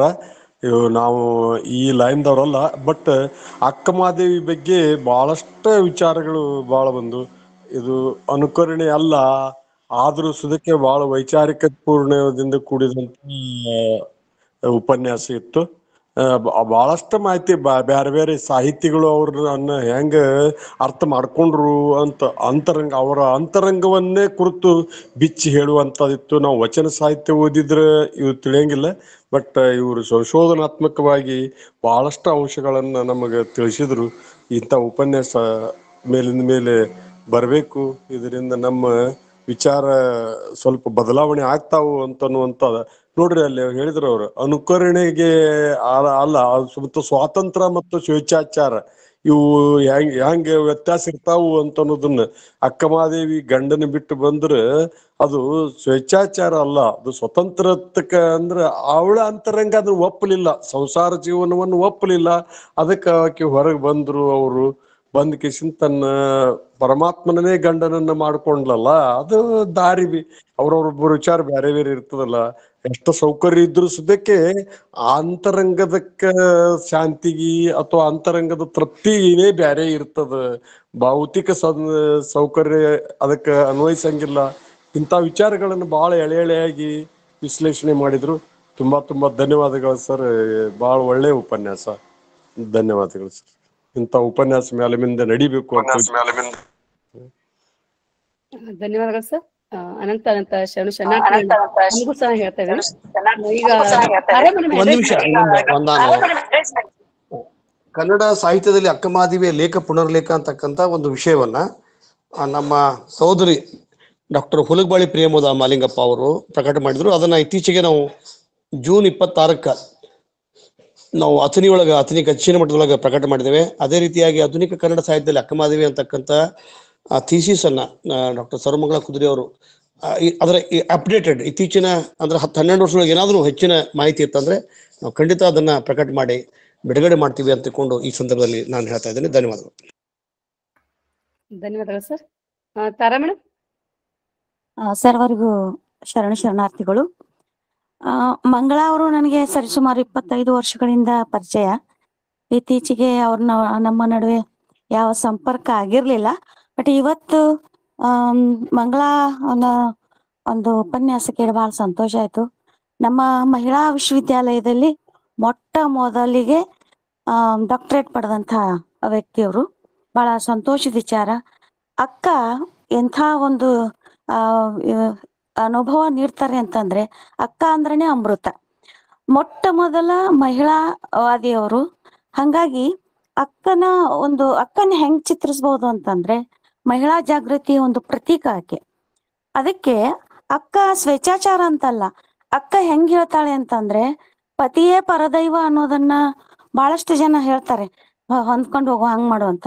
ಆದರೆ ಅಕ್ಕ ಪರದೈವವನ್ನೇ ಪತಿಯನ್ನಾಗಿಸ್ಕೊಂಡು ಸಾಧನೆ ಶಿಖರ ಏರಿದಂಥವಳು. ಅತ್ಯಂತ ಕಿರಿಯ ವಯಸ್ಸಿನ ಅಕ್ಕ ಅನ್ನೋ ಅಭಿದಾನವನ್ನ ಪಡೆದಂತ ಮಹಾನ್ ಮಹಿಮಳು. ಅಂತ ಒಬ್ಬ ವ್ಯಕ್ತಿಯ ಬಗ್ಗೆ ಇವತ್ತು ತಮ್ಮ ಸಾರಲೇಖವನ್ನ ಬಹಳ ಅದ್ಭುತವಾಗಿ ಕಟ್ಟಿಕೊಟ್ರು ಸರ್ವಮಂಗಳ ಅವರು. ಅದಕ್ಕೆ ಬಹಳ ಸಂತೋಷದ ವಿಚಾರ. ಈಗಾಗ್ಲೇ ಅದು ಪ್ರಕಟವಾಗಿರ್ತಕ್ಕಂಥದ್ದನ್ನ ನಮ್ಮ ವೇದಿಕೆ ಮೂಲಕ ಇನ್ನೊಮ್ಮೆ ಪ್ರಕಟ ಮಾಡುವಂತ ಆಶಯವನ್ನ ಡಾಕ್ಟರ್ ಪಟ್ಟಣ್ ಸರ್ ಅವ್ರು ಮಾಡಿಕೊಟ್ರು. ಪಟ್ಟಣ್ ಸರ್ ಎಲ್ರನ್ನೂ ಪ್ರೋತ್ಸಾಹ ಮಾಡ್ತಾರೆ. ಅವರ ಮಾರ್ಗದರ್ಶನ, ಅವರ ಒಂದು ವಿಶೇಷವಾದಂತಹ ಗುಣ ಏನು ಅಂತಂದ್ರೆ, ಎಲ್ಲರಿಗೂ ಬೆಂಬಲ ನೀಡುವುದು, ಪ್ರೋತ್ಸಾಹ ಮಾಡೋದು. ಅದು ನಮ್ಮ ವೇದಿಕೆಯ ಈ ಜ್ಞಾನ ದಾಸೋಹವನ್ನ ಹೆಂಗ್ ವಿಸ್ತರಿಸ್ತದಂತಂದ್ರೆ, ಅದೊಂದು ಸಂಪ್ರದಾಯ ಆಗ್ಬಿಟ್ಟಿದೆ ನಮ್ದು. ಈಗಾಗ್ಲೇ ನಮ್ಮ ಹಿರಿಯಕ್ಕ ವೀಣಕ್ಕ ಅವರು ಹೇಳಿದ್ರು, ಗದಗಿನ ಪರಿಸರದಲ್ಲಿ ಬಹಳಷ್ಟು ಜನ ಪರಿಚಿತರು. ಅದರಲ್ಲಿ ಸೌಡಿ ಅವ್ರ ಮನೆತನಕ್ಕೆ ಸೇರಿರ್ತಕ್ಕಂಥ ಡಾಕ್ಟರ್ ಸೌಡಿ ಅವರು ನನ್ನ ತಂದೆ ಇಬ್ರು ಫ್ರೆಂಡ್ಸ್ ಇದ್ರಂತೆ. ಅವರು ಇದು ಓದ್ಬೇಕಾದ್ರೆ ನನಗೆ ಮಂಗಳಾ ಅವರ ಚಿಕ್ಕ ತಂಗಿ ಬಸವರಾಜೇಶ್ವರಿ ಅಂತ ನನ್ನ ಬಹಳ ಅಚ್ಚುಮೆಚ್ಚಿನ ವಿದ್ಯಾರ್ಥಿ. ಅವಳಿಗೂ ಕೂಡ ನಾನು ಬಹಳ ಮೆಚ್ಚಿನ ಶಿಕ್ಷಕಿ ಅಂತ ಬಹಳ ಅವ್ರ ಮನೆಗೆಲ್ಲ ಹೋಗ್ತಿದ್ದೆ ನಾನು. ಅದ್ಭುತ ಒಂದು ಕುಟುಂಬ ಅವ್ರದ್ದು. ಬಹಳ ಸಂತೋಷ ಆಯ್ತು ಮಂಗಳಾ ನಿಮ್ಮ ವಿಚಾರ ಕೇಳಿ. ಅದಕ್ಕೆ ನಾನು ಮನಪೂರ್ವಕವಾಗಿ ಈ ವೇದಿಕೆಗೆ ಸ್ವಾಗತಿಸ್ತೇನೆ. ಮತ್ತೆ ಮುಂದೆಲ್ಲ ನಿಮ್ಮ ಕಾರ್ಯಗಳಿಗೆ ಶುಭ ಹಾರೈಸ್ತೇನೆ. ಅವಕಾಶಕ್ಕಾಗಿ ಧನ್ಯವಾದಗಳು. ಧನ್ಯವಾದಗಳು ಮೇಡಮ್. ತಮಗೂ ಸಹ ವೇದಿಕೆ ಪರವಾಗಿ ಅನಂತ ಶರಣಾರ್ಥಿಗಳನ್ನ ಹೇಳ್ತಾ ಮಂಡಿ ಮೇಡಮ್ ಏನಾದ್ರು ಚರ್ಚೆ ಮಾಡೋದ್ರೆ ಮಾತನಾಡ್ಬೋದು. ಮಂಡಿ ಮೇಡಮ್, ದಾಕ್ಷಾಯಿನಿ ಮಂಡಿ ಮೇಡಮ್, ತಮ್ಮ ಅಭಿಪ್ರಾಯವನ್ನು ತಿಳಿಸಬಹುದು ಮೇಡಮ್. ಎಲ್ಲರಿಗೂ ನಮಸ್ಕಾರ. ನಾನು ಮುಂದಿನ ಉಪನ್ಯಾಸದೊಳಗೆ ಮಾತಾಡ್ತೇನೆ ಮೇಡಮ್. ಆಯ್ತು ಮೇಡಮ್, ಓಕೆ, ಧನ್ಯವಾದ. ಮತ್ತೆ ಯಾರಾದ್ರೂ ಮಾತನಾಡೋರಿದ್ರೆ ಮಾತನಾಡ್ಬೋದು. ಕಸ್ತೂರಿ ದಳವಾಯಿ ಮೇಡಮ್. ಎಲ್ರಿಗೂ ಶರಣಾರ್ಥಿ. ಇವತ್ತಿನ ಸಂಪನ್ಮೂಲ ವ್ಯಕ್ತಿಗಳು ತುಂಬಾ ಚೆನ್ನಾಗಿ ಮಾತಾಡಿದ್ರು. ಮತ್ತೆ ಇತ್ತೀಚಿನ ಹೊಸ ಸಂವೇದನೆಗಳೇನದವ ಅಕ್ಕನನ್ನ ಕುರಿತಾಗಿ ಸೃಜನಶೀಲ ಎಲ್ಲ ಸಾಹಿತ್ಯ ಪ್ರಕಾರಗಳನ್ನ ಇಟ್ಕೊಂಡು ಅವ್ರು ತುಂಬಾ ಚೆನ್ನಾಗಿ ಅಧ್ಯಯನದ ಹೊಳವುಗಳನ್ನ ತಿಳಿಸಿದ್ರು. ಹಾಗಾಗಿ ಮುಂದಿನ ವೇದಿಕೆಗಳಲ್ಲಿ ಒಂದೊಂದು ಸಾಹಿತ್ಯ ಪ್ರಕಾರಗಳು ಏನದಾವ ಅದರಲ್ಲಿ ಅಕ್ಕನನ್ನ ಚಿತ್ರಿಸುವಂತಹ ರೀತಿ, ಅವಳನ್ನ ಕಂಡಂತಹ ಸಂವೇದನೆ ಹೇಗಿದೆ ಅದನ್ನ ನೋಡ್ಲಿಕ್ಕೆ ನಾವೆಲ್ಲರೂ ಕಾತುರರಾಗಿದ್ದೇವೆ. ಅಕ್ಕ ಅದೊಂದು ವ್ಯಕ್ತಿ, ಅದೊಂದು ಶಕ್ತಿ. ಫ್ರೆಂಚ್ ಮಹಿಳೆ ಮೆಕಾಲ್ ಡೆಗಾಲ್ ಹೇಳುವ ಹಾಗೆ ನಾವು ಅವಳನ್ನ ಹೆಂಗ್ ಕಣ್ಕೊಂತೀವಳು ಹಂಗ ಅಕ್ಕಿ ಸುಂದರವಾಗಿ ಹರಿಯುವ ಗಂಗಾ ನದಿ ಇದ್ದಂಗ ಹೋಗಿ ಸಮುದ್ರವನ್ನು ಸೇರಿದಾರಷ್ಟೇ. ಅಧ್ಯಾತ್ಮದ ಅತ್ಯಂತ ಉತ್ತುಂಗ ಶಿಖರಕ್ಕೆ ಮೆಟ್ಟಿದ್ದಾರೆ. ಅದನ್ನ ನಾವೆಲ್ಲರೂ ಕಾತುರದಿಂದ ಕಾಯೋಣ ಅಂತ ಹೇಳಿ ನನ್ನ 2 ಮಾತುಗಳನ್ನು ಮುಗಿಸ್ತೇನೆ. ಶರಣಾರ್ಥಿ. ಶರಣಾರ್ಥಿ ಮೇಡಮ್. ನಮಗೂ ಸಹ ಅನಂತ ಧನ್ಯವಾದಗಳನ್ನ ಹೇಳ್ತಾ ಈಗಾಗಲೇ ಸಂವಾದದಲ್ಲಿ ಸಾಕಷ್ಟು ಜನ ತಮ್ಮ ಅಭಿಪ್ರಾಯಗಳನ್ನ, ಅನಿಸಿಕೆಗಳನ್ನ, ತಮ್ಮ ನೆನಪಿನ ಬುತ್ತಿಯನ್ನ ಬಿಚ್ಚಿಟ್ಟಿದ್ದೀರಿ. ಅವರೆಲ್ಲರಿಗೂ ಸಹಿತ ಅನಂತ ಶರಣಾರ್ಥಿಗಳನ್ನ ಹೇಳ್ತಾ ಇವತ್ತು ನಿಜವಾಗಿಯೂ ಆಧುನಿಕ ಕನ್ನಡ ಸಾಹಿತ್ಯದಲ್ಲಿ ಅಕ್ಕ ಮಹಾದೇವಿ ಅನ್ನೋ ಒಂದು ವಿಭಿನ್ನವಾಗಿರುವಂತ ಒಂದು ಅತ್ಯಂತ ಅದ್ಭುತವಾಗಿರುವಂತ ಒಂದು ಈ ಶೀರ್ಷಿಕೆಯನ್ನ ನೀಡಿ ನಮ್ಮೆಲ್ರಿಗೂ ಇವತ್ತಿನ ಒಂದು ಅನುಭವ ನೀಡ್ಲಿಕ್ಕೆ ಅನುವು ಮಾಡಿಕೊಟ್ಟಂತ ಈ ವೇದಿಕೆಯ ಮಾರ್ಗದರ್ಶಕರಾಗಿರುವಂತ ಡಾಕ್ಟರ್ ಶಶಿಕಾಂತ್ ಪಟ್ಟಣ್ ಸರ್ ಅವರಿಗೆ ನಾನು ಅನಂತ ಶರಣಾರ್ಥಿಗಳನ್ನ ಹೇಳ್ತಾ ಇದ್ದೀನಿ. ಜೊತೆಗೆ ಇವತ್ತಿನ ದತ್ತಿ ದಾಸೋಹಿಗಳಾಗಿರುವಂತ ಶರಣೆ ಅಕ್ಕ ಮಹಾದೇವಿ ತೆಗ್ಗಿ ಅವರು ಸಹಿತ ವೇದಿಕೆ ಪರವಾಗಿ ಧನ್ಯವಾದಗಳನ್ನ ಹೇಳ್ತಾ ಇದ್ದೀನಿ. ಅಲ್ಲದೆ ಆಧುನಿಕ ಕನ್ನಡ ಸಾಹಿತ್ಯದಲ್ಲಿ ಅಕ್ಕ ಮಹಾದೇವಿಯನ್ನ ಕಾದಂಬರಿ, ಕತೆ, ನಾಟಕಗಳಲ್ಲಿ ಮುಖಾಮುಖಿಯಾಗಿಸಿಕೊಂಡು ಅವಳ ವ್ಯಕ್ತಿತ್ವವನ್ನ ಅತ್ಯಂತ ಅದ್ಭುತವಾಗಿ ವಿಶ್ಲೇಷಣೆಯನ್ನು ಮಾಡಿ ಅನಾವರಣಗೊಳಿಸಿದಂತ ಇವತ್ತಿನ ಅನುಭಾವಿಗಳಾಗಿರುವಂತ ಡಾಕ್ಟರ್ ಸರ್ವಮಂಗಳ ಕುದ್ರಿ, ಉಪನ್ಯಾಸಕರು, MV ಮಹಿಳಾ ಕಾಲೇಜು, ವಿದ್ಯಾನಗರ, ಹುಬ್ಬಳ್ಳಿ, ಅವರಿಗೂ ಸಹ ವೇದಿಕೆ ಪರವಾಗಿ ಅನಂತ ಶರಣಾರ್ಥಿಗಳನ್ನ ತಿಳಿಸ್ತಾ ಇದ್ದೀನಿ. ಜೊತೆಗೆ ಇವತ್ತು ಅತ್ಯಂತ ಅದ್ಭುತವಾಗಿ ವಚನ ಪ್ರಾರ್ಥನೆಯನ್ನ ಮಾಡಿಕೊಟ್ಟಂತ ಅಂತಾರಾಷ್ಟ್ರೀಯ ಒಂದು ಗಾಯಕರು ಆಗಿರುವಂತ ಡಾಕ್ಟರ್ ಮೃತ್ಯುಂಜಯ ಶೆಟ್ಟರ್ ಸಹೋದರ ಸಹಿತ ಧನ್ಯವಾದಗಳನ್ನ ಹೇಳ್ತಾ ಇದ್ದೀರಿ. ಅದರೊಂದಿಗೆ ಇವತ್ತಿನ ಒಂದು ಸಂವಾದದಲ್ಲಿ ಪಾಲ್ಗೊಂಡು ಒಂದು ಅತ್ಯುತ್ತಮವಾದ ಸಂವಾದವನ್ನ ಮಾಡ್ತಾ ಅನೇಕ ವಿಷಯಗಳನ್ನ, ಪೂರಕ ವಿಷಯಗಳನ್ನ ಜೋಡಿಸ್ತಾ ಹೋಗಿರುವಂತ ಎಲ್ಲ ಹಿರಿಯರಿಗೂ, ಶರಣು ಬಂಧುಗಳಿಗೂ ಅನಂತ ಶರಣಾರ್ಥಿಗಳನ್ನ ಹೇಳ್ತಾ ಎಲೆಮರೆಯ ಕಾಯಿ ಹಾಗೆ ಸದಾ ತಾಂತ್ರಿಕ ಸಹಾಯವನ್ನ, ಸಂಯೋಜನೆ ಕೆಲಸವನ್ನ ಮಾಡ್ತಾ ಇರುವಂತ ಸಹೋದರ ರುದ್ರಮೂರ್ತಿ ಪ್ರಭು ಹಾಗೂ ಸಹೋದರ ಕುಮಾರ್ ರಾಜಣ್ಣ ಅವರಿಗೆ ಸಹಿತ ವೇದಿಕೆಯ ಪರವಾಗಿ ಅನಂತ ಶರಣಾರ್ಥಿಗಳನ್ನ ಹೇಳ್ತಾ ಇದ್ದೀನಿ. ಕೊನೆಯದಾಗಿ ವಚನ ಮಂಗಳವನ್ನ ಮಾಡ್ತಾ ಇರುವಂತ ಗಾನ ಕೋಗಿಲೆ ವಿದ್ಯಾ ಮಗ್ದುಮ್ ಸಹೋದರಿಗೆ ಸಹಿತ ಅನಂತ ಶರಣಾರ್ಥಿಗಳನ್ನ ಹೇಳ್ತಾ ಪುನಃ ಮುಂದಿನ ಒಂದು ಶನಿವಾರ ಹಾಗೂ ರವಿವಾರ, ಶನಿವಾರ 5 ಗಂಟೆಗೆ, ರವಿವಾರ 11:15, ಶನಿವಾರ ಪ್ರಮುಖವಾಗಿ ಪರಿಸರ ಸಂರಕ್ಷಣೆ ಜಂಗಮ ಸೇವೆ ಅನ್ನೋ ವಿಷಯವಾಗಿ ಡಾಕ್ಟರ್ ಶಾರದಾಮಣಿ ಹುಣಸಾಳ್ ಅವರು ಹಾಗೂ ಮುಂದಿನ ರವಿವಾರ ಮರಣವೇ ಮಹಾನವಮಿ ಪ್ರೊಫೆಸರ್ ಬಸವರಾಜ್ ಕೋರಿ, ಅಧ್ಯಕ್ಷರು, ಮನೆಯೊಳಗೆ ಮಹಾಮನೆ ಮುದ್ದೇಬಿಹಾಳ್ ಇವರೊಂದಿಗೆ ಅದ್ಭುತವಾಗಿರುವಂತ ಉಪನ್ಯಾಸ ಚಿಂತನ ಮಾಲಿಕೆ ನಮ್ಮ ಗೂಗಲ್ ಮೀಟ್ ನಲ್ಲಿದ್ದು ಅದರ ಮಾರ್ಗದರ್ಶಕರಾಗಿ ಡಾಕ್ಟರ್ ಶಶಿಕಾಂತ್ ಪಟ್ಟಣ್ ಸರ್ ಅವರು ಸದಾ ಅದ್ಭುತವಾಗಿರುವಂತ ವಿಚಾರಧಾರೆಗಳನ್ನ ಇಡೀ ವಿಶ್ವಕ್ಕೆ ತಿಳಿಸಿಕೊಡುವಂತ ಮಹಾನ್ ಕಾರ್ಯವನ್ನ ಮಾಡ್ತಾ ಇದ್ದಾರೆ. ಅವರೆಲ್ಲರಿಗೂ ಸಹಿತ ಶರಣಾರ್ಥಿಗಳನ್ನ ಹೇಳ್ತಾ ಈಗ ವಚನ ಮಂಗಳವನ್ನ ಶರಣೆ ಸಹೋದರಿ ಗಾನ ಕೋಗಿಲೆ ವಿದ್ಯಾ ಮಗ್ದುಮ್ ಅವರು ಮಾಡ್ಬೇಕು ಅಂತ ವಿನಂತಿಸ್ಕೊಳ್ತಾ ಇದ್ದೀನಿ. ಮೇಡಮ್. ಸರ್ವರಿಗೂ ಶರಣಾರ್ಥಿಗಳು. ಅಕ್ಕ ಮಹಾದೇವಿಯವರ ಒಂದು ವಚನ.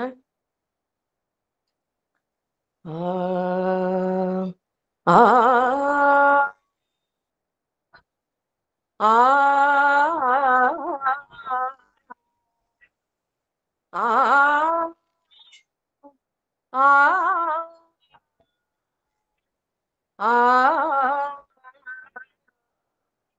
ಆ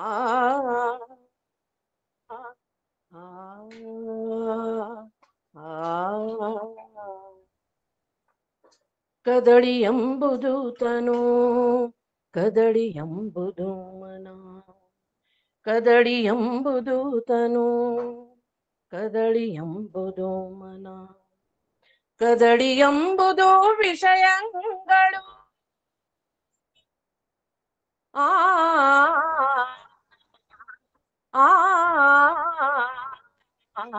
ಕದಳಿ ಎಂಬುದು ವಿಷಯಗಳು, ಕದಳಿ ಎಂಬುದು ಭವಘೋರಾರಣ್ಯ, ಕದಳಿ ಎಂಬುದು ಭವಘೋರಾರಣ್ಯ, ಕದಳಿ ಎಂಬುದು ತನು, ಕದಳಿ ಎಂಬುದು ಮನ. ಈ ಕದಳಿ ಎಂಬುದ ಗೆದ್ದು ತವೇ ಬದುಕಿ ಬಂದು, ಈ ಕದಳಿ ಎಂಬುದ ಗೆದ್ದು ತವೇ ಬದುಕಿ ಬಂದು, ಕದಳಿಯ ವನದಲ್ಲಿ ಭವಹರೆಂಡೆನು, ಕದಳಿಯ ವನದಲ್ಲಿ ಭವಹರೆಂಡೆನು, ಭವಗೆದ್ದು ಬಂದ ಮಗಳೇ ಎಂದು, ಭವಗೆದ್ದು ಬಂದ ಮಗಳೇ ಎಂದು, ಕರುಣದಿಂ ಕರೆದು ಬಿಗಿದಪ್ಪಿದಡೆ, ಕರುಣದಿಂ ಕರೆದು ಬಿಗಿದಪ್ಪಿದಡೆ, ಚನ್ನ ಮಲ್ಲಿಕಾರ್ಜುನನ, ಚನ್ನ ಮಲ್ಲಿಕಾರ್ಜುನನ ಹೃದಯ ಕಮಲದಲ್ಲಿ ಅಡಗಿದೆನು, ಹೃದಯ ಕಮಲದಲ್ಲಿ ಅಡಗಿದೆನು, ಕದಳಿ ಎಂಬುದು ತನು, ಕದಳಿ ಎಂಬುದು ಮನ, ಕದಳಿ ಎಂಬುದು ತನು, ಕದಳಿ ಎಂಬುದು ಮನ, ಕದಳಿ ಎಂಬುದು ವಿಷಯಗಳು, ಕದಳಿ ಎಂಬುದು ವಿಷಯಗಳು, ಕದಳಿ ಎಂಬುದು ಭವಘೋರಾರಣ್ಯ, ಕದಳಿ ಎಂಬುದು ಭವಘೋರಾರಣ್ಯ, ಕದಳಿ ಎಂಬುದು ತನು, ತನು ತನು, ಕದಳಿ ಎಂಬುದು ಮನ, ಕದಳಿ ಎಂಬುದು ಮನ, ಕದಳಿ ಎಂಬುದು ಮನ. ಸರ್ವರಿಗೂ ಅನಂತ ಶರಣು ಶರಣಾರ್ಥಿಗಳು. ಶರಣು ಶರಣಾರ್ಥಿಗಳು ಮೇಡಮ್.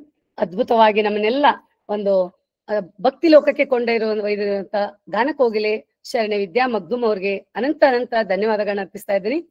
ಇವತ್ತು ಭಾಗವಹಿಸಿದಂತ ಸರ್ವ ಶರಣ ಬಂಧುಗಳಿಗೂ ಸಹಿತ ನಾನು ಧನ್ಯವಾದಗಳನ್ನ ಹೇಳ್ತಾ, ಪುನಃ ಮುಂದಿನ ಶನಿವಾರ 5 ಗಂಟೆಗೆ ಹಾಗೂ ರವಿವಾರ 11:30ಕ್ಕೆ ತಾವೆಲ್ಲರೂ ತಮ್ಮ ಸ್ನೇಹಿತರೊಂದಿಗೆ ಹಾಜರಾಗಿ ಅತ್ಯುತ್ತಮವಾಗಿರುವಂತ ವಿಷಯಗಳನ್ನ ಒಂದು ತಿಳ್ಕೊಳ್ಳಿಕ್ಕೆ ತಾವೆಲ್ಲ ಕುತೂಹಲದಿಂದ ಬರ್ಬೇಕು ಅಂತ ಕೇಳ್ಕೊಳ್ತಾ ಇಲ್ಲಿಗೆ ಇವತ್ತಿನ ಈ ಗೂಗಲ್ ಮೀಟ್ ಅನ್ನ ಮುಗಿಸ್ತಾ ಇದೀವಿ. ಎಲ್ಲರ ಶರಣು ಬಂಧುಗಳಿಗೂ ಶರಣು ಶರಣಾರ್ಥಿಗಳು.